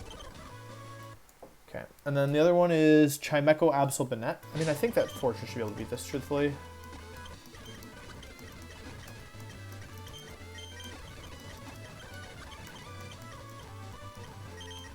They lead off with Chimecho, who has Hypnosis. I got a Chestaberry for this. And they go into Banette and Absol. I mean, Absol, Banette is a little spooky, but whatever. You don't have HP Fire or anything, do you? Nope. Hypnosis misses. Nice. Hypnosis misses. I'm the best. This thing only has T-Wave, or yeah, it doesn't have anything to really damage me. Okay, this thing is Shadow Sneak, Thunder Wave. It's starting to lose Thunderbolt. Go for this. Okay, cool. Alright, cool. So now we get our encounters. There's also only 1, 2, 3, 4, 5, 6, 7, 8 trainers. There's still 8 trainers before the next city, but we get our encounter now. Absol, Execute, Tropius, Explode. Does anyone know what things on this route?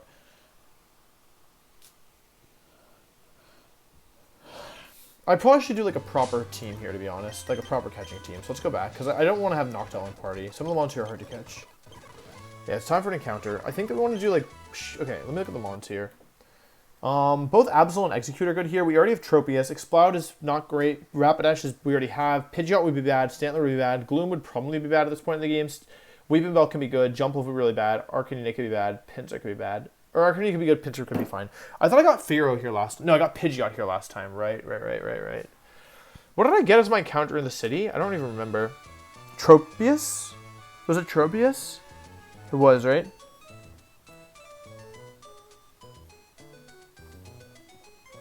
Is there anything here that like explodes or whirlwinds or anything that I need to be aware of? Anybody know off the top of their head? I can also do it like manually by checking. Because I would love to not have to worry about explosion or anything like that. Like explosion or roar. No, Absol and Execute are both pretty good here, and that's a 40% chance. Yeah, my encounters yesterday were pretty bad, or my Friday were pretty bad. Let's see if we can get better ones today. You sure Dead Box? Yeah, I mean, it's only these 6. No Whirlwind or Roar, just be careful of recoil. Alright, cool. I'll bring Lantern then, because it's T-Wave.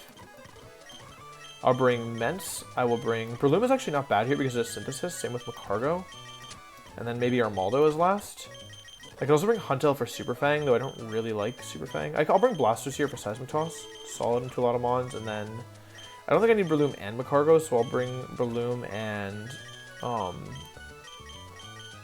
bring Breloom for Recovery, and then Armaldo is like a wall, right?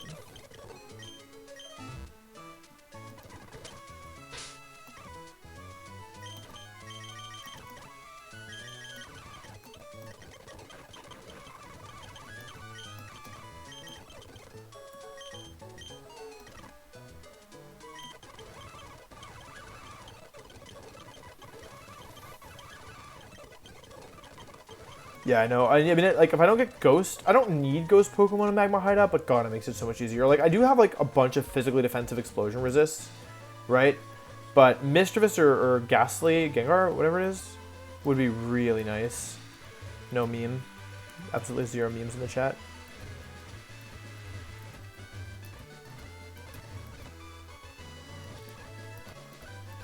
Alright, chat, ready for encounter? I think leading with Lantern is fine. Alright, Alright, we've had some terrible encounters. Our last 3 encounters are all, like, pretty atrocious. A good one here would be great. Absol or Executor are the best encounters here. And those are the 2 most common encounters as well. Ooh, berry. I'm berries. Sorry, 1 sec. Match. Aspie berries, finally. Although at this point I get Lum, like, shortly, but still. Alright, Eggy, come to me, my friend, Absol. Ah, man. That sucks. If we were going to get this, I would have much rather had... Let me see what moves I'm working with here. That sucks. Gloom. Its moves are Sleep Powder, Petal Dance, Moonlight, and Stun Spore. Okay, so there's no point really damaging it. Throw balls until I catch it. Oh, this... Oh, I didn't nickname it. That sucks, dog. Gloom is good? Yeah, it gets Weather Ball. I guess we'll go check the IVs, right? See if we can learn anything about it. I just remember, like, calcing things earlier. Or maybe I was calcing with Tropius. I don't know.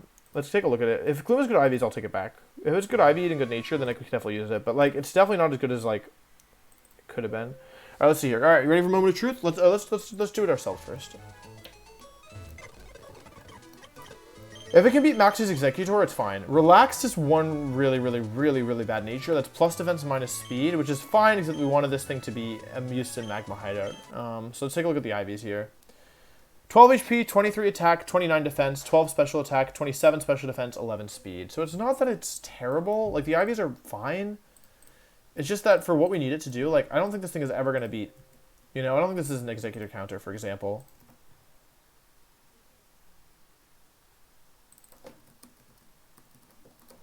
You know?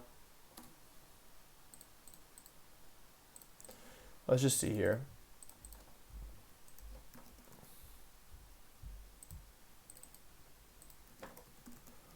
Because I don't think it's fast enough. It's super not fast enough. Even at level 70, it's too slow. If it was even like a neutral nature... Because how strong is it, I guess is the question.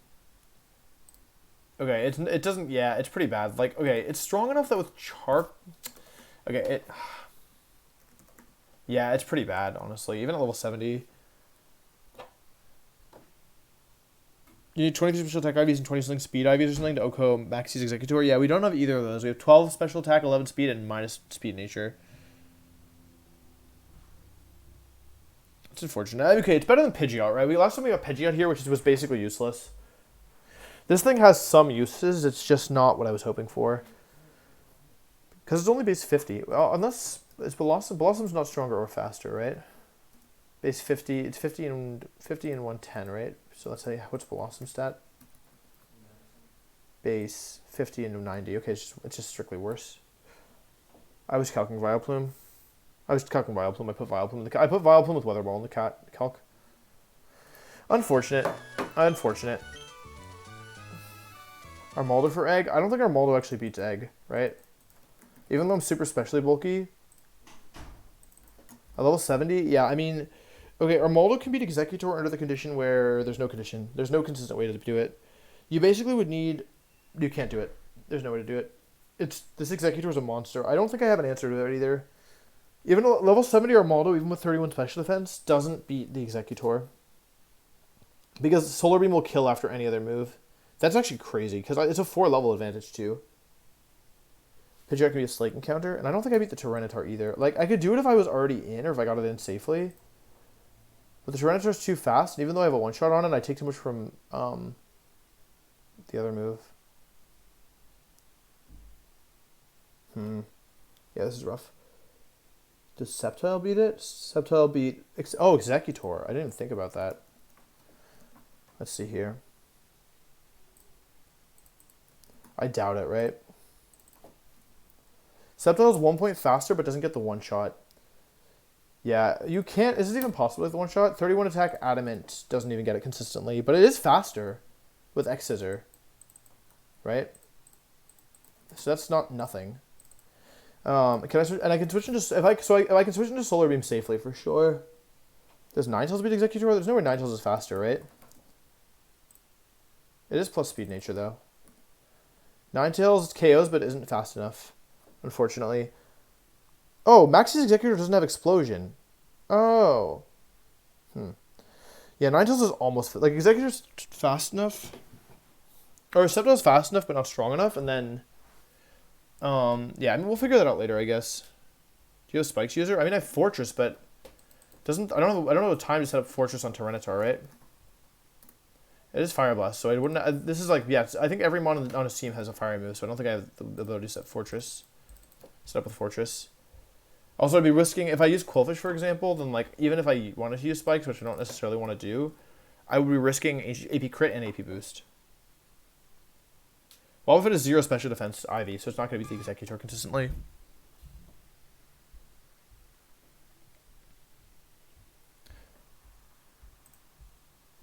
Oh, man, that sucks. Yeah, Magma Hideout is looking kind of rough at the moment. Oh, it's not... It's like, okay, if we get a good Ghost type, we can still do it. Yeah, for whatever reason, X's are... I thought Sceptile would kill because it's 4 times effective, but Executor has decent base defense. Yeah, against Executor, you only do... You do 82 to 97% at level 70 with my 21 Ivy. I mean, we're exactly 1 point... Like, we're as fast as we could be. And there's also level 70 Sceptile, but that's probably fine because we don't really need Sceptile after this. Also, even after Spikes, it's not enough damage. Yeah. Is it supposed to one-shot? It's not even possible according to this. I have the boost on and everything. Executor, yeah, just basic. Yeah, I mean, I'm surprised it doesn't kill. Because Executor is really high base HP.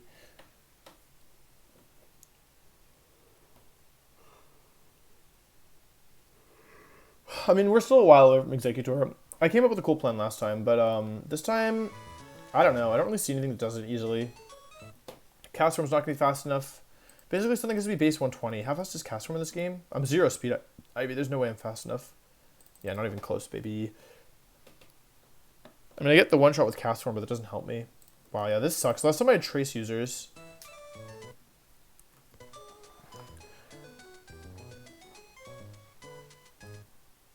Wait, hang on. This doesn't make sense, right? This doesn't work. Man, even Max Special Defense Sassy or Macargo. Executor Solar Beam just does too much damage. Like... Oh, wait. Does Salamence not beat Executor? Does Salamence not beat Executor? Because you can switch into Solar... You basically risk 1 crit if you're switching into Solar Beam, right?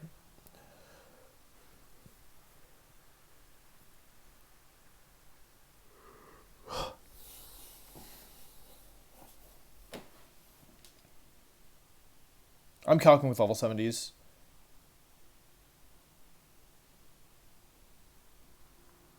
We'll worry about Maxi later. I mean, we have some tools for sure. You risk AP boost? Right. No, you don't. My Mence is minus defense nature, so after... It always Psychics on you because of Intimidate. It never APs. You just risk Psychic Crit. You risk you risk high roll Psychic Crit because some Psychic Crit rolls don't kill you. Most Psychic Crit rolls will kill you, it looks like.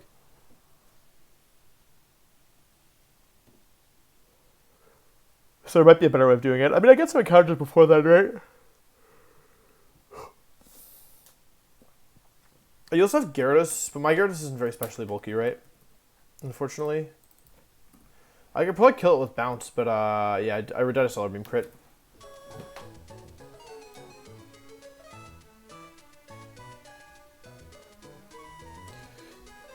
It's Magma Hideout. Wait, is Aqua Hideout after Magma Hideout? Oh, it is. Jesus. Yeah, so getting Immense to level 70 is risky. And then you have Tantalize after this. God, this split is just rough. I'm not even going to lie to you. This split is difficult. Split is super difficult. Anyway, let's go finish the rest of these trainers. Next up, we have Beauty Jessica, who has Hitmontop, Dugong, Persian. I feel like I can just use Mence plus Lantern for this. Persian will lose to Armaldo, so that's fine, right? Yeah. Persian loses to Fortress, actually, not Armaldo. Okay, and then after that, it's Ninetales, Blossom, Ampharos, that loses to the ones I have. And then it's Togetic plus Medicham, that loses to Mence. Then Pokefan, Vanessa, who loses to Mence. Mence, this loses to...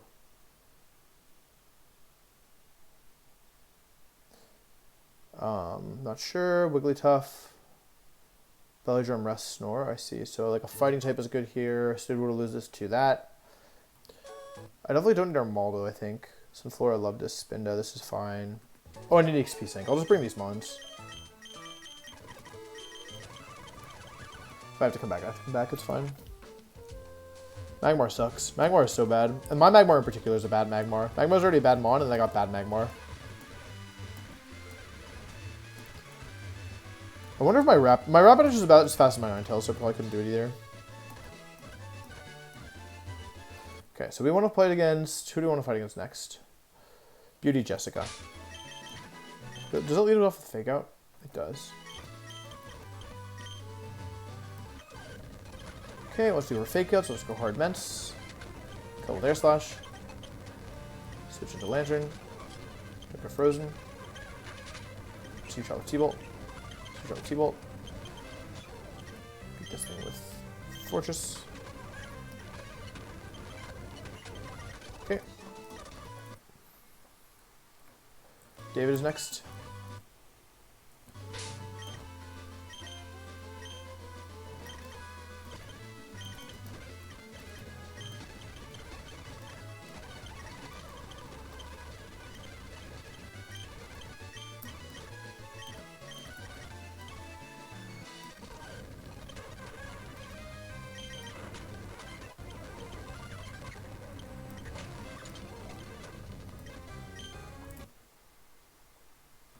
Just T-Wave.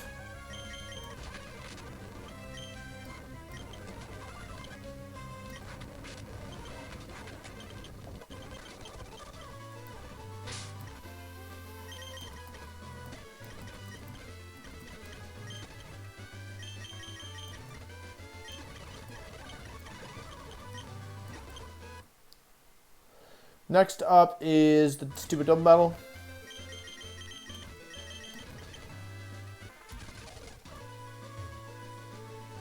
Is that a trainer?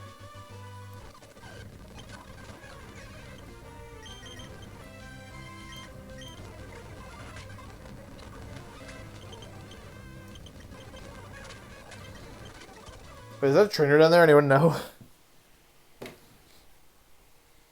She's not a trainer? Oh, we missed a gift sub?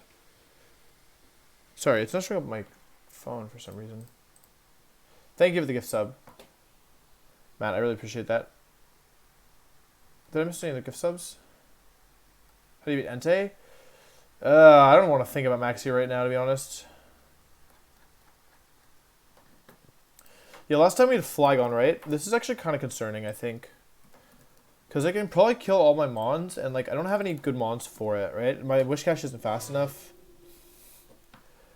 Ugh, this is bad. This is really bad. Kingdra's alright, I guess. I think Kingdra loses though. It's just too strong. In the Sun, yeah, it just doesn't do enough damage. I legit don't know what we're gonna do about Maxi. Yeah, I legit don't know what we're supposed to do about Maxi. Sacred Fire can just kill everything. We have Macargo though.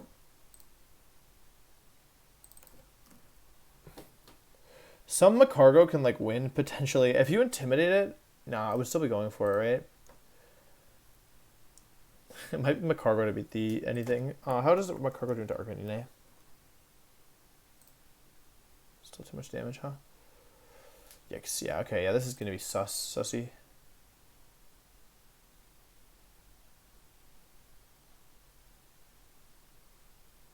Mention beat Entei if you get it, yeah.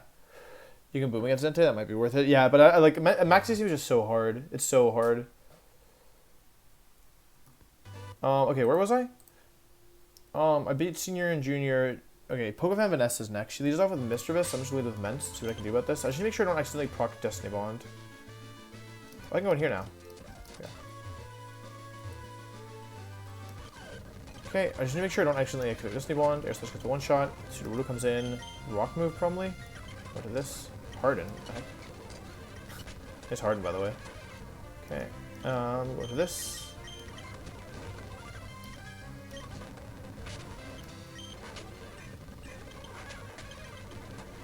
Okay, this thing is Belly Drum Bologna. I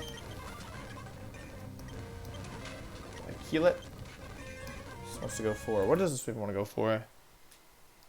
Volt Tackle or Double Team or T-Wave.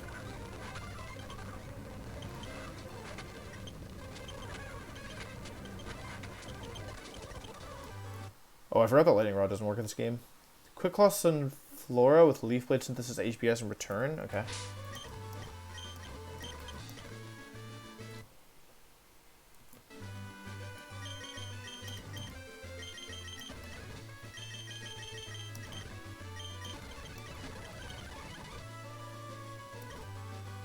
Okay. Loved this because annoying, but it loses to my Lantern, and then Spinda loses to Armaldo. Okay.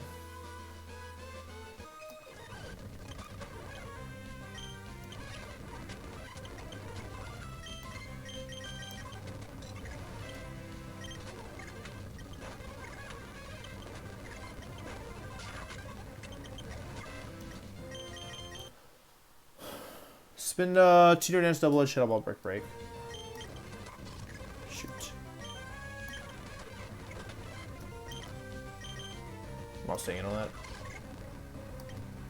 I have to stay in eventually, right?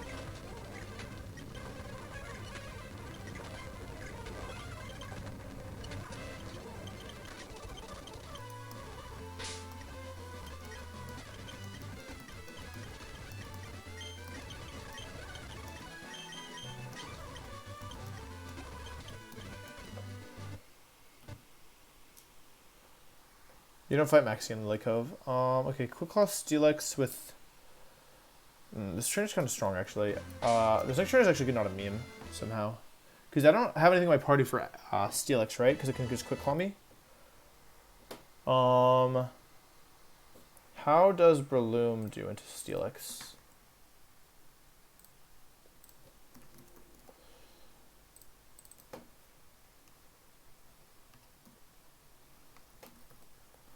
Fair bit of damage, doesn't take that much in return. It's fine, I can beat this for sure. Okay, so it's Steelix and Slaking I can beat with my Pokemon. Crobat. Crobat's a little spooky, but I have Lantern. Lantern doesn't do that much too. Okay, I definitely want to be Chesto on a lot of mons here. It should be, hang on, wait, this is actually kind of a difficult trainer, I think. I have a huge level advantage though. It should be Chesto here, it should be Chesto... See, I beat this with basically Breloom plus whatever I feel like, and then Slaking Crobat I beat with what, Lantern? Seems kind of sus. I beat Slaking with Fortress again, plus Mence, and then Crobat loses to Lantern, Executor loses to Armaldo, Blissey loses to Breloom, I guess, and then that's everybody. Okay, cool, should be fine.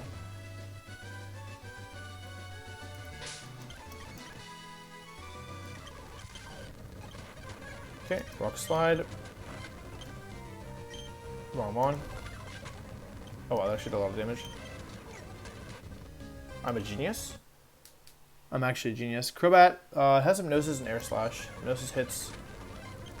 I'm dead to crit. Okay, that was not good. That was not good. That was not good.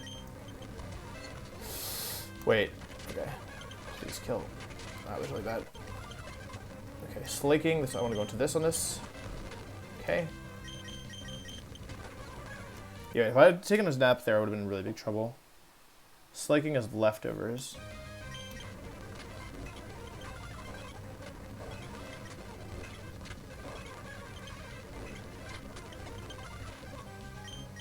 Executor is Lumberry. I should kill this, right?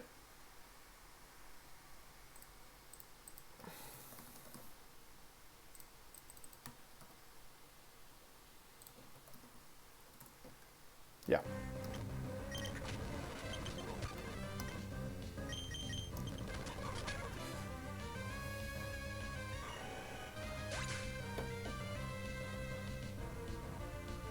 That's a huge loss. That's a really big loss. I was going too fast.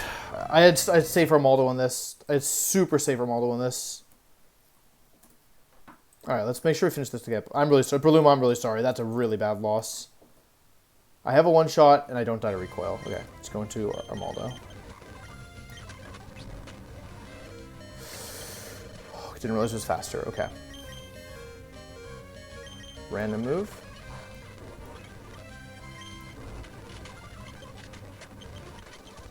Okay, that was really bad. I knew that trainer was tough too, and I just messed it up. Got impatient. Breloom, that's really bad. I'm sorry, Breloom. Oh, you were actually really good. You were my best fighting type by far. Ugh, that feels really bad. Oh, man, that feels really bad. I didn't realize Breloom could even die. Wait, why did Breloom doesn't feel like it should have died to that? I'm shocked. Nah, that's a guaranteed kill if it crits. I should have calced that. I had safer Mal. Actually, no, I didn't even have safer Mal Dispersion. My plan for this Blissey was bad because Ice Beam into Seismic Toss, I would have killed myself with Recoil. I could have just gone for... I don't know. In my brain, I was like, oh, to go for T-Wave. I just turned my brain off. That's my bad, though. That was, that's super my bad. That was not a necessary death. Not an awful death. Like, if we could have lost Ment there if the crit had happened earlier. So we obviously... Yeah, we have to count our blessings there. Yeah, Breloom was good into Maxi, but we have other options as well. We have, like, if we really want to kill Maxi... Yeah, that's my bad. Yeah. That's my bad. It's okay. I needed to be better there.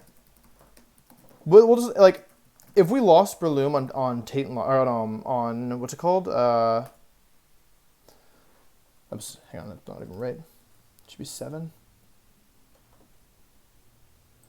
I need to go Armaldo and then click Rock Tomb. Rock Tomb, Rock Slide was what I had to do there. That's my bad.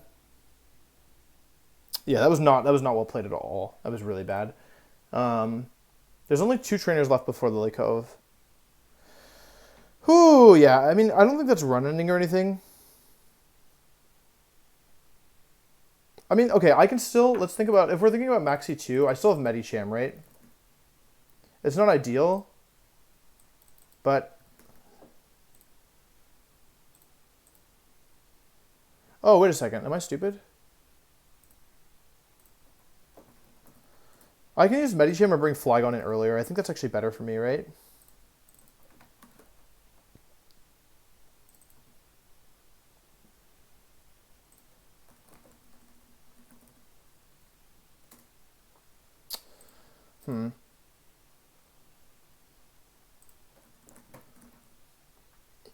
Yeah, I don't think that's so bad. I can still, like, I still have mons that can OHKO. Because Loom brings in the wrong mon immediately, right? Like, whereas if I want to use Medicham, I could potentially even get multiple kills if I use the White Herb, or...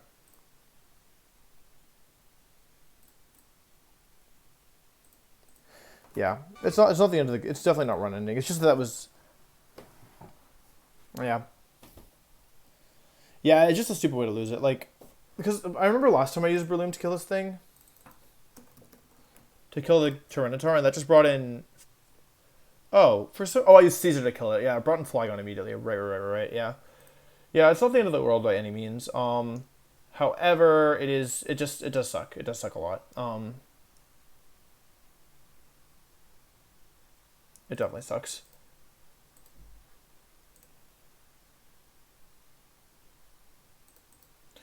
Yeah, I can keep the White Herb.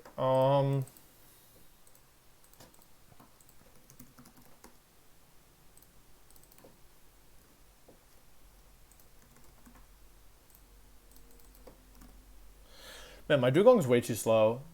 I didn't realize Dugong was only base 70 speed. I definitely thought it was faster.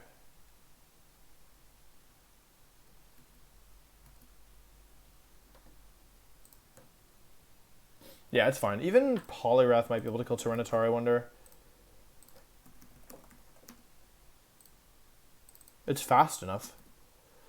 Yeah, it doesn't kill after Intimidate, though. That sucks, yeah.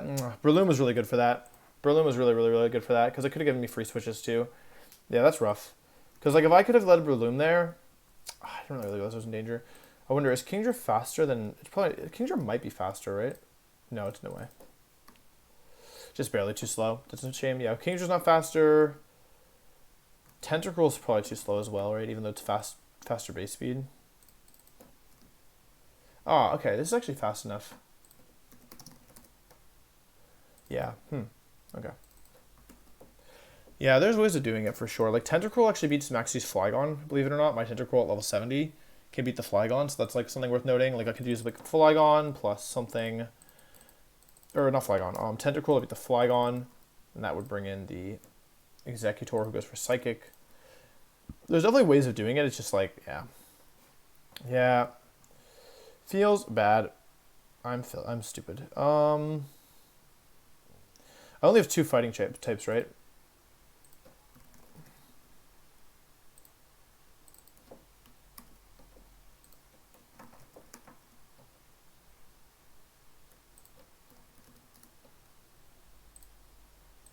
Do I get any stronger fighting move on Medicham ever than Brick Break? I know I have Reversal. No, that was I actually already learned my last move. Unforge. Fake Out plus Brick Break is not going to kill at -1, right? No, it doesn't kill. It's a roll, but it's not a very good roll.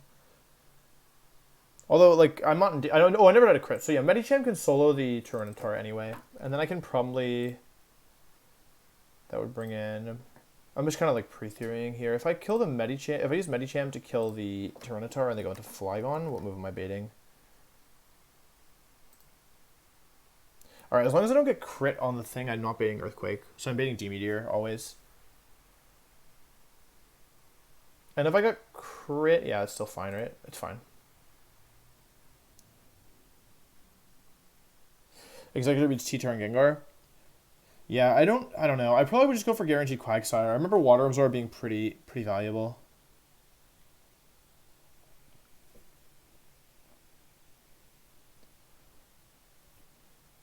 Wait, but if I get Quagsire, can it be non-Water Absorb?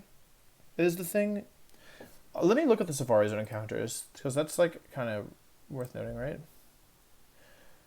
I get either Executor or Miltank. You can get Kangaskhan, Nidoqueen, but you could also get Dodrio or Arbok, or Zangos would be fine, Sandshrew would be bad. Venusaur is probably actually pretty good. 6% Venusaur, 20% Executor, 10% Miltank, 10% Kangaskhan, 10% Nidoqueen. You think Nidoqueen's any good? It's only a 50-50.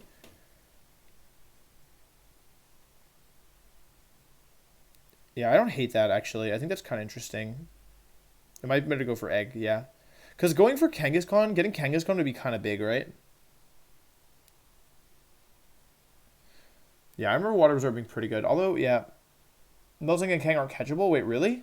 You can't catch them? Well, if I can't catch them, then I'd probably take the 50% odds at Quag. Right? I don't think you can get Area 1 Slaking. I don't understand why these mons aren't catchable. Gramble 20%, 10%. Slaking is what? Area 1. I don't see Area 1 here. Oh, Vigoroth 5%. Yeah, no thanks.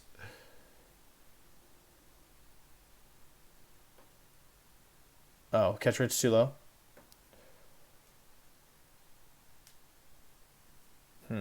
Well, okay, before I do anything else, let's get to Lily Cove, right? I have 2 trainers left, as I recall. I just beat Kristen, so now it's Marcel. Marcel has Gyarados, Flygon, Electabuzz, Breloom, Houndoom. So let's see, Marcel. I can use Electabuzz's lead to kill the Gyarados. That brings in Flygon versus my Salamence. I can kill this thing with Salamence.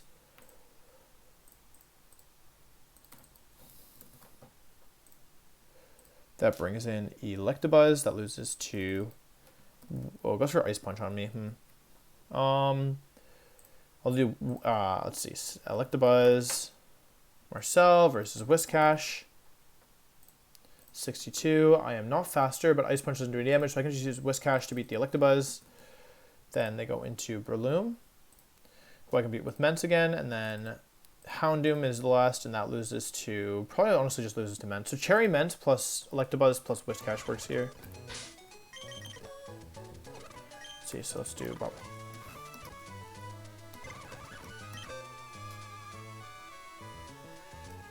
I hear what you're saying. Let's first of all... I think it's definitely a fair argument to be made. I'll think about it, but let's first of all get past this section. We're not going to bring you... What was the last one I need? What did I say the last one I needed was? Whiscash, right. Okay, and then what's the last trainer here? Because I'd like to just do them both at once. Brave Pet or Eevee with Sub, Body Slam, Baton Pass. Okay. Cherry Berry Sceptile. I think it 2 shots this Eevee.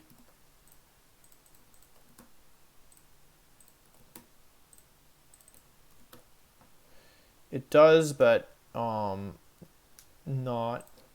Oh, it doesn't actually need a 2-shot. Okay, instead of Armaldo, we'll bring Sceptile with Cherry Berry. Let's see.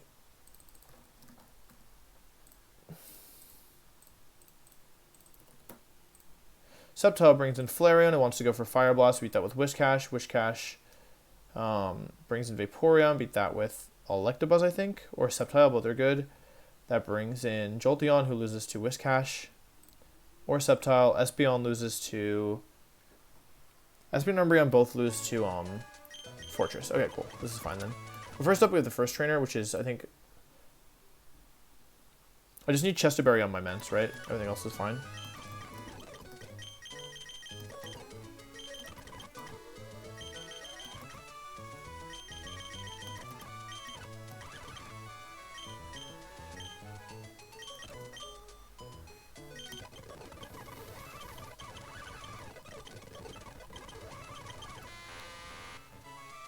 I never click Thunder Punch, ever.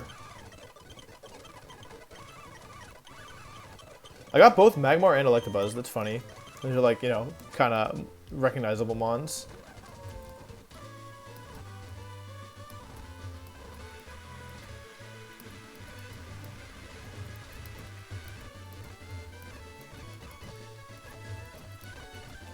Alright, 2 trainers left, not bad.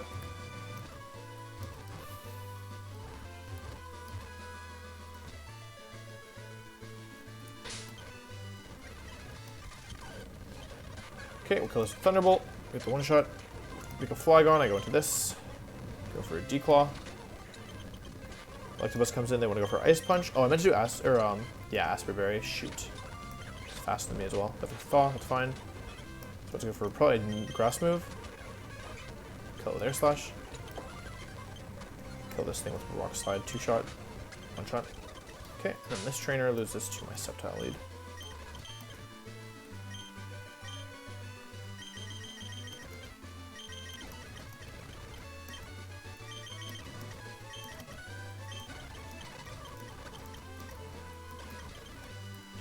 Okay, this train is pretty easy. Let's go for Baton Passes. Let's go for Magical Leaf. Sub. Double Team. Magical Leaf. Okay, this one loses to Whiscash.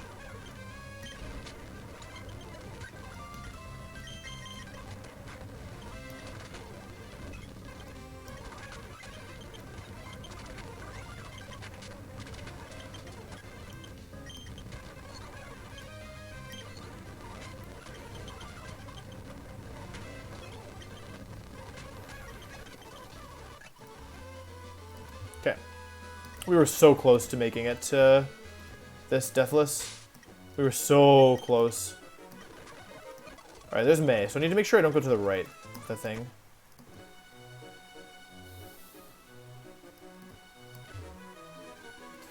Alright, I'll go back over here. Ludicolo is not bad at all. Not bad at all. I feel so bad about that Breloom. It was so preventable. It was just like a stupid, stupid mon to lose. I'll find a way around it. It's not that big a deal. Alright. So who wants to make a case for Safari Zone stuff? Oh, I need to get the Pokeblock case, right? I can't go in here yet anyway because there are enough Pokeblocks if I want to do this, but...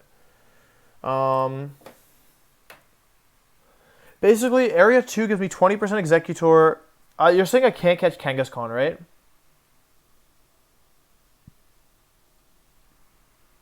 Because I'll run out of balls first. Wooper gives me water. Water Absorb Wooper's pretty good. Go for Quag. But I kind of agree. I kind of agree that, like... Okay, we have guaranteed Quag, right? But Executor would be, like... We're really weak to Maxi right now, right? Let me look at Executor's moveset, first of all. Because does it ever beat their... Like... Alright, it's never going to be... It doesn't learn Weather Ball, even though the opponent gets Weather Ball. So, is Executor actually that necessary? I guess you get 2 for 1, which is kind of valuable.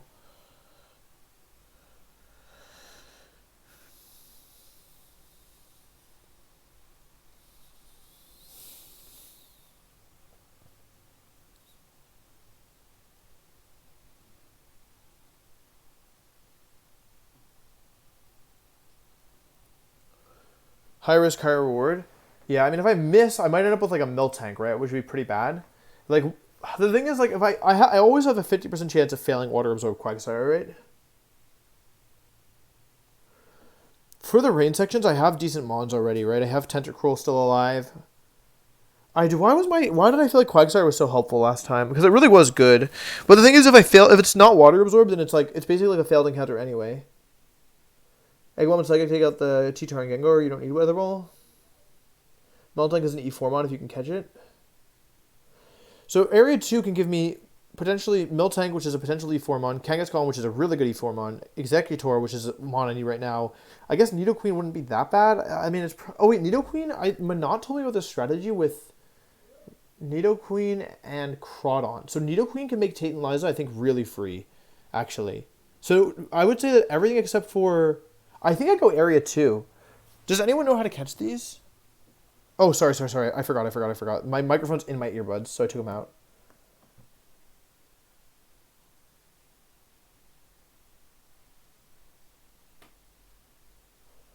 Do I need like Pokeblocks in order to get to... I'm going to go Area 2. I'm going to go High Roll. I'm going to High Roll Area 2. Do I need to do any prep before I go in?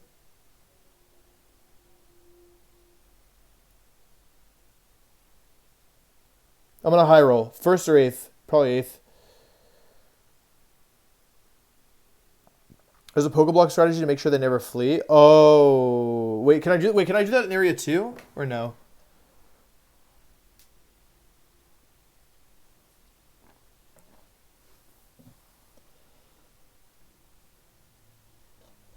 In Area 1. Oh, I also have a Lilycove encounter. What can you get in Lilycove? Cuz okay, if I was going to go Area 1, I have Sharpedo or Chrono that I'm probably going for, right? Lily Cove. This is tricky. In Area 1, I could just get Girafarig, which would be bad, though, right?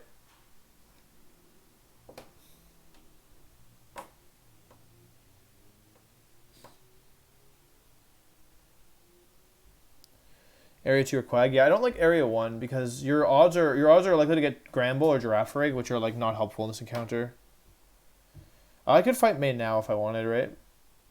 I'm not really not ready to fight May.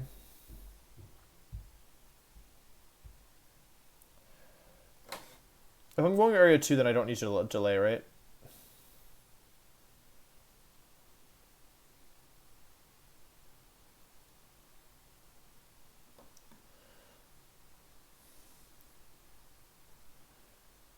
Oh, I could also get Ludicolo right now if I wanted, but that doesn't help me, right?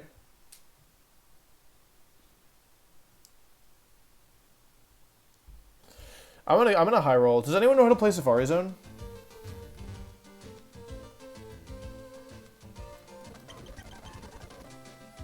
Oh, I need to go get... Okay.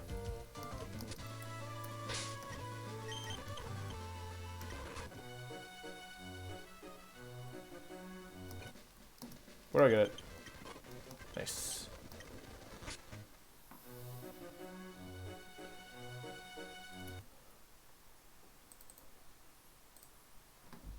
I believe it's like...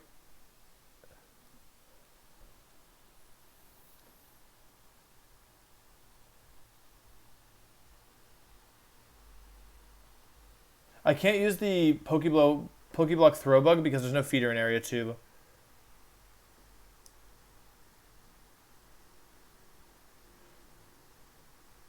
So I have to like true high roll. Thank you for the sub, Spence. Appreciate that, man. 18 months. That's a long time. I'm looking at this article, but I don't think it answers my question.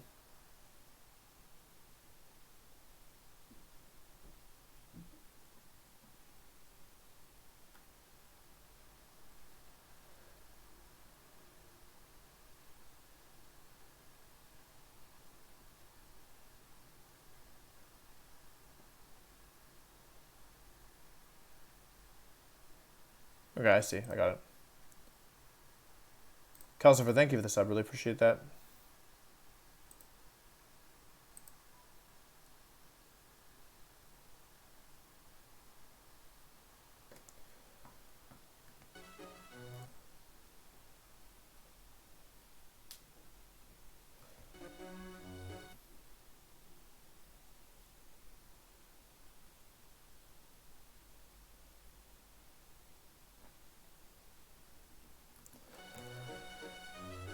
Alright, I'm just gonna high roll.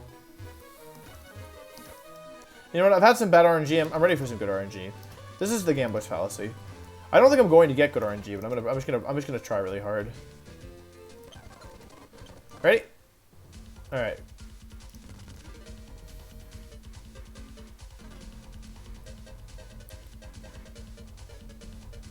Alright, this is area 2, right? Deschronic, thank you for the sub. Appreciate that. Thank you, thank you. Alright, chat, you ready to high roll? Amazing Nathan, thank you very much for the... Don't run without Pokeblocks? Oh, do I need Pokeblocks? Even though I'm not using the... Even though I'm not using the feeder? Wait, you need Pokeblocks even if you don't... Even if you don't use the feeder, really? Well, that's weird. Alright, I'm done. I'm done with the Safari game. I didn't know you didn't... Yeah. I'm out.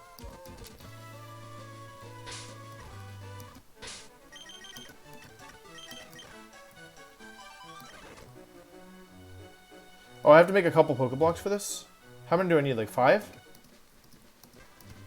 Oh, not this game again.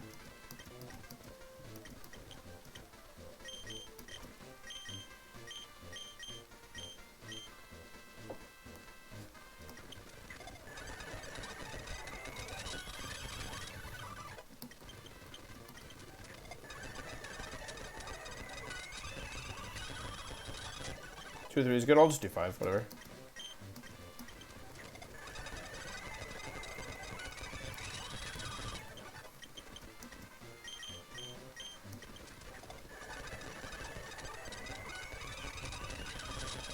One of each color. Oh wait, is that how it works?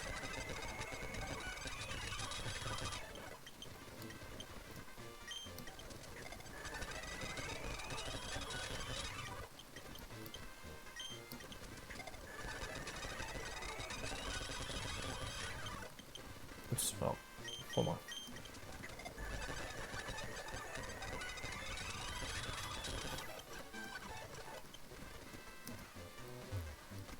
Alright, everyone ready? Any complaints before I do this?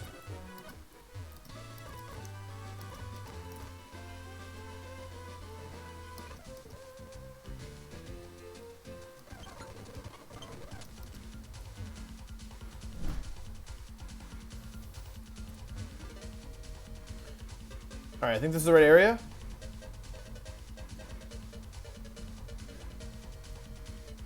Right? Area 2, looks like. This is area 2, right? That's what it said on Bulbapedia.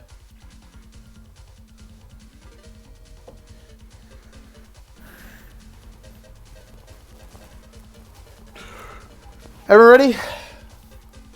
I'm doing it. No Quagsire today. Alright, Kangaskhan Corner Egg. Kangaskhan Corner Egg. This is a dupe. We already have Rhydon. We already have Rhydon. Well, we had Rhyhorn, but it died. First or 8th, baby. Give me a first. Give me a first. I'm gonna throw up. I'm actually gonna throw up. What is the odds of this encounter? That's so bad. It's a 10% encounter.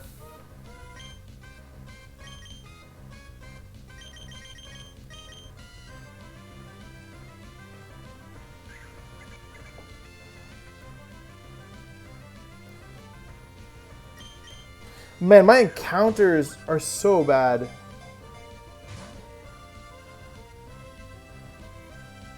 Oh, apparently it's not even catchable. You literally can't catch it? Oh, it's literally uncatchable? What is the point of this? Why won't it shake? Do I need to get closer? This is useless. It doesn't even matter if we catch it or not. It's just a sack. It's an 8th. Why won't it shake?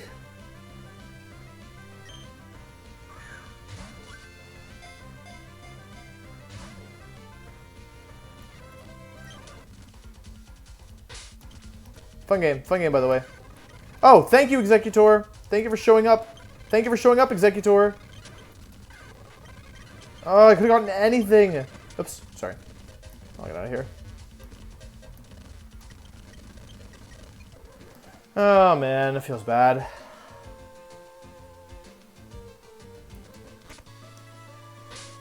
That's my encounter. Fun game, by the way. Because it's literally uncatchable, I'd consider it a new encounter. I disagree. I don't think I can't get a new encounter even if it's uncatchable.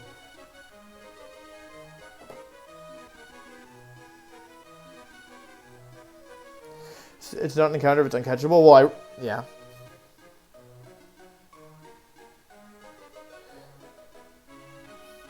That's BM. That's really BM. How is it an encounter? Is it uncatchable? Okay, but if Jan ran into Dodrio, he wouldn't get another encounter, right? So, yeah, I'm not going for another one.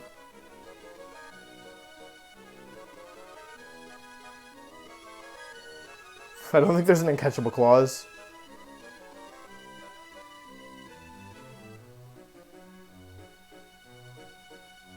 It's not literally uncatchable. Okay. Well, if it's not literally uncatchable, then the clause wouldn't apply anyway.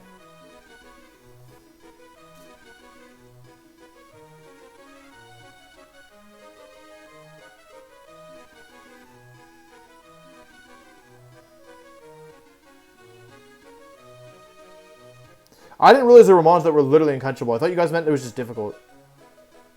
But if it is just difficult, then it counts, I think.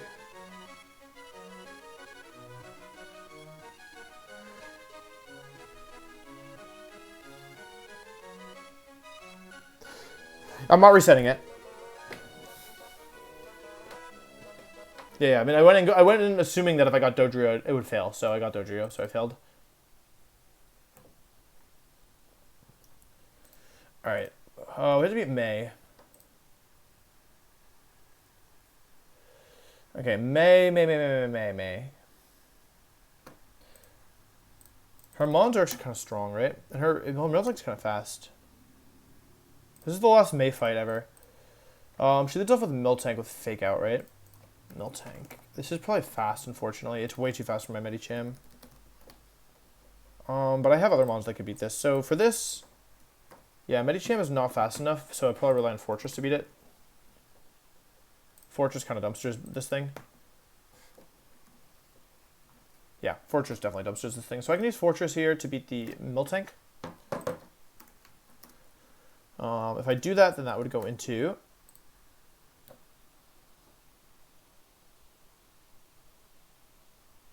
Ampharos, who wants to go for Fire Punch. Okay, cool. I can probably get Ampharos with Whiscash if I had to guess.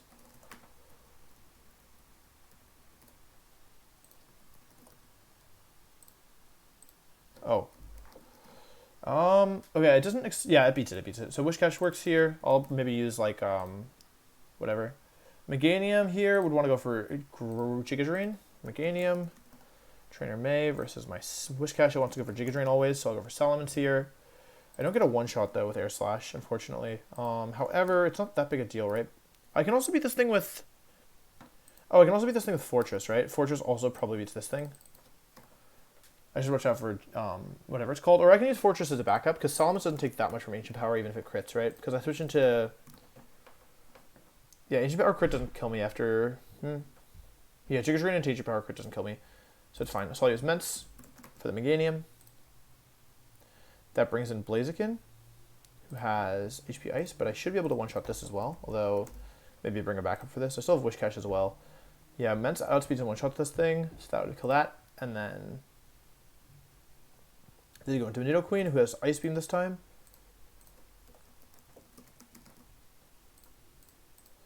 Okay, it wants to go for Ice Beam into me. Who can I use? I don't think Whiscash will kill this thing, right? No, how about Kingdra? Oh, not at all. Oh, there's no Sun Up, though. Yeah, it doesn't really beat it, I would say. Let's see, it's Mence Fortress... Mence Fortress Whiscash so far. I need an answer for the Nidoqueen. Might be a fight I don't bring an XP sync to. Ground, Poison, Ice, Electric. So, it has ground coverage. Steelix is actually not bad here, although... yeah, I don't get the one shot, so it's actually probably not worth it. Although, yeah, I don't really lose to it either. I have Gyarados potentially as well, although I don't really... oh no, it's Thunderbolt. I'm switching into my Mence, right? Mence brings it in, so Because, okay, Fortress beats Miltank, Wishcash beats Ampharos, Mence beats Meganium, Mence beats Blaziken, Nidoqueen comes in. I need to beat it with something. So I'm beating Ice Beam right now.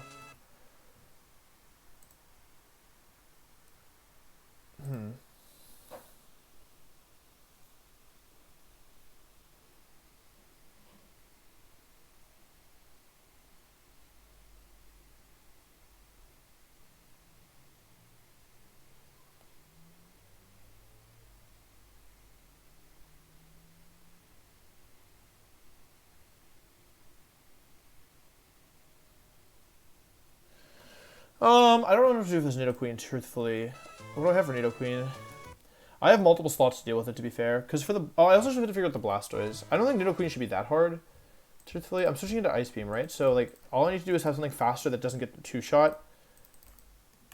Yeah, Kabutops is faster, does not get... Can switch into Ice Beam without dying, and... Oh, Kabutops actually beats this thing. Kabutops beats this thing most of the time. I just need to beat Aspear Berry. 62 Kabutops with Aspear Berry and Muddy Water gets a two-shot and is faster, so that's fine, right? And then that just brings in the, oopsie, Blastoise as last.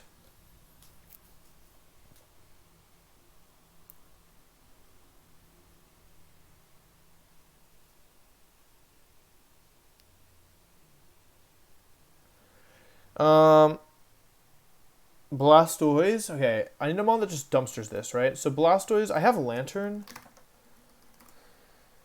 Yeah, this Blastoise is a problem. It has Water Spout, I have Lantern. The issue is that I have Tentacruel. Tentacruel's probably better this time because I get a bigger level advantage, and also there's no rain this time, so it actually has to like deal with me the old-fashioned way.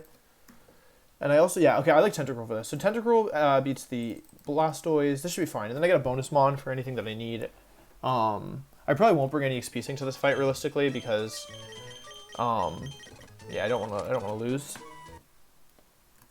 I'll probably do XP Sync and Mott Pyre, and then after that.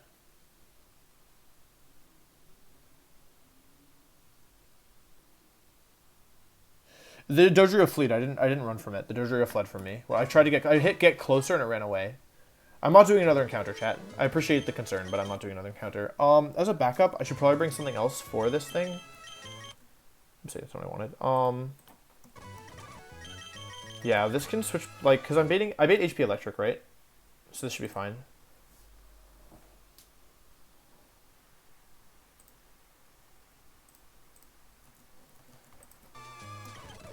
Okay, let's think about items here. It should be Chesto here because you're beating Meganium, right? Chesto would beat the Meganium because there's Grass Whistle. Citrus is probably fine on Fortress. Should be Rost on here. It should be Aspear on here. Should definitely be Citrus here. And then Citrus here, I think.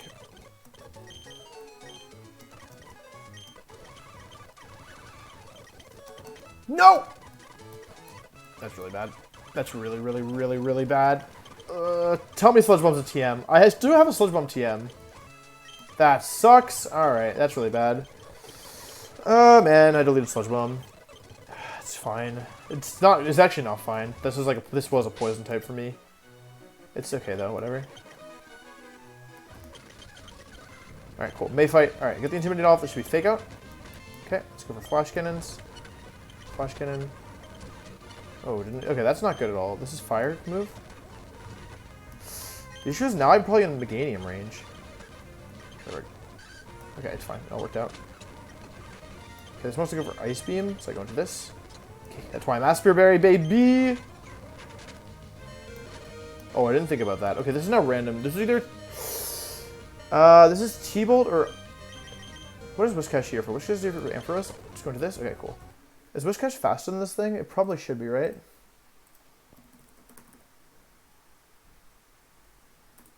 Whiscash should definitely be faster than this, I think. I am faster. Alright, cool. I can do it for Earthquake here. They'll tank again. This is probably Fake Out again. You are so annoying.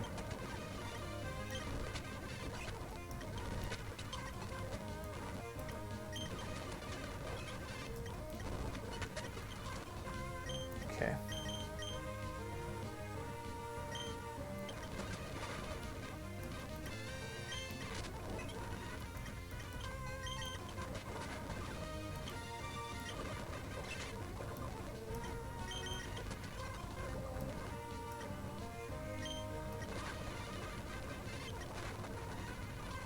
That's a torrent range.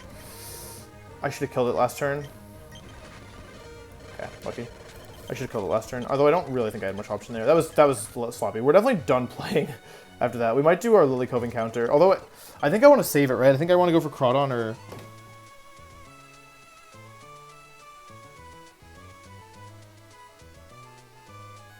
Yeah. Oh yeah, I should go get Sludge Bomb while I'm here. Alright, I made it to Ludicolo. Honestly, some rough post Venona was a little rough. Breloom died for no reason. And then my encounters were Vileplume with Substitute. I got Vileplume and failed Dodrio. So this section was a little rough right here. Can I go get Mount Pyre now?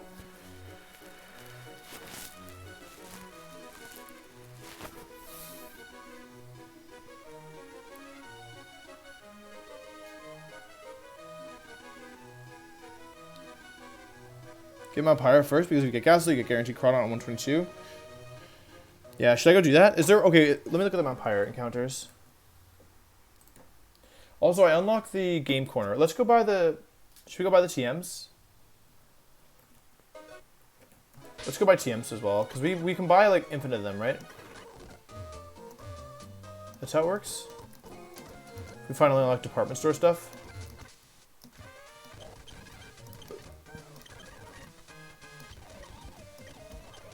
I don't know what I'm doing.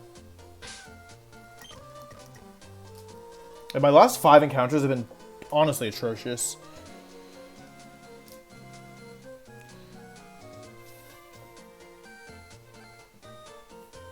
How do I get the thing? Do I go in here? Do I need to go in here? What's even in here? What's this? I don't know what this place is. Oh, by Harbor Mail? Oh, right. I don't know what I'm doing. What even is in here?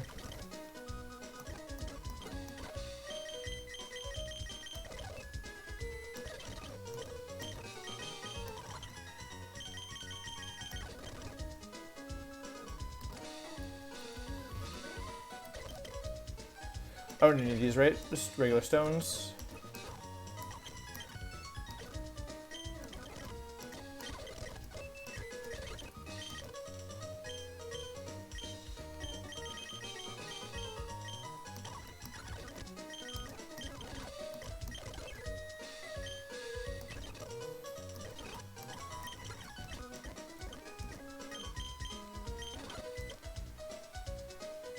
Wait, what is that? What is TM36?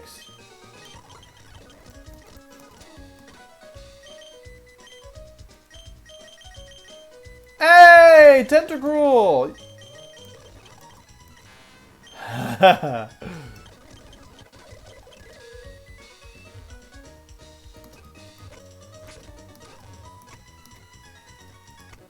The least costly mistake of my life. What do I do? I need to go here so they can deliver the Harbor Mail somewhere. Or what is it? I don't remember what to do. Go here to deliver the Harbor Mail, maybe?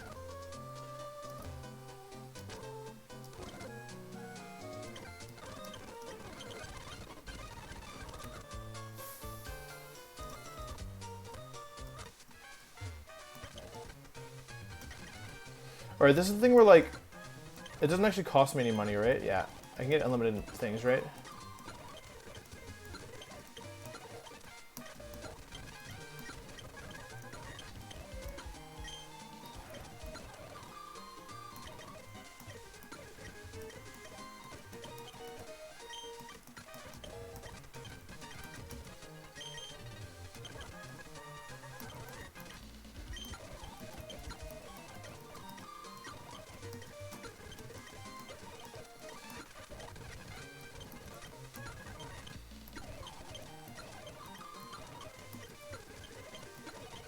Feels like we should be already doing this. In the end, my Quagsire died anyway. So, like, it's definitely not an E4 mon.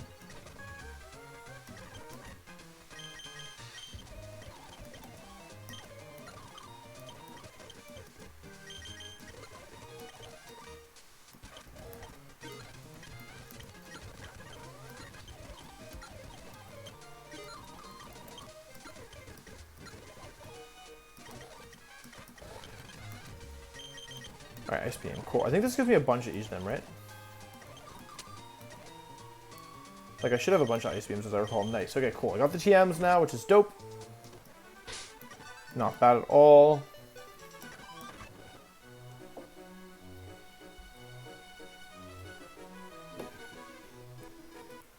Alright, cool. So we did Mauville City. Now we did Safari Zone. We failed that. And now...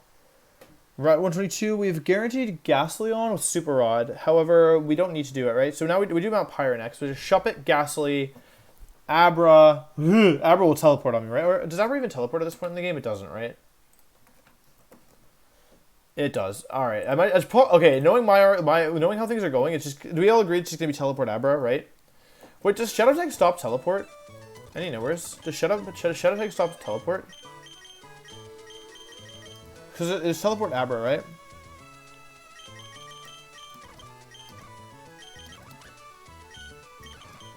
I want Lantern in party. I want Fortress in party. I don't want this in party.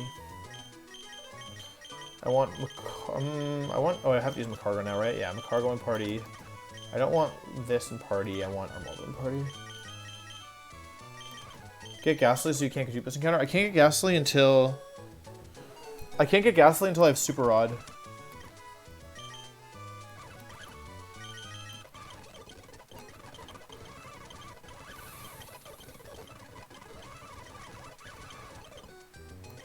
Kaboom.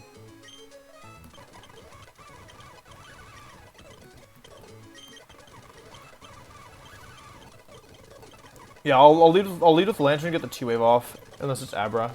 In which case, bye-bye.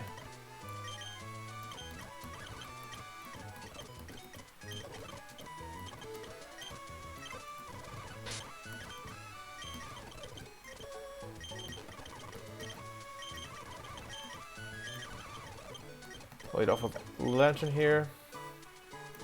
And I'm not going to forget this time that you have to use Repel, and this way I hopefully won't run into Golbat. Because last time I got Golbat here by accident. Which is a mistake, because you can get guaranteed Ghastly here.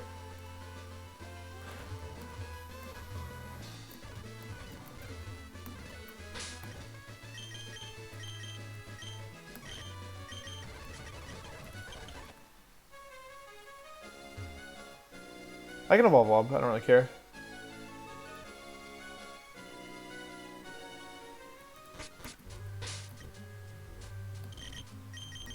Sure, why not? I thought it was 70, that's why I didn't evolve it. Okay. Alright, chat. We really want to Ghost type. We like really want to Ghost type. There's some really bad encounters here. There are some good encounters. But we really want to Ghost type. Okay. Oh, please. I've had some bad encounters, but a Ghost type would be so nice. We basically have like a 50% chance, I think it is. On the first floor of the tower... Oh, they're different odds on different floors. We have 20% Shuppet, 20% Ghastly, 10% Abra, 10% Drowsy. We already have the 10% Vulpix and the 10% Cubone, so those are gone. And then 5% Absol, 5% Mischievous, which is what we got last time. The really bad ones are 4% Mr. Mime, 4% Grumpig, and 1% Umbreon. And there's also 1% Kirlia. We basically have over 50% shot, or like about 50% shot for Ghost types. Both Shuppet and Mischievous are good. We actually used Mischievous to great effect the last time. Ghastly would be good as well here. Getting Ghastly this early I think is really good for the hideout. Oh, Ghost type, please, please. Okay, Ghost type. Okay, let me look at the moves for this thing. I don't think this thing is good, but it's a Ghost type, and that's very valuable, I think. Let's see, its moves are, it's level 41, so it's Double Edge, Shadow Ball, Feint Attack, and Will-O-Wisp. Cool.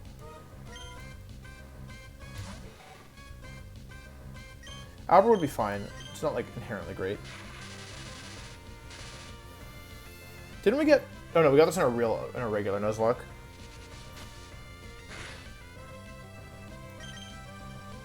Double Edge is a bit concerning. I have Fortress plus Intimidate plus Macargo plus Armaldo, so I'll just throw balls at it until I catch it. All right, that's fine. Getting a Ghost type here is good. Is really good for sure. It's not as good of a Ghost type as we had last time, I think, but oh wait, although Ghost is physical in this game, so actually maybe Veneta is not bad.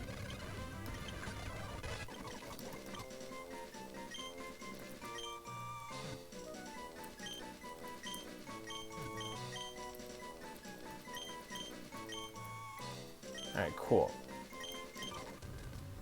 Let's get out here. Not bad. Like, getting a Mr. Mime there would have felt so bad.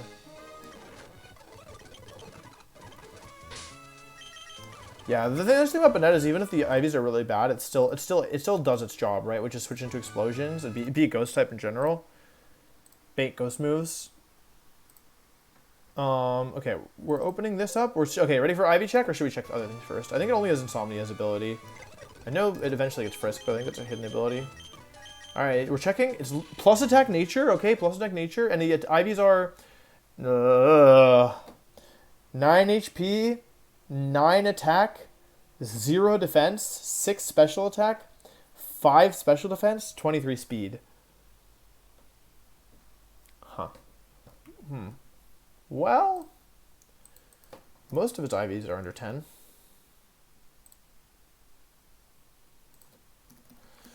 Well, okay, it is plus attack nature. The speed isn't awful, though I don't know how much it's outspeeding because it is pretty slow, basically, but yeah. Let's see here.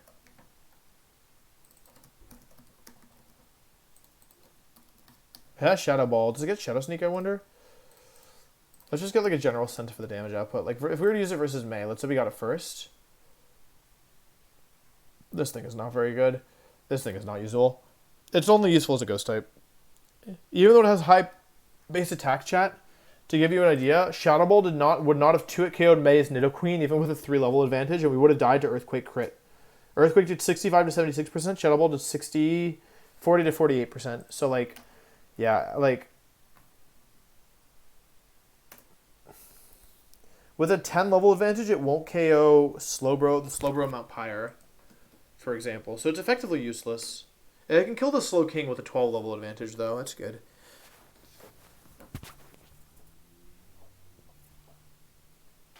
Yeah, this thing is garbage, but getting a ghost type is still really good here because we can use it as a ghost type, right? We can do the old ghosty normal trick.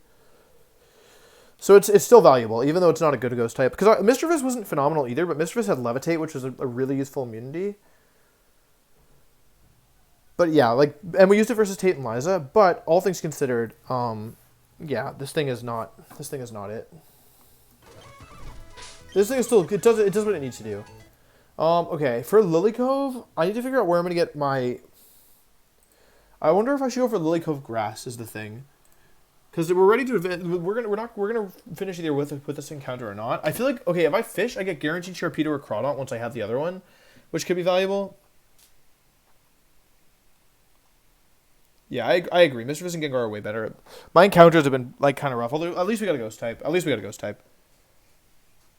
Yeah, my Mischievous was pretty bad, but I think it was like, yeah, not really that. I think the Ivies or the nature was bad, but it was still very useful for what we had to do with it. Like Mischievous, even though it wasn't good as a sweeper, it was really good for support. Gramble's potential E4 Pokemon. I mean, we could get Jump Off, and that would just do a lot of mental damage. Yeah, Licky Tongue probably isn't very good. Togetic is bad, although Togetic has some use here, right? Why is Gramble an E4 Pokemon? Just because of Intimidate plus Normal type? Like all normal types are potentially E4 Pokemon. Gramble, Jumpluff, yeah, I feel like we should fish here. Once I need like, because dark types are kind of valuable, right? I mean, I'm probably gonna get more once I get to Moss Deep, which is way down the line. I can start doing like, yeah, like I can start fishing for other stuff, right? I could go for it now though. I could go get because I think it's actually probably optimal to get it here, right? Well, I can't believe I'm getting close to Magma Hydrant again. That's not fun. There's so many trainers in that Pyre. All right, and it ends off with Matt. Stupid Matt. Oh wait, we don't have an answer to Whaler because we didn't get Quagsire, right? Like last time to beat the Whaler, we just switched between Oh god, yeah, we had Mischievous and Quagsire last time. We don't have those this time. It's gonna be a yikes for me, dog. It's gonna be an Omega yikes for me.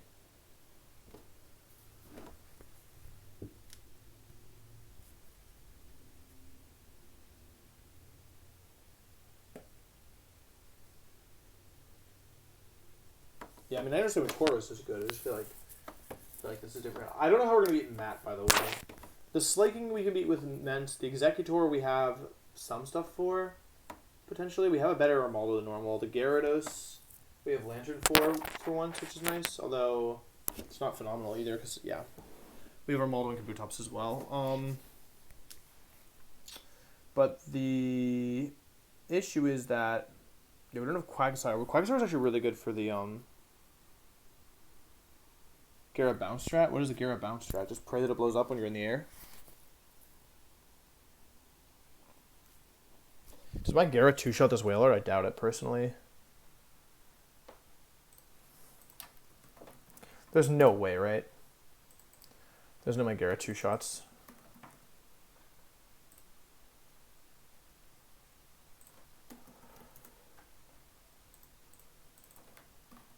Oh, it does. That's not so... Honestly, that's actually a pretty decent strat. That's actually a pretty decent strat. Although if you miss bounce, you're kind of Omega hosed. Oh, you just bounce into Double Edge. And pray that they don't Quick Claw proc on the... this plan sucks.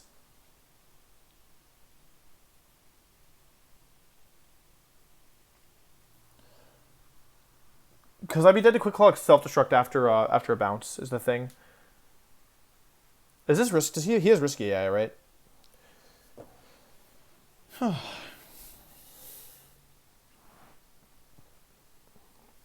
my Gyara's pretty frail. It has 3 HP, 7 defense, so self-destruct does a ton of damage to me. Although, honestly, losing Gyara at this point probably isn't detrimental. Like, I never expected Gyara to live this long. It died early last time. Oh, man. Yeah, my encounters the split were pretty rough, to be honest. Ever since I got to... Because what's tough is that there's so many good encounters at this part of the game, and I feel like I just got, like, Omega doomed. I don't know how impactful they were, though. Like, yeah, there were better fire types for sure, but I don't know.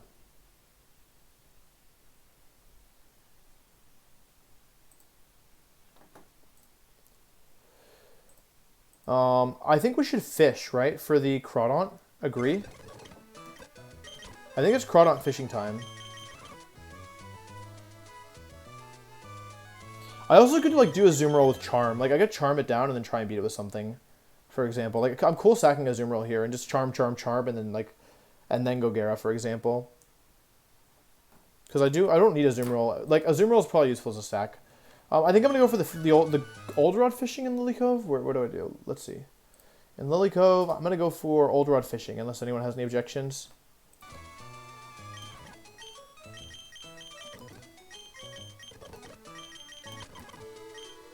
I really prefer special walls here, right?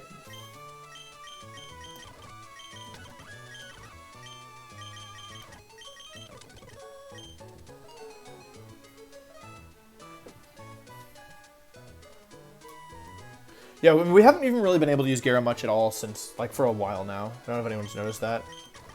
Probably Huntail, actually. It's Super Fang, right?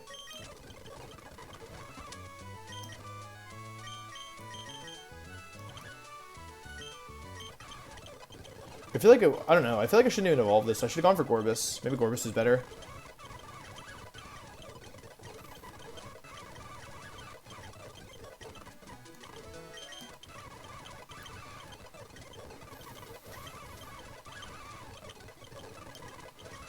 Man, Quick Claw's so dumb. I hate Quick Claw.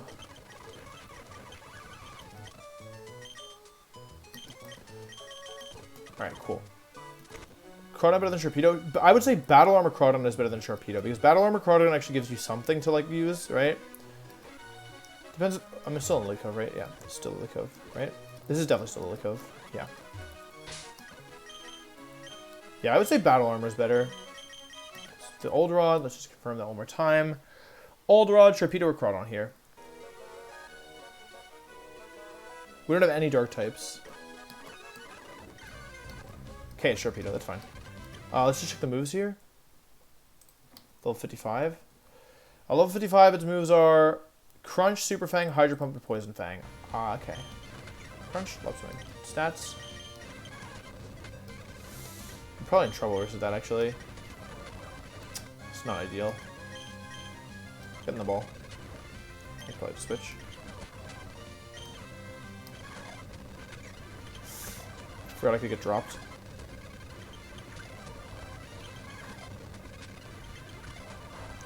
Should have damaged this thing. Oh, that feels really bad. I was like, wait, am I in range? Oh, man.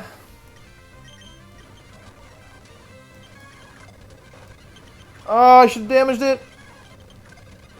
No, I'm in range. Wait, what do I do? I need to catch this thing. Oh, losing Tentacruel there is so bad. Oh, man. No, I should have stopped so long ago. I've like not been playing well for a while. Oh, God. Tentacruel. I lost 0 mons on Winona and 2 mons to stupid Bologna. Oh, that's really bad. That was a really good mon. Speed up kills so many mons. Okay. Alright, I need to stop. I lost 2 good. Those are my first mons that were actually good that died. Breloom and Tentacruel. I checked the IVs. Oh, man. Yeah, we should stop. We should not have done that. Okay, Sharpedo has 0 special attack. 23 HP, 1 attack, 18 defense, 0 special attack, 23 special defense, 27 speed. So it's a good bulky mon, but it's not a bulky mon. Yeah, that's okay. I mean, it's not the end of the world. We weren't really using Tentacruel very much, like, at the end of the day. But those are both mons. Those are both mons that could have come to Maxi. So losing both of them is kind of atrocious. Yeah, that was also like, I mean, I have a replacement, but yeah. Oh, God, that feels bad. That feels real bad. I should have stopped after Winona. I don't know. I also didn't sleep. I don't know if those of you at the beginning of the stream know, but I slept for like 3 hours last night, so I'm like really exhausted. So like this was not the day to You need a WOB answer for the hideout trainers. Don't I still have Coalfish? I still have Coalfish, right? Who's toxic? It doesn't change that much, I think. Yeah, I still have Coalfish. Sharpedo comes to Maxi? Wait, who does Sharpedo beat in Maxi? It was Sharpedo the Gengar answer? My Sharpedo is so bad. There's no way it kills, right? There's no way it kills Gengar, right?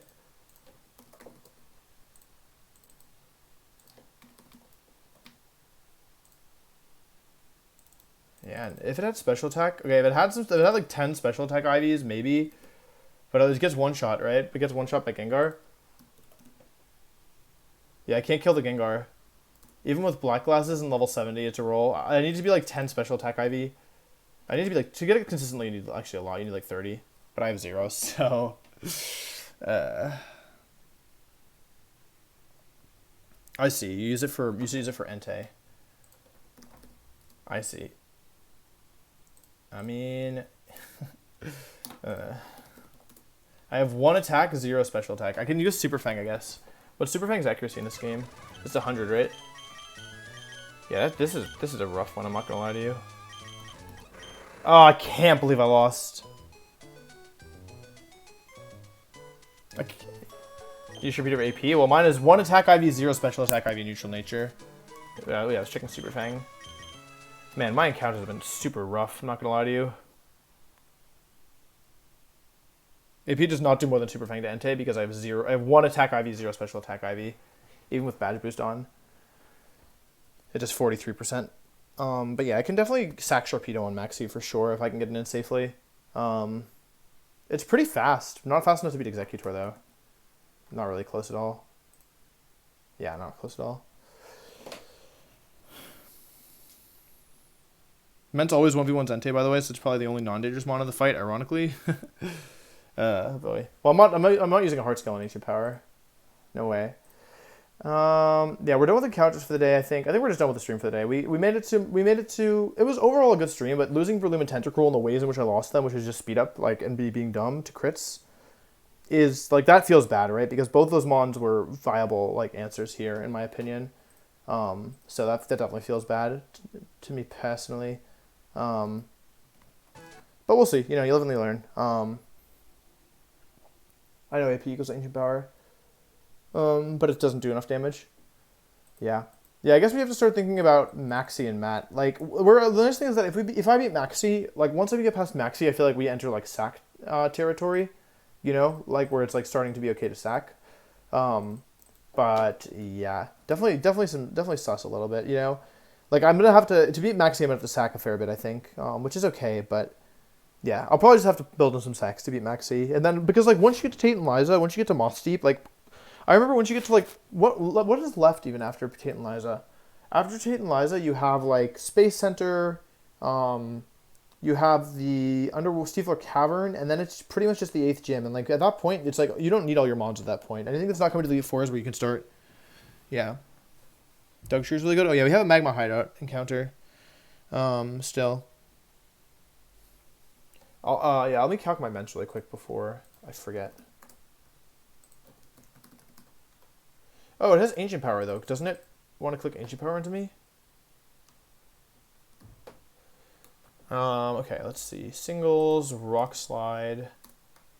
I don't two-shot. Wait, you guys are two-shotting? Oh, that's level 68.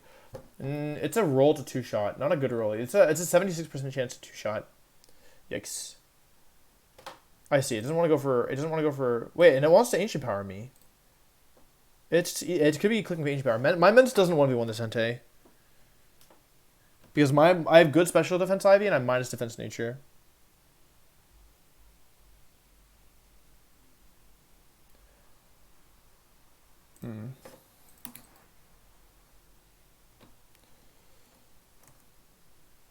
Oh man. Breloom, Tentacruel, that was rough.